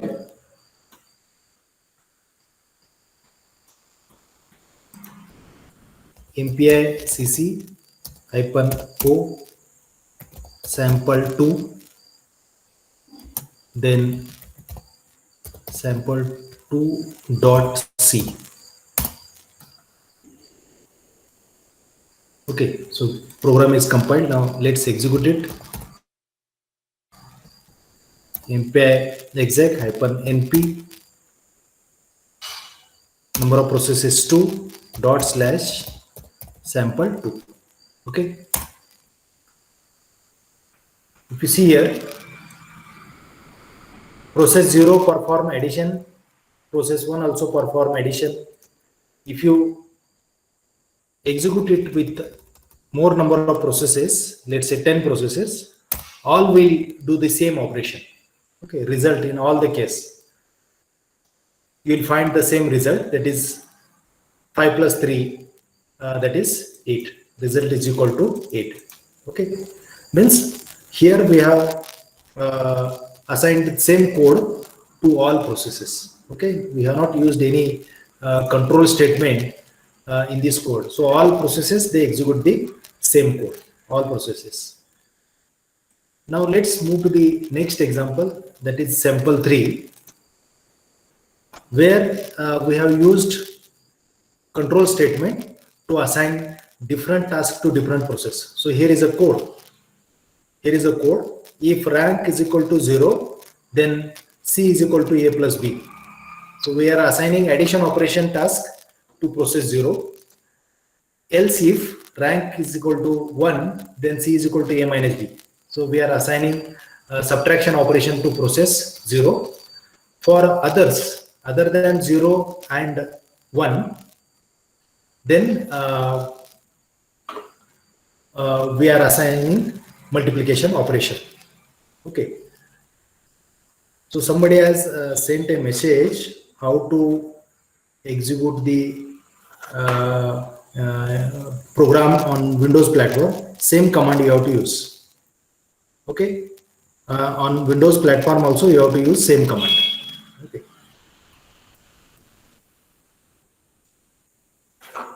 Only thing is you have to go to, here we have used terminal. In Ubuntu we have used terminal. In Windows you have to go to command prompt, cmd command you have to use. Okay. And if you have installed MPI properly and its part has been set to the in the system variable, then automatically it will execute the MPI CC and MPI exec command. Okay. So only slight difference is there. Here we are using terminal, there you have to use command prompt. That's it. Okay. So here in sample 3, we have assigned different tasks to different process. For process 0, addition operation. For process 1, subtraction operation. And then others, multiplication operation. Okay. By using control statement, we have done this. Will it be possible in the VS Code? Yes, it is possible. Okay, so what you have to do is in the VS Code, in the package manager, by using package manager, you update or install MPI. Okay, so many time what happens, if you install MPI separately, and if you are trying to use it in VS Code, if the path is not set, you may not access the MPI library. So it is better to open VS Code and go to the VS Code package manager, and then you will find search for the MPI library and click on install. So in that way you can access. So here is a third program, MPI CC hyphen O. So once I execute this code, and then I'll come to individual difficulties. Okay. Then sample3 space sample3 dot C. Sample3 dot C. Okay. The file is compiled. Now you can see the fold in the folder, executable files are created. See this one. So these are the executable files which are created after executing the mpicc command.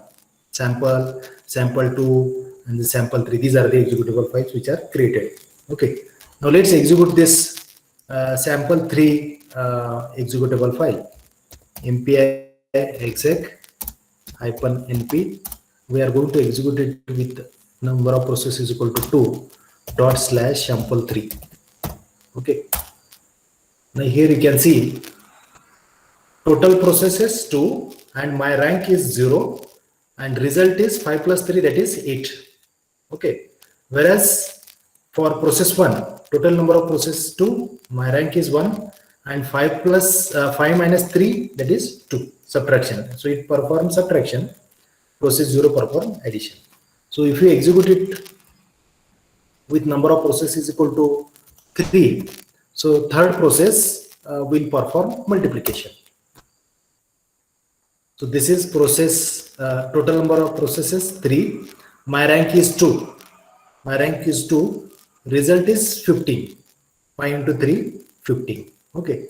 Similarly, if I execute it with 5 processes, so others will perform multiplication.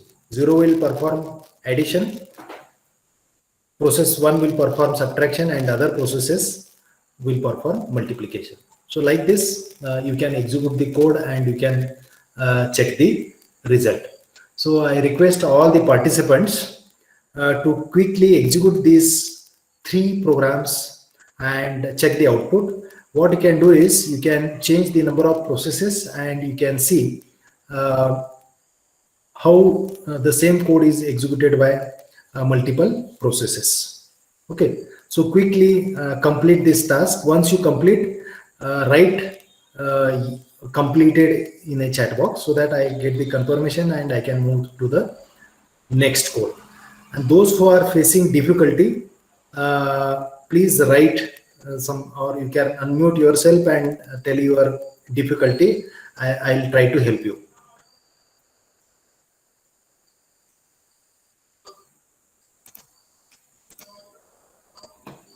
So code is already available with you. Do it fast.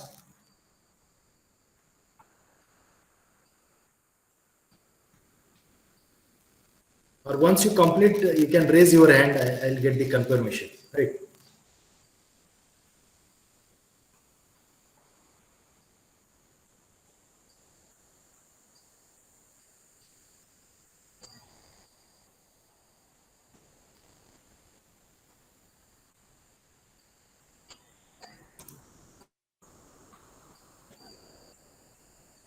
Yes, I have a doubt. Who, Nilima, ma'am?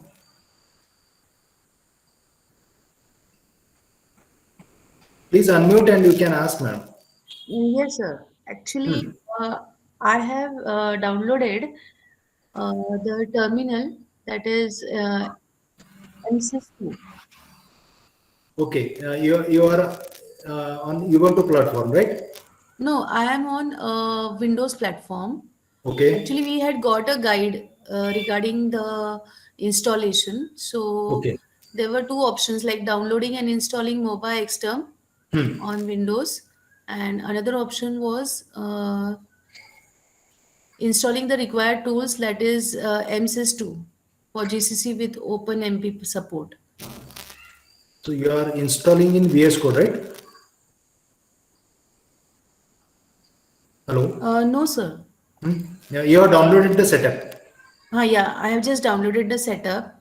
Okay. So just needed your direction, like how can I just proceed? I'm new to this, so I'm troubling you. Okay.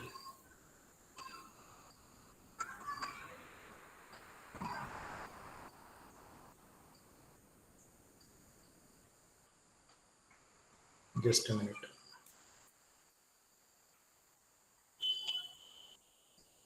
So can you share your screen now?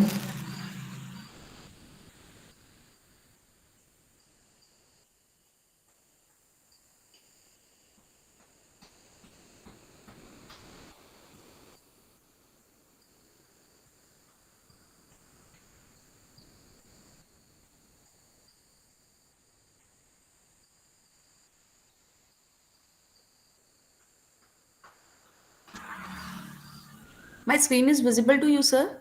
Yes, yes, it is visible. Open that this one. Okay. So sample.c, this program I have opened in Notepad. Okay. Then Go to, this is command prompt, right? yes. So here, maximize this, So please. yeah, Okay. is it visible? Yes, yes, it is visible. So how should we give the path here? Right. And so what is this? Is it a whether you installed any? It's not a normal command prompt, right?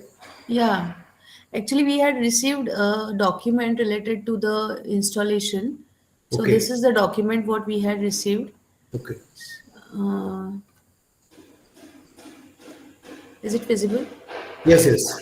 So So I installed this. okay. Before that, I had installed this, but it was not downloaded properly. There, like the home edition was not getting installed properly. Okay. Yeah,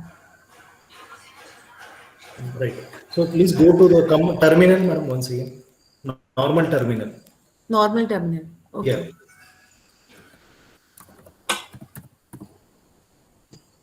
No, here no. In the Windows OS.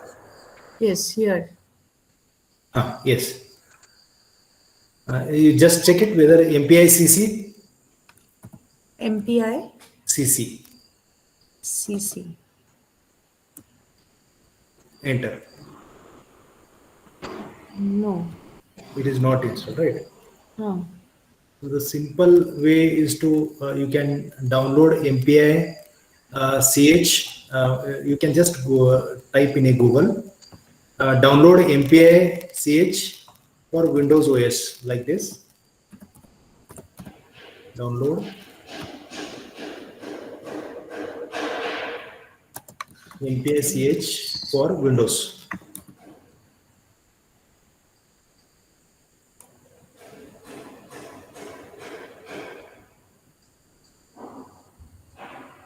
Should I take this one? Yes, yes. First one Okay. you can take. Okay. Just download it and install it, madam. Okay, this one. Yeah. MS MPI 10.1.3. Yes. Okay. And once you install it, then go to command prompt and execute the command. Go to that particular. Should I select this both the files? Yes, yes, both the files. Some library files and some dev files are there. Yes. Hmm.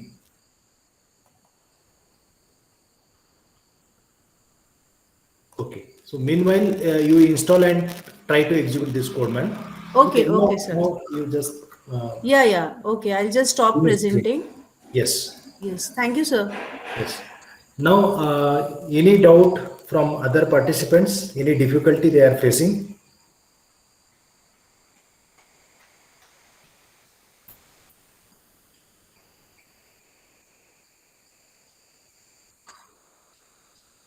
So I request all the participants to execute this code and check how it creates the various number of processes.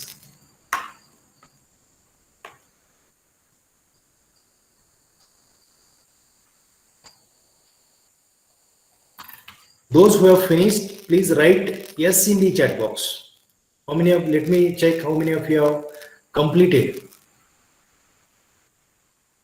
Those who have completed the execution of these three programs, sample.c, sample1.c, sample2.c, whatever three programs we have discussed, those who have completed execution of these three programs, please write yes in the chat box.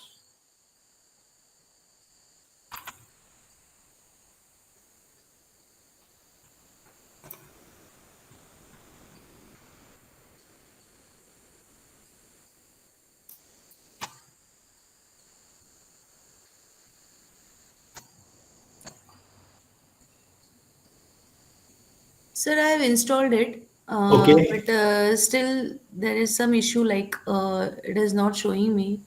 Execute mpicc command after Yeah, the, yeah. then what So it it is shows? not recognized. It is not recognized. Okay. Installation is completed, na? Uh, yes, installation is completed, but there is some installation failure with the error code 50. Okay, Okay. let me see. Okay. Okay. So we'll move to the next code.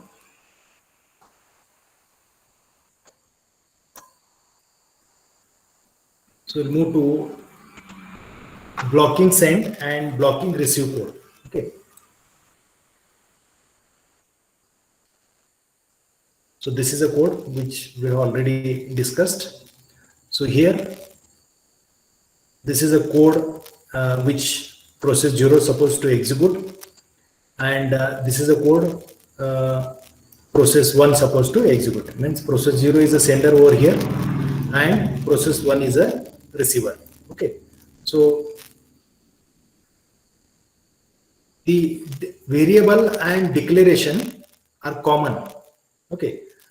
So whatever variable we have declared here, int, myrank, size, data, these variables are same for both the process, or in fact same for all the processes. Okay. So whatever data you want to store, storing data in the variable, or printing the data which is received in the variable, we have to do in the control statement. Okay. So this particularly this statement, data is equal to 50. If I write outside this, what happens? Both processes, or in fact all processes, will execute the this instruction. Okay. So which we do not want. So this data is equal to 50 should be executed by 0th process. Okay, because 0th is process is a sender process, and it has a data. It should have a data. Okay, so this line should be present inside the control statement. Okay, so data is equal to 50. Whatever data the process is sending, print it and send it. Okay, process 1 receive the data in the data variable and print it over here. So it is very easy to understand the meaning of this printf statement. Okay, so let's execute this program. Name of the file is blocking underscore send underscore receive dot c. Okay, name of the program is blocking underscore send underscore receive dot c. Okay, so let's compile it. mpicc -o, same name I'm going to give to executable file. So the if you are in Ubuntu, just press tab by typing some letter of the file name. and just press a tab, it will auto complete it. Then remove the last .c and again blocking.c, blocking underscore send underscore receive .c. So this is how we can type the name. Okay. So it is compiled. Let's execute it. mp exec -np. So all send receive functions you should execute with np is equal to 2, because one sender, one receive is there. Okay, don't try to execute it with more number of processes. Okay, because one sender, one receiver is there. Right. So np should be 2 here strictly. So blocking underscore send underscore receive. So here you can see my rank is 0 and I am sending data 50. My rank is 1, I have received data 50. Okay. As I said, if you try to execute with more number of processes, you will not find any difference, because there is a no code for third process. Okay, there is a no code for the third or fourth process. We have explicitly mentioned code for process 0 and code for process 1. Okay, even if you execute it for 10, you will get the same output. Okay. Next,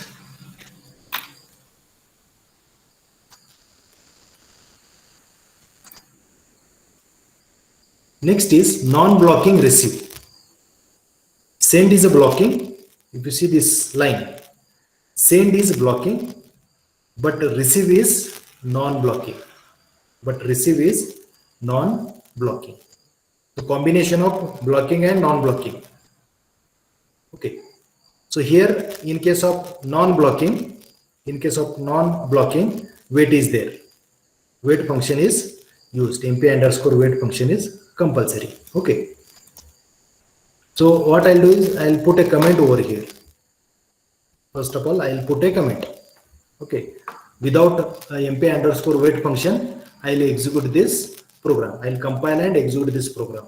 And let's see what output it gives.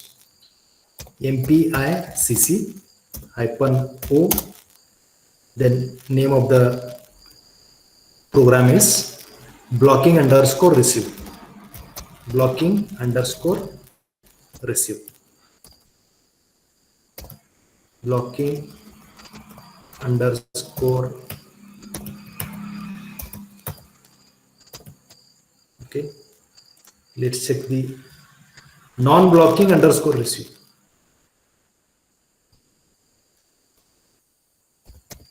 Non-blocking underscore receive. So non-blocking receive function we are using.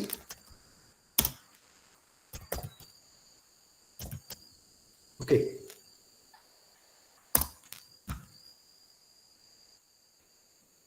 Let's execute it. mpi exec mp number of processes is equal to 2. Non-blocking underscore receive.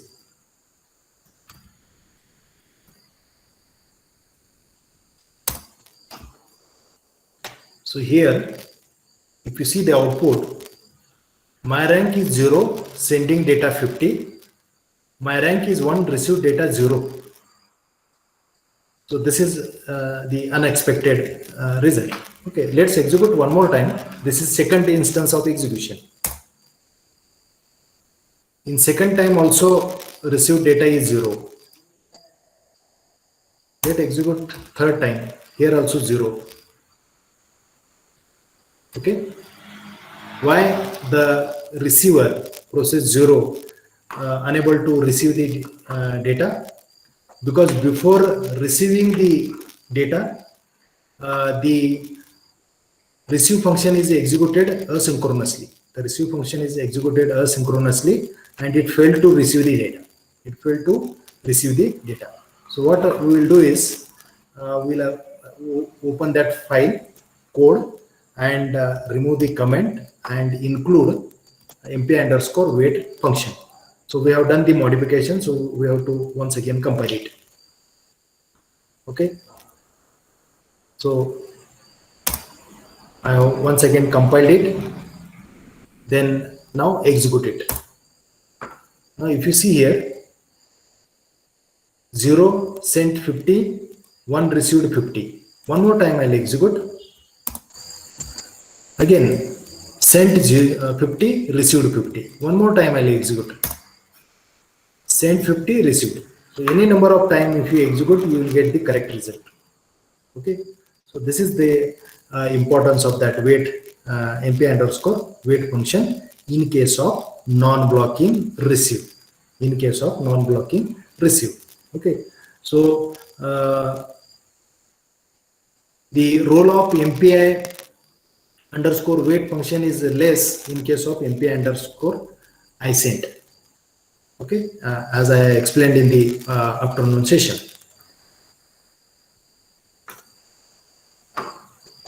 So let's move to the next code, non-blocking send. Here it is. Non-blocking send is used, but blocking receive. Blocking receive. Non-blocking send and blocking receive. Okay. So here MP underscore wait function is used along with MP underscore ISEND. With MP underscore ISEND, MP underscore wait function is used. Here I have put a comment with by putting comment on this line will compile and execute, and let's see the output.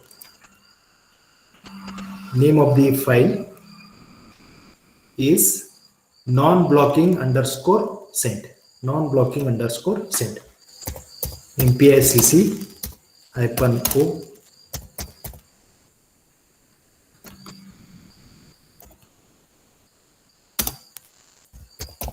non-blocking underscore send dot c.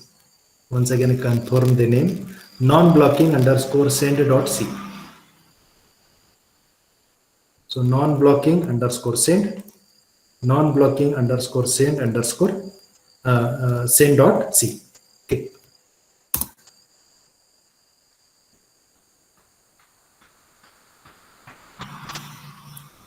So we have compiled the program. Let's execute it. MP exec -np, that is 2.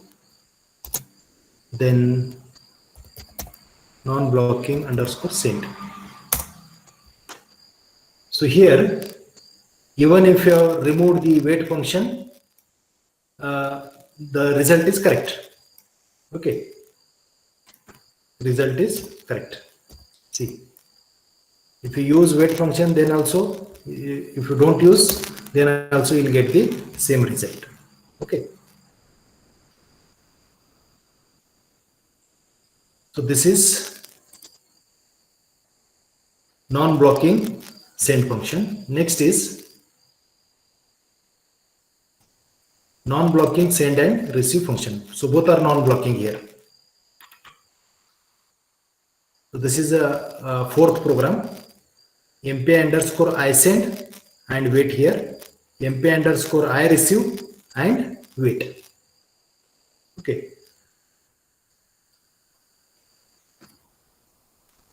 So MPI CC -o, name of the file, blocking underscore send underscore receive.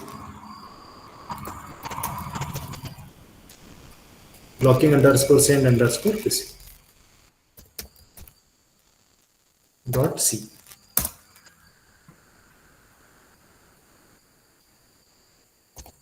MP exec number of process 2 dot slash blocking underscore send underscore receive. Here also you can see the same result. So two wait functions we have used along with I send, along with I receive. Okay. So here what I have done, with I send we have used it, and with with I receive we have used it, but we have not used it with the I send. Okay, because for I send it is not compulsory. It is not compulsory. Okay. So if we execute one more instance,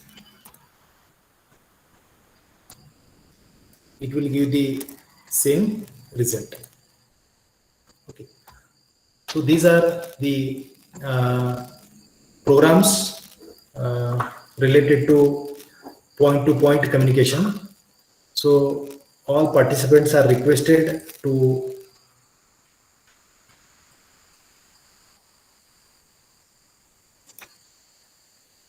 execute these programs, and once you finish, let me know.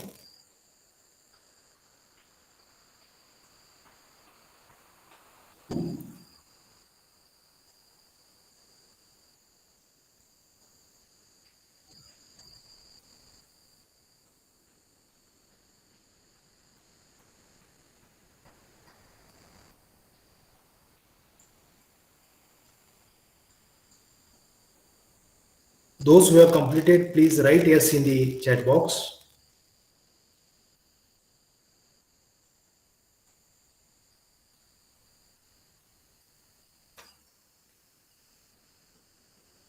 Yes. Okay. Those who have completed execution of these codes, please write yes in the chat box. So this is the first part of this session, number 2.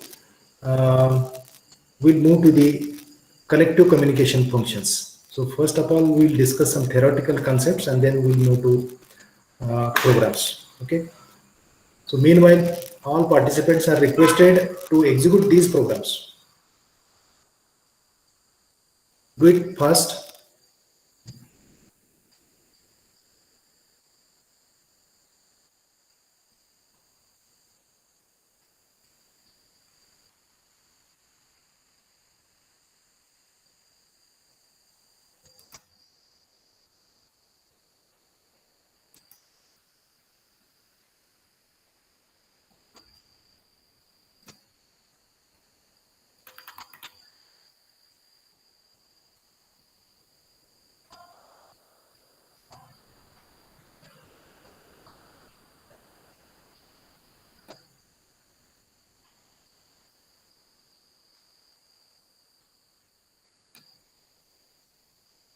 If you have any difficulty, please ask.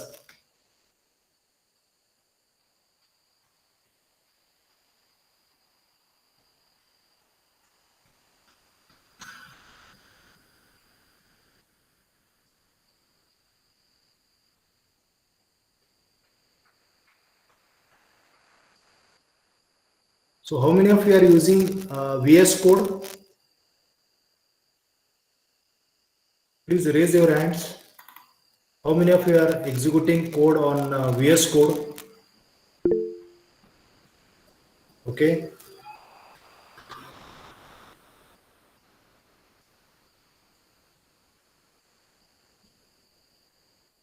Yes.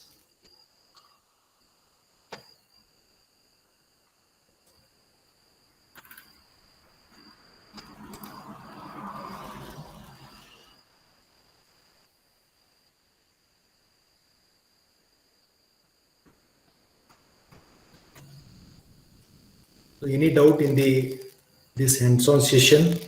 Any difficulty or any error in executing these programs?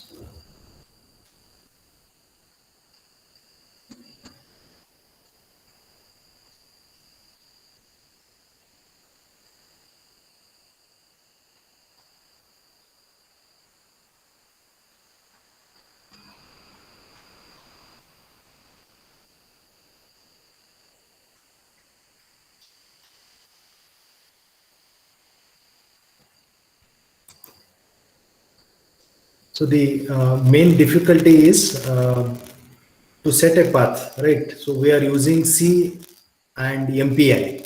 Okay. So we supposed to install C also and MPI library also. So in case of Ubuntu operating system, what happens? By default, C compiler is installed. We have to install MPI by using some commands. So automatically the path will be set, right? But in case of Windows, what happens? Which compiler you are using, and then again how to set the path, that is the main difficulty. Okay, or better you can use VS Code, so which manage all the packages. So through VS Code you can install C compiler and MPI library also. So best solution is you go through some IDs. Okay. So I hope all the participants have completed the given task. Quickly once again, write yes in the chat box if you have completed, and if you are not completed, then also let me know. Then write no. If you are not completed, if you are facing some difficulty, because of some difficulty you are unable to complete it, write, be honest and write no in the chat box. So if you have completed, then write yes in the chat box. So I am expecting at least 50% of the people should complete the task. Okay, so once you complete it, then it becomes easy to understand the second part. Okay. Okay, no issue. Just remember these steps. Those who unable to complete, just remember these steps. Okay. So main issue is with the path. Okay. So because we are using most of the time, what happens on Windows, we use Turbo C.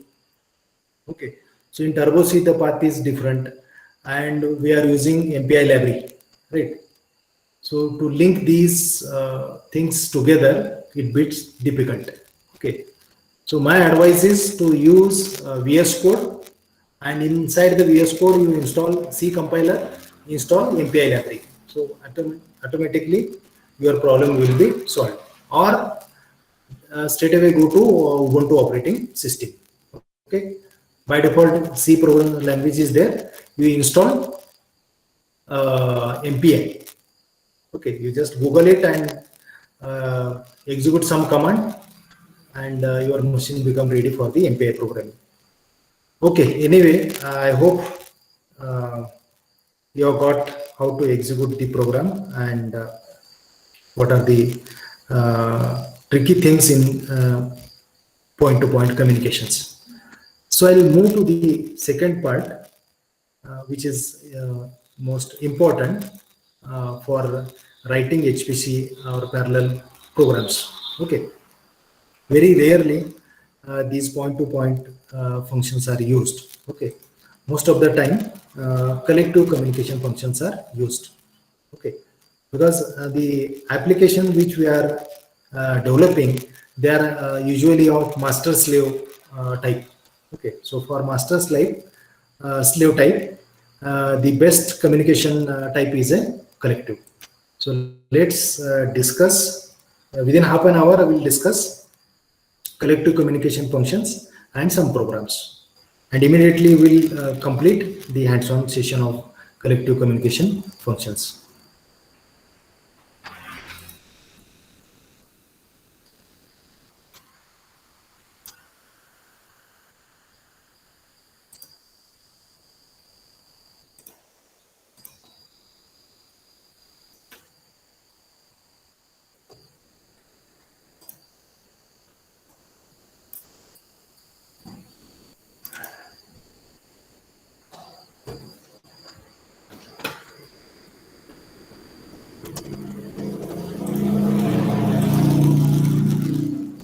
I hope screen is visible and voice is audible.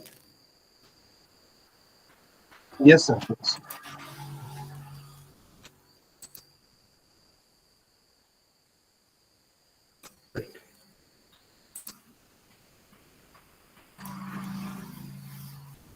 So let's discuss MPI collective communication.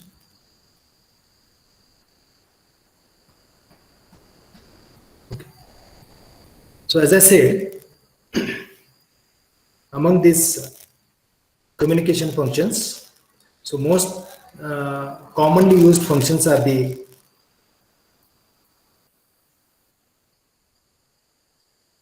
collective communication functions.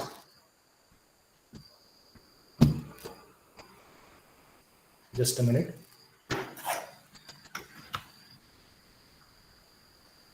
Okay. So among these communication functions, most commonly used functions are the collective communication functions. As I said, these are suitable for master-slave computations, and in most of the real life HPC applications and parallel computing applications, master-slave computational model is used. Okay, where one process communicate with other processes, or one process receive data from other processes. So we can accomplish master-slave communication by using one-to-one also. Okay, but we need to use for loop. Suppose P0 is a one process and it want to send a message to others. So how it can send? By using for loop, it will first of all send to one, then it will send to two, then it will send to three. So by using for loop, we can do this. Okay.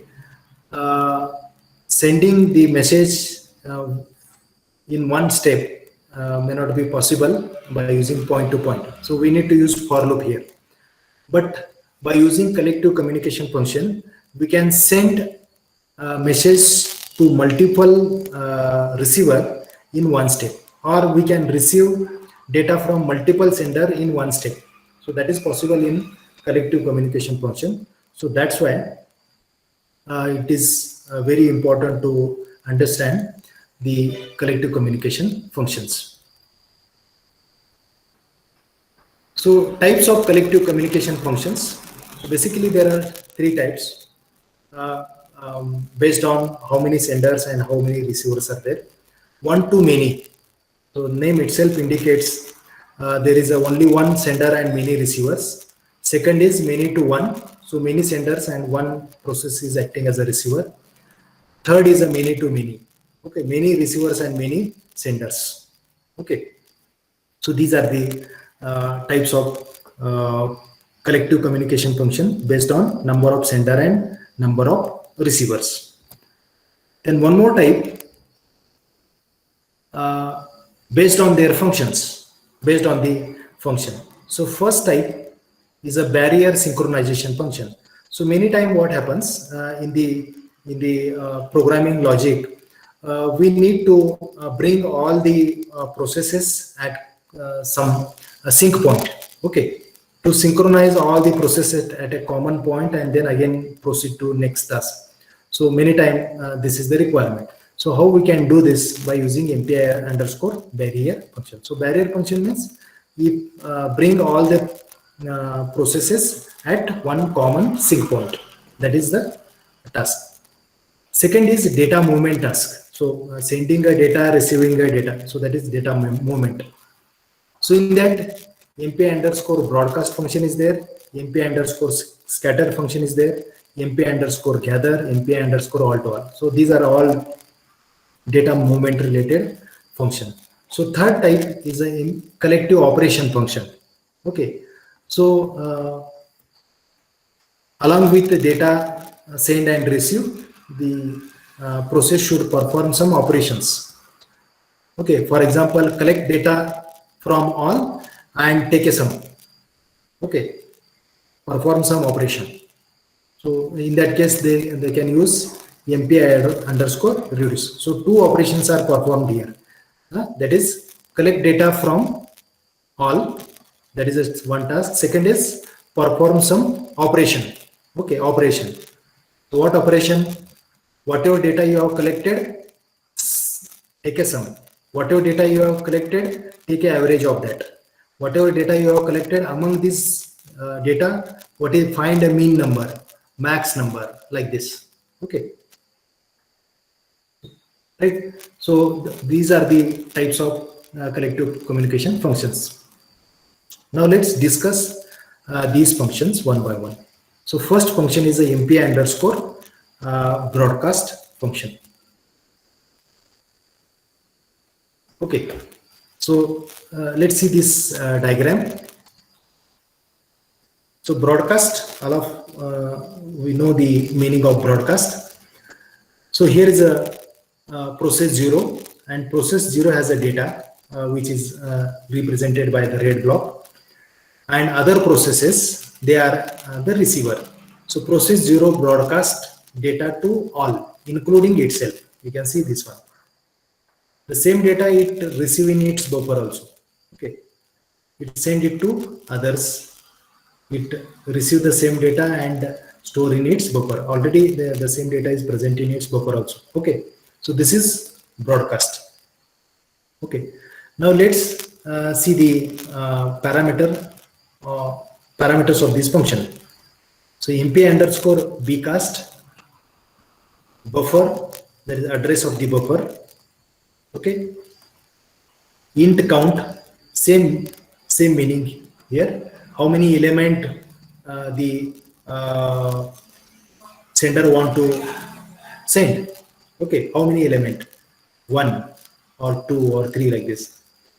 Data type mpi underscore int, mpi underscore char, what type of data it want to send. Then communicator, right? Name of the communicator, default communicator, mpi underscore com underscore world. Okay, this is fixed. So these are the known terms and their meaning is same here also. The new term is this one. The new term is root. Okay, so root means the process which want to act as a sender. Okay, suppose if I write 0 over here, in this case, in this particular diagram, 0th process has a data and it is acting as a sender. It want to send the data. Then we have to make process 0 as a root. Okay, so it distinguish the sender and receiver. So root process is a 0th process, means sender is a 0th process and others are the receivers. So it's very simple. So what is the role of that particular parameter, that is root? So to distinguish who is the sender, who is going to act as a sender, and who are the receivers. Okay, that's it.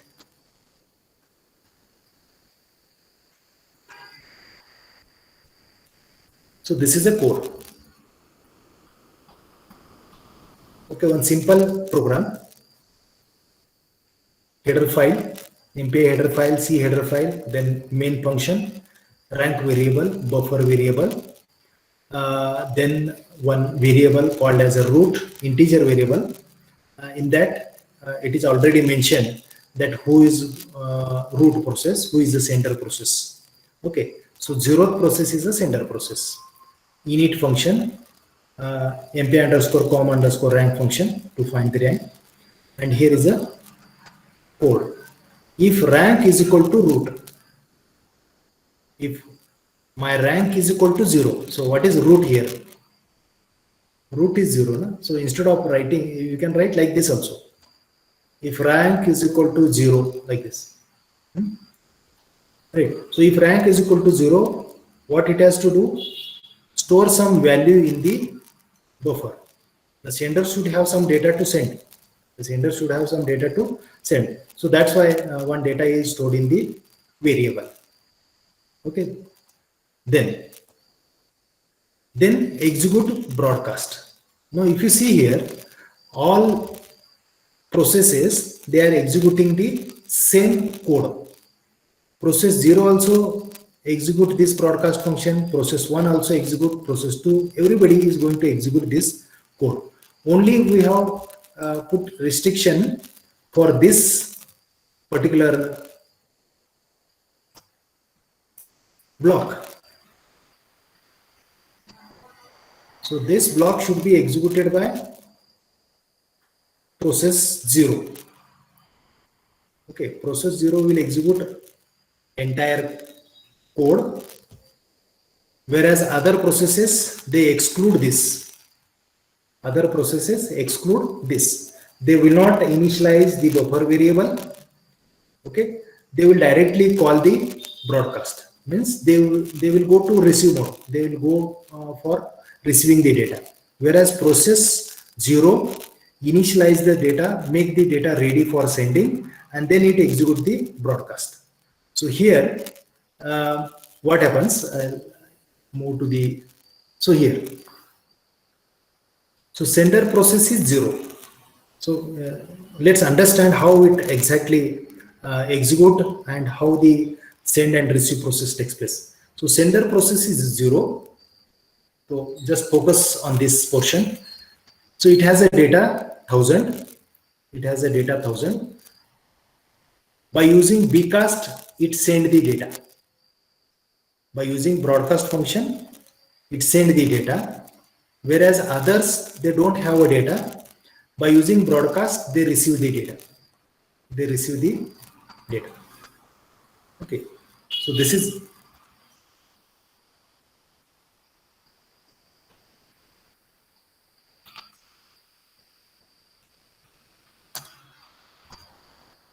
okay.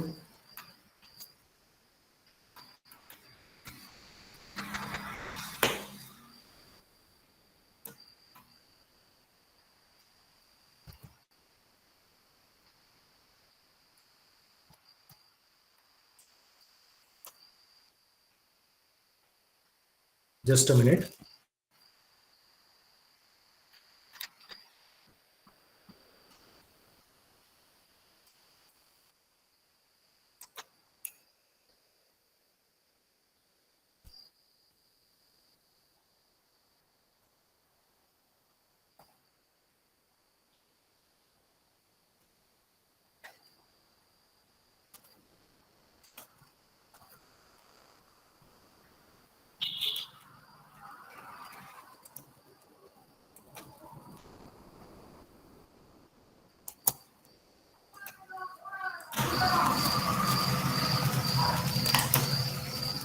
Okay.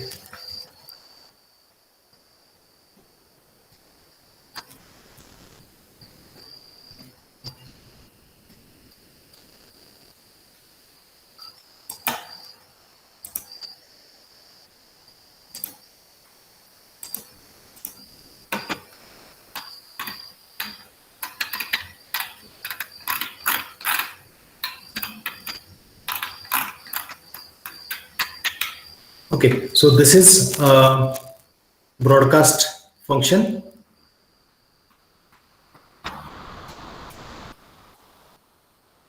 Right.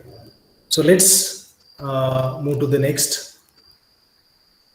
So when you, so this is a command to compile the program mpicc -o bcast, name of the executable file bcast.c. So this is a command to compile mpixec -np, number of processes 4. I'll come to this variable afterwards, then /bcast. So if you execute it, you will get this type of output. This type of output you are going to get. So what process 0 after broadcast data is 1000. After broadcast, this is a data. After broadcast, this is a 1000. So everybody has received number 1000. Okay. So here, one variable I have used over here. Okay, double hyphen or subscribe. Or subscribe. In some of the MPI implementations, what happens when you execute this command MPI exec -np, then by default the MPI implementation try to create number of processes equal to number of cores in the machine. Okay, suppose here I am creating 4 processes, but there are no sufficient cores available in my machine, so it gives the error message. So to override it, to override that error message and create more number of processes, this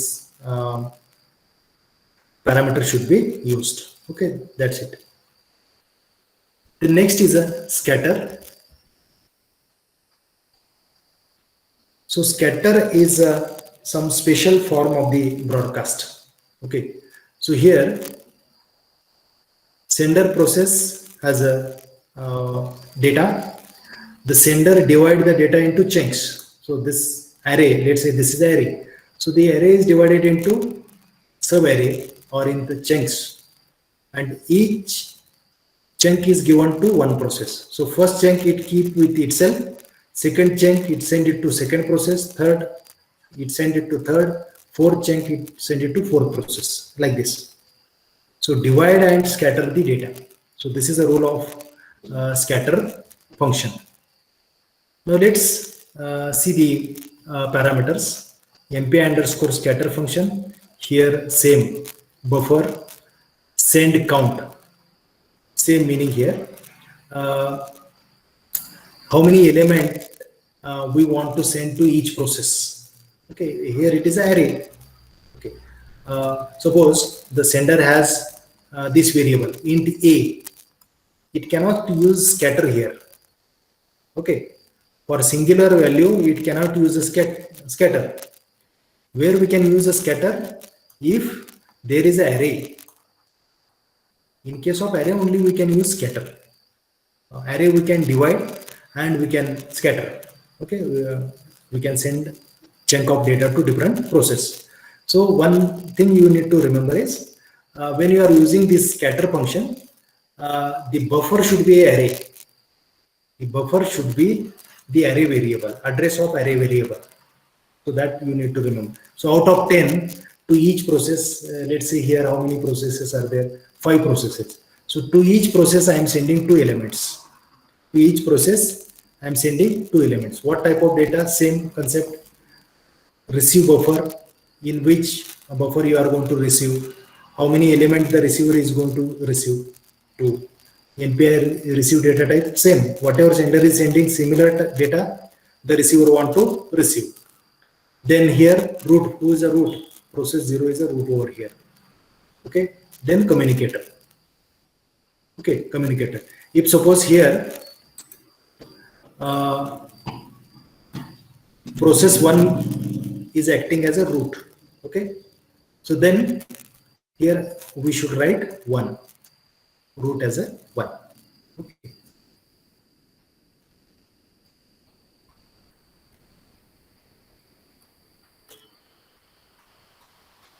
So in this example, I have taken buffer size 4. So 4 element, I am going to create 4 processes. So I have taken an array of size 4 only. Okay. Then mine and I. I is used for loop. Used for the for loop. So I'll explain the meaning of each variable so that you can understand the program. Rank, all of you know. Send count, how many element sender want to send to each. One element. In this case, 4 elements are there. Total 4 elements, 4 processes. So to each, the sender want to send 1. Sender want to send 1. How many element individual process want to receive? 1. Okay, so that is what we have declared over here. Then root, who is a root here? 0th is a root. So init function, then rank function.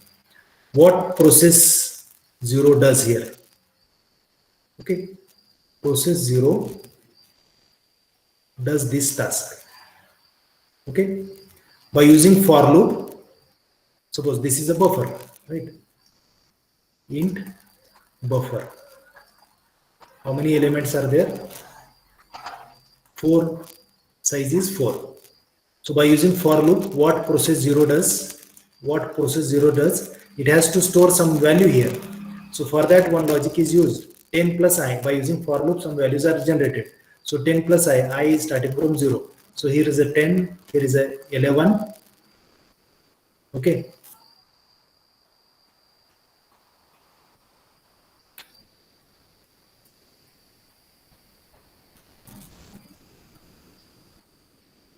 Elements are already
Okay, so here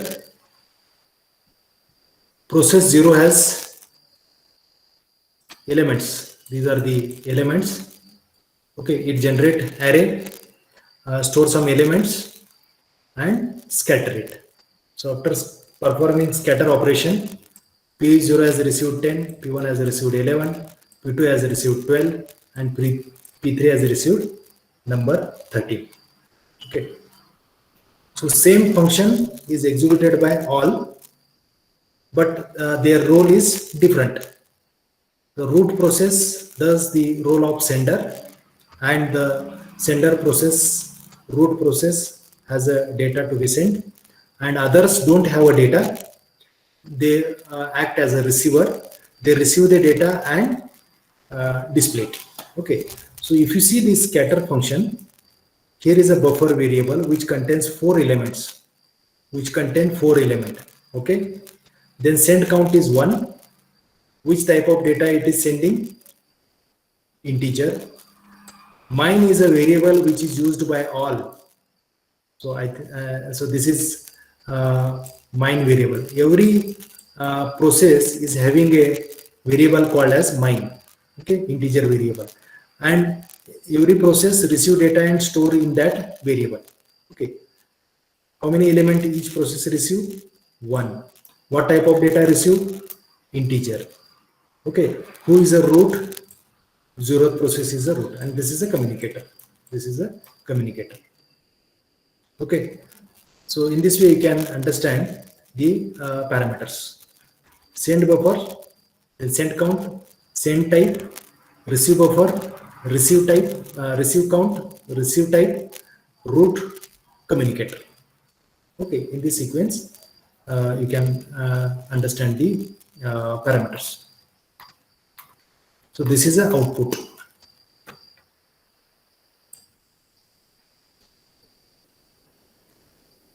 So in short, P0 has these elements. 10, buffer is a array. Buffer is a array. Okay, in that array 4 elements are there. Okay, and every process including P0, they are having the variable mine. Every process is having one more variable mine. Okay, so when it perform the scatter, this 10 goes to process 0.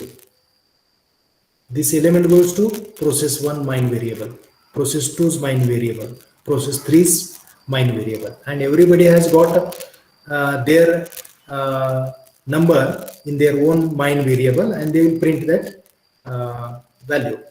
Okay, so they got this type of output. Next is gather function. So opposite to scatter is a gather. Okay, opposite to scatter is a gather. Okay, so scatter is 1 to many. Okay, scatter is 1 to many, whereas gather is from many to 1. From many to 1. Exactly opposite. Exactly opposite. So where this function can be used, the master use scatter. Master use scatter function to send data to slave processes to perform some operation, and after performing operation, if the master want to collect the result from the others, okay, or from the slave processes, then it will use gather. Okay, it will use gather. So let's see the gather function. Similar parameters are there. mpi underscore gather. This is a buffer. Send count, send type, receive buffer, receive count, receive type, root. Here also root is there. Communicator. Same. Whatever parameters used in the scatter, similar parameters are there in the gather also. Only role is different. In scatter, root process send the data, whereas in gather, root process collect the data from other processes. Okay. So this is the diagram which demonstrate the gather operation. Okay. So here the receiver use the array. So if you see the previous example, in previous example, other processes they have used mine variable to receive the data. Okay. So here they are using mine variable to store their own data. Whatever data they have to store it, they are using. They have used mine variable. Okay.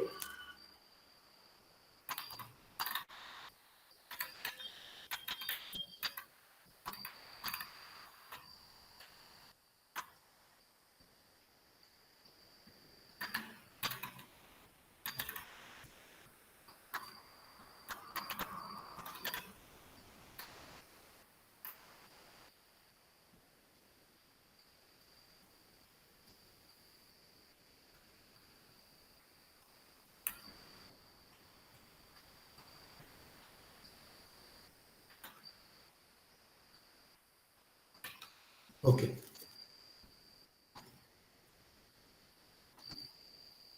So every process has their mine variable, and in that they have some data. And here the receiver is having a buffer variable here. Exactly opposite. Okay. It's an array. So process 0 receive data from all and it will store in the array. Exactly opposite of the scatter function. So this is a program.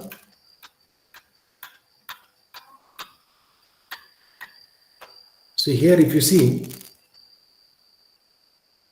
all processes, this instruction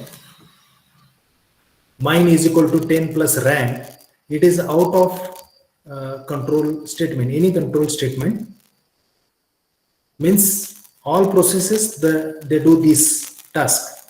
Okay, mine is equal to 10 plus rank. So process 0 what does? 10 plus 0. Process 1 does 10 plus 1. Process 3 does 10 plus 2, like this. Okay.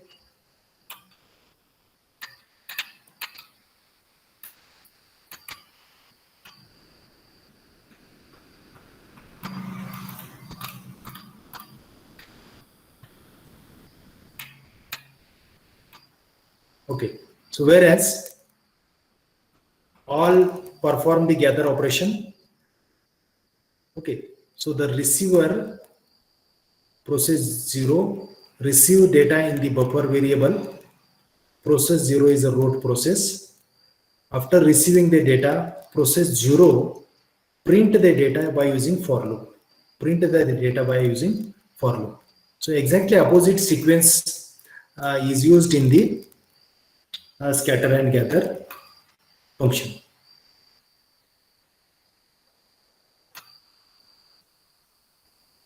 Here all are the sender processes, they have their own data.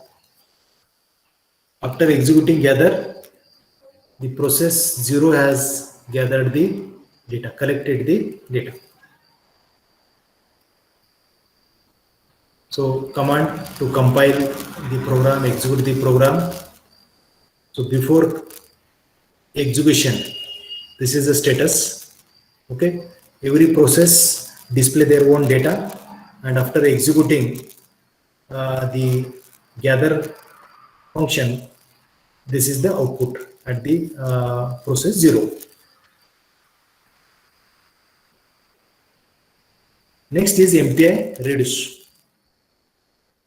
So MPI reduce is a special form of gather. MPI reduce is a special form of gather. After gathering the data, after collecting the data, it has to perform some operations. So what is the additional parameter here? This one. As compared to gather, this is the additional parameter. This is the additional parameter. Okay. See here.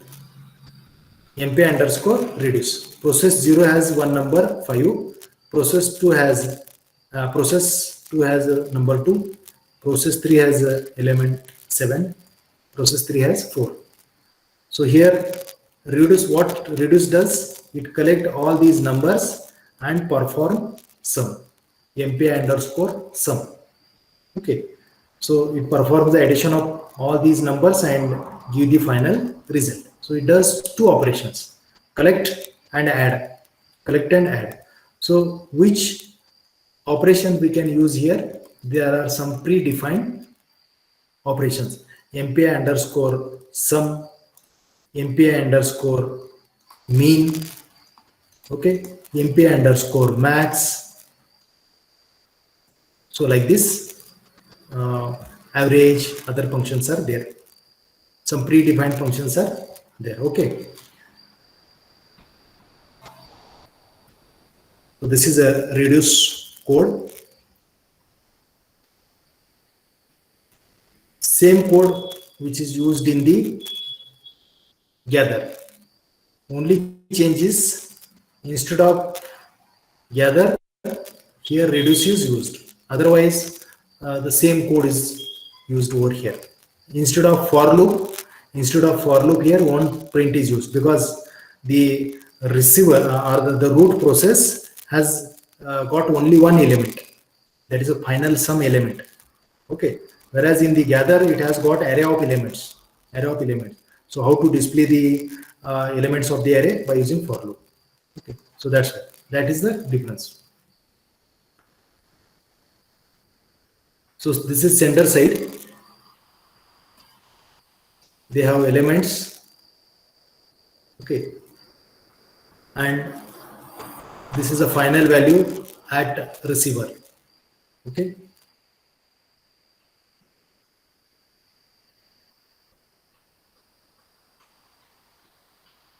So similar command you can use for compiling, executing the code. Before performing reduce operation, every process print their data, and after performing the reduce operation, final value at the process 0. Okay. Before performing reduce, process 0 had a 10 and now it is having 46. And this is the last collective function, that is all to all.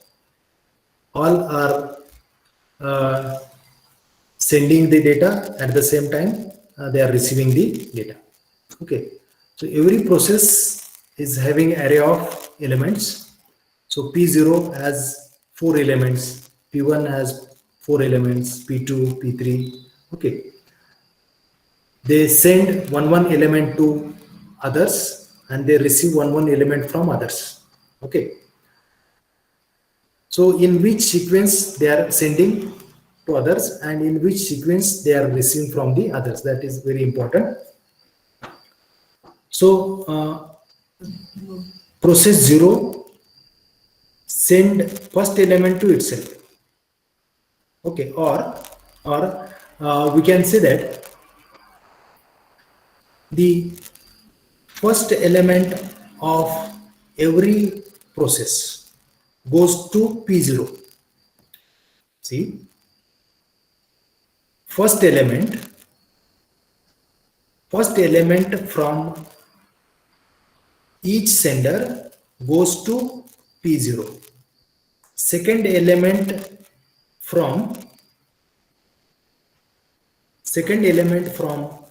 each process goes to P1. Third element from each process go to third process. Fourth element from each process goes to fourth process. When one simple logic. Okay, if you see here, the left side shows the sender side and the right side shows the receiver side. Okay, so here P0 is sending A0, A1, A2, A3 element. So the process 0 has 4 element, A1, A2, A3 and A4. A0, A1, A2, A3.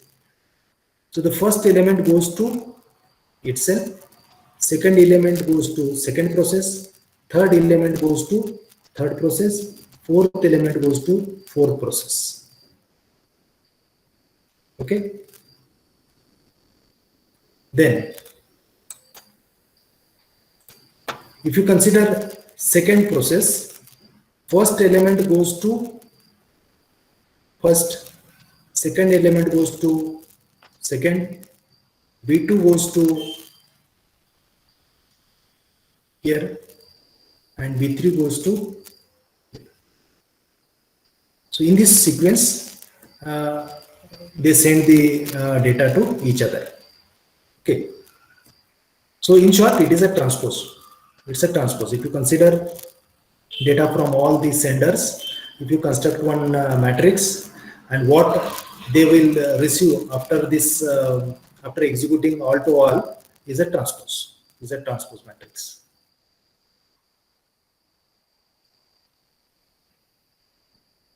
So by using for loop, every process initialize their array, and after receiving, they print elements from their array.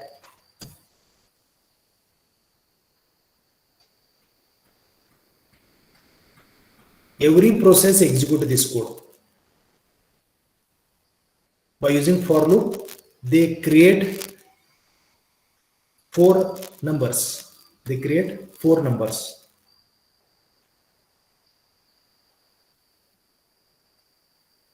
And after executing this all to all function, they are printing 3 numbers. Values collected on process: first number, second number, third number, fourth number. My rank, this is first element from the array, second element from the array, third element. Okay, like this. I hope number of processes is equal to 3 here. Size is 3. Explicitly it is mentioned. So number of processes is not 2, not 4. Here 3 processes. So you have to execute this for NP is equal to 3. Okay.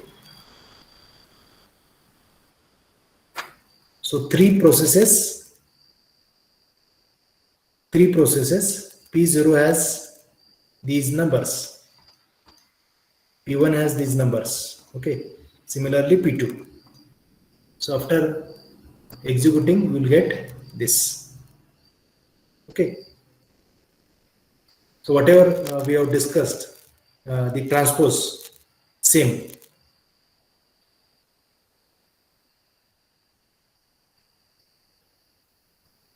Again, command, you can see. So you can just verify what P0 send and what it receive, what P1 send to others and what it receive. Is it as per the transpose matrix? You can just verify it. Okay.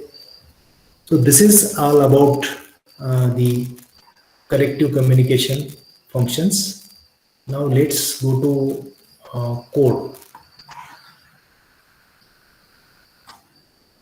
So let's open the second folder, that is MPI collective.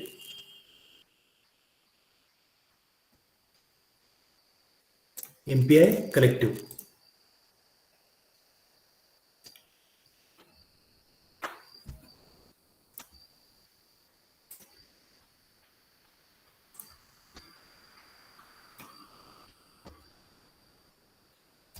So move to that directory, MPI collective. So here you can see 5 programs are there. MPI, bcast.c, then scatter.c, gather.c, reduce.c, all to all.c. So we have discussed these 5 examples in this sequence. So in same sequence, we are going to execute. So let's execute this first program, bcast.c. This is bcast.c program. So all of you are requested to open this code and open this file and see the code. Init function is a rank function. So here process 0 store some value in buffer variable. It store 1000 in buffer variable. Then call this function broadcast. Others also call this broadcast function. After executing this broadcast function, each process print the data received through this broadcast function and its rank. Then finalize. MPI CC hyphen O bcast.c.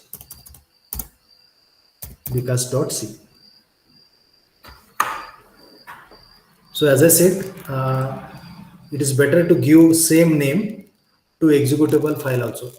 Whatever name you have given to source file, same name you should give to the executable file.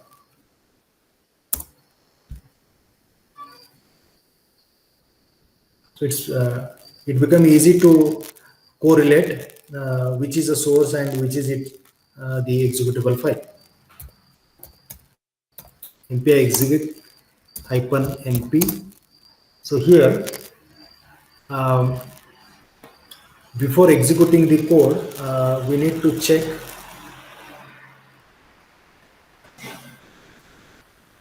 is there any hard coding we have done. So here there is a no array, so no restriction from the size of the array.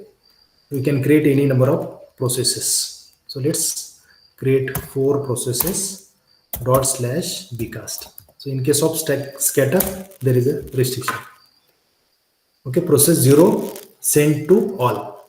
Even if you execute with 10, okay, process 0 send that number 1000 to 10 processes. Okay.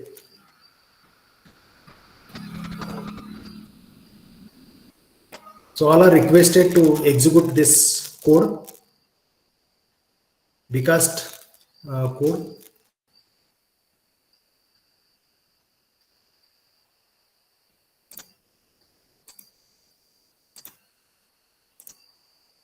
So once you finish, write yes in the chat box. Can you run the code in online compiler?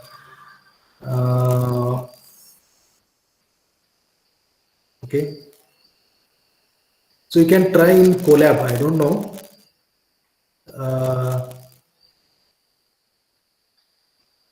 In Colab, you can try.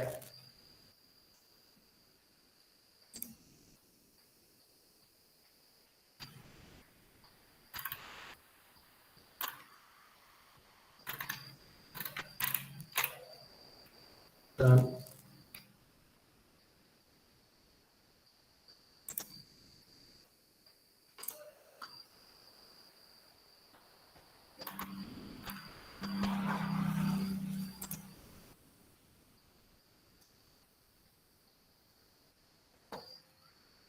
So participants, you execute this broadcast code, and once you finish, write yes in the chat box. Meanwhile, I'll check is it possible to execute in the Colab. Okay, so those who are facing difficulty in executing the code, for them it will be helpful. Okay.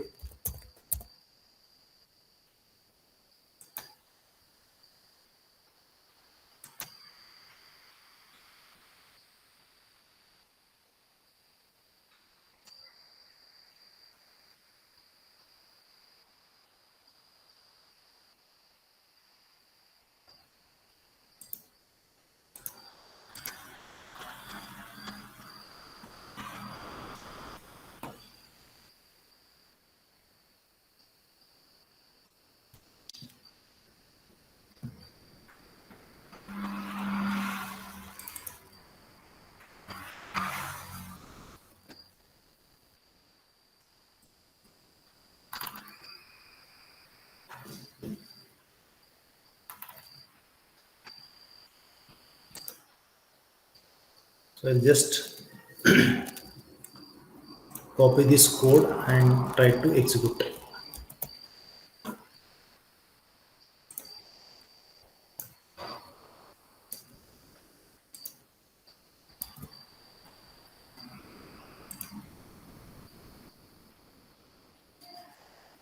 We need to import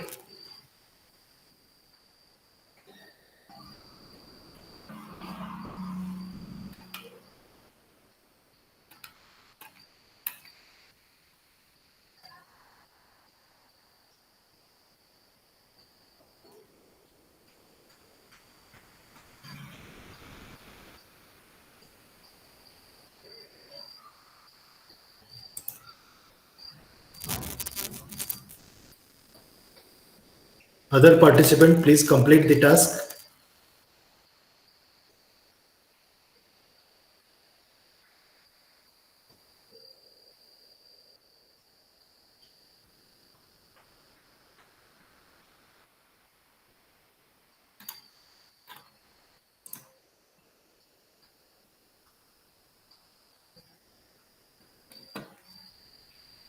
Okay.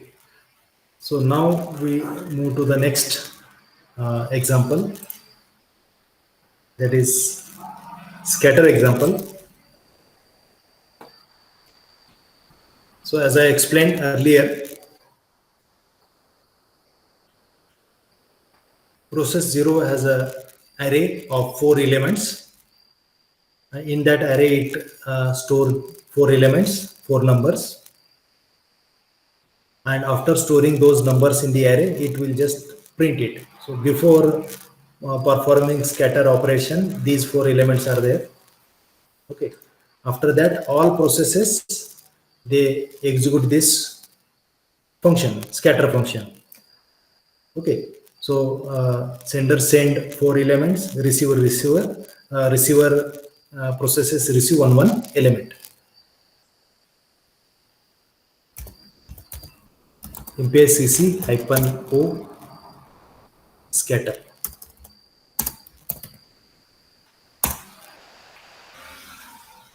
Then execute it. NP. So here we need to check the code, how many processes are there. So 4 processes, 4 elements can be scattered among 4 processes. So number of processes should be 4 here. We cannot execute with NP is equal to 3 or NP is equal to 5 or more. /scatter. So this is the output. Rank 0 before performing scatter operation. These are the elements in the buffer. These are the elements before scatter. And after scatter, every process got one element. Process 0 got 10, process 1 got 11, 2 got 12, process 3 got 13. Okay.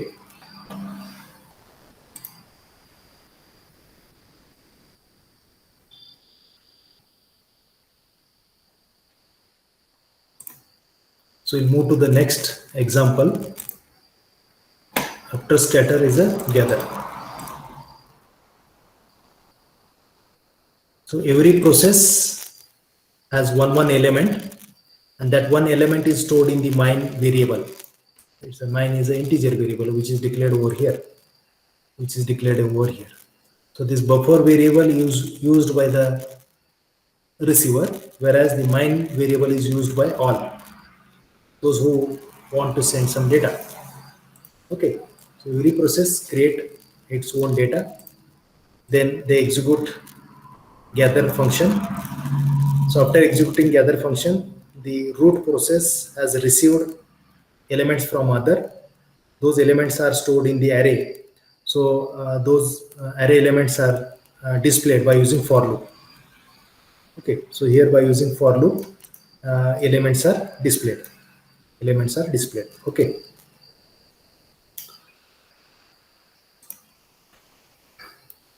MPI CC -o gather gather.c. MPI exec -np. So here also we need to check number of processes. Okay. So how many processes are there? 4. Okay, 4 processes are there. So np is 4 dot slash gather. So here you can see this is a status before gather. This is status after gather. After gather. Okay.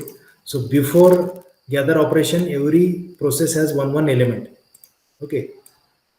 So this second process has 12, third process has 13, first process has 11, 10, second process has 11. Okay. And after performing gather operation, process 0 has received 4 elements, and those 4 elements are displayed. Okay.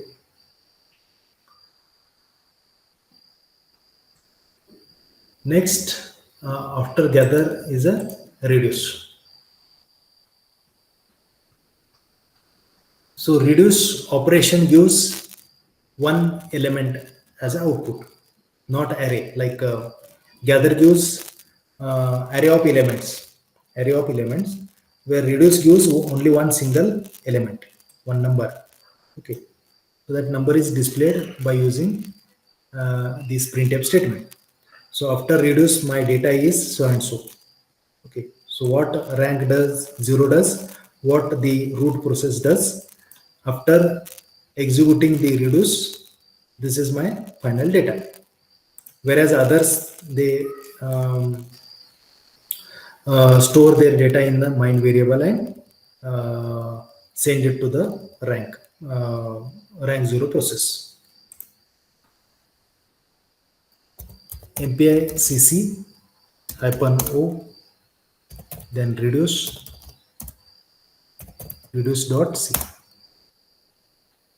MPI exec -np.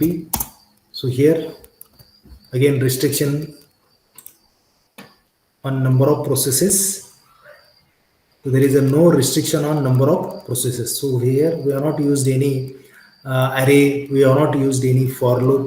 Okay, so you can execute it with any number of processes. Let's execute with np is equal to 4 dot slash reduce. Okay, 46 as per our discussion. Now let's try to execute it with np is equal to 5. Okay, so here we have got 60. 10 plus 11 plus 14 plus 13 plus 12 is equal to 60. Okay, so you can execute it with 10 also, because here is no restriction on number of processes, because we have not done any hard coding over here. Okay, so this is reduce, and next is a all to all.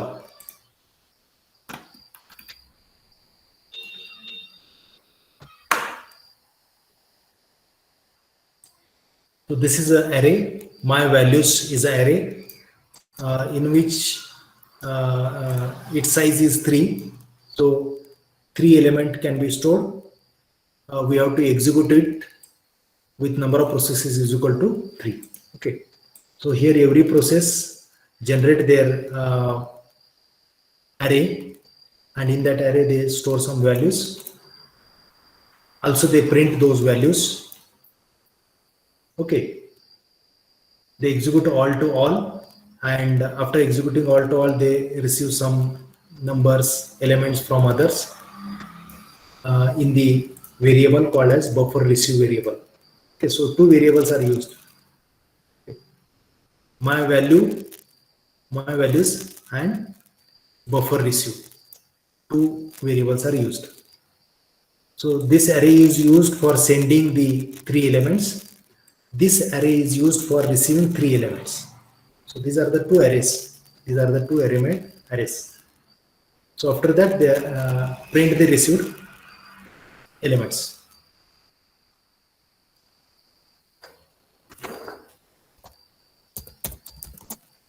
hyphen o all to all,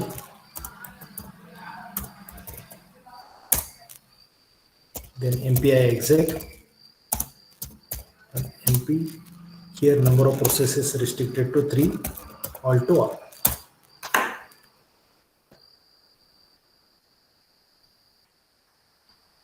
So process 1 has these 3 elements, 2 has these 3 elements, 0 has these 3 elements.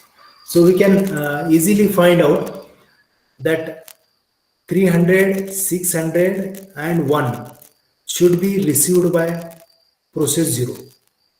These elements should be received by process 0. These elements should be received by process 1. These elements should be processed by process 2, P2. Okay, here you can see process 0 has received these elements. Process 2 has received 400, 700, 100. 100, 400, 700. Okay, transpose matrix. So in this way, you can execute this code and you can see the result. So all participants are requested to execute these codes and check the result. Okay, so if you have any doubt, any difficulty in executing this code, you can ask. Okay, I'll wait for 5 minutes. Okay, so please complete the task, and once you complete, please write yes in the chat box, or you just raise your hands.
Okay.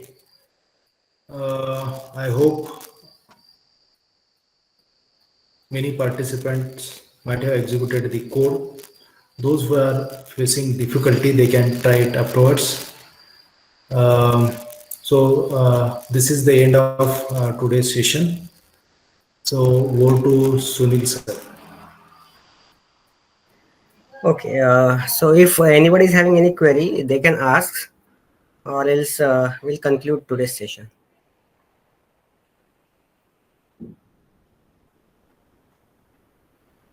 Hello, is there any query from your side? You can unmute yourself and ask the doubt.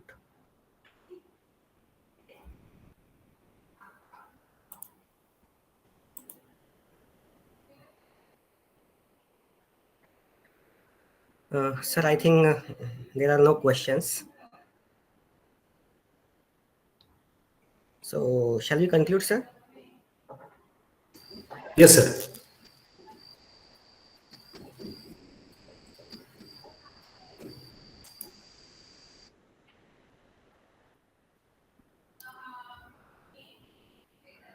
I hope my screen is visible. Yes, yes, yes. So, thank you so much, sir, for ending our day with another interesting and practical session on MPI. Your guidance throughout the day has made things much clearer for the participants and gave them valuable practical experience. It was truly helpful learning session for everyone. So, as a token of gratitude and appreciation, we would now like to present you with a memento. Thank you so much, sir. Thank you. Thank you very much for giving me this opportunity to share my knowledge with all the participants. Thank you. Thank you, Dr. Kavi, sir. Thank you so much for your Sir, thank wonderful you very session. much. Yes.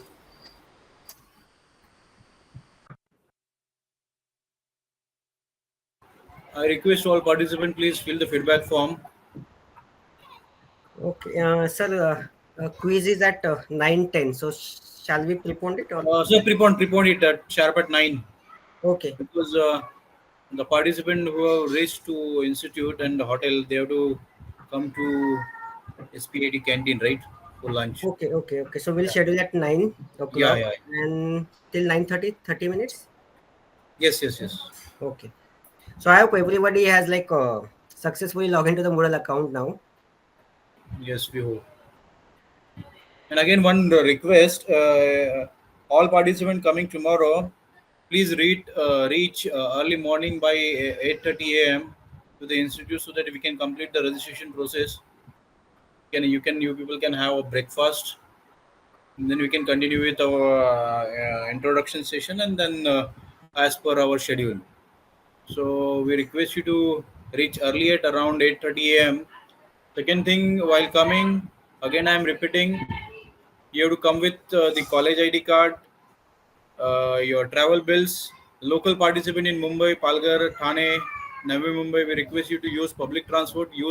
Please keep tickets of buses, metro, and railway, so that we can give you reimbursement regarding the same. And outside participant, please carry your travel bills, take prints, and come on time. Thank you.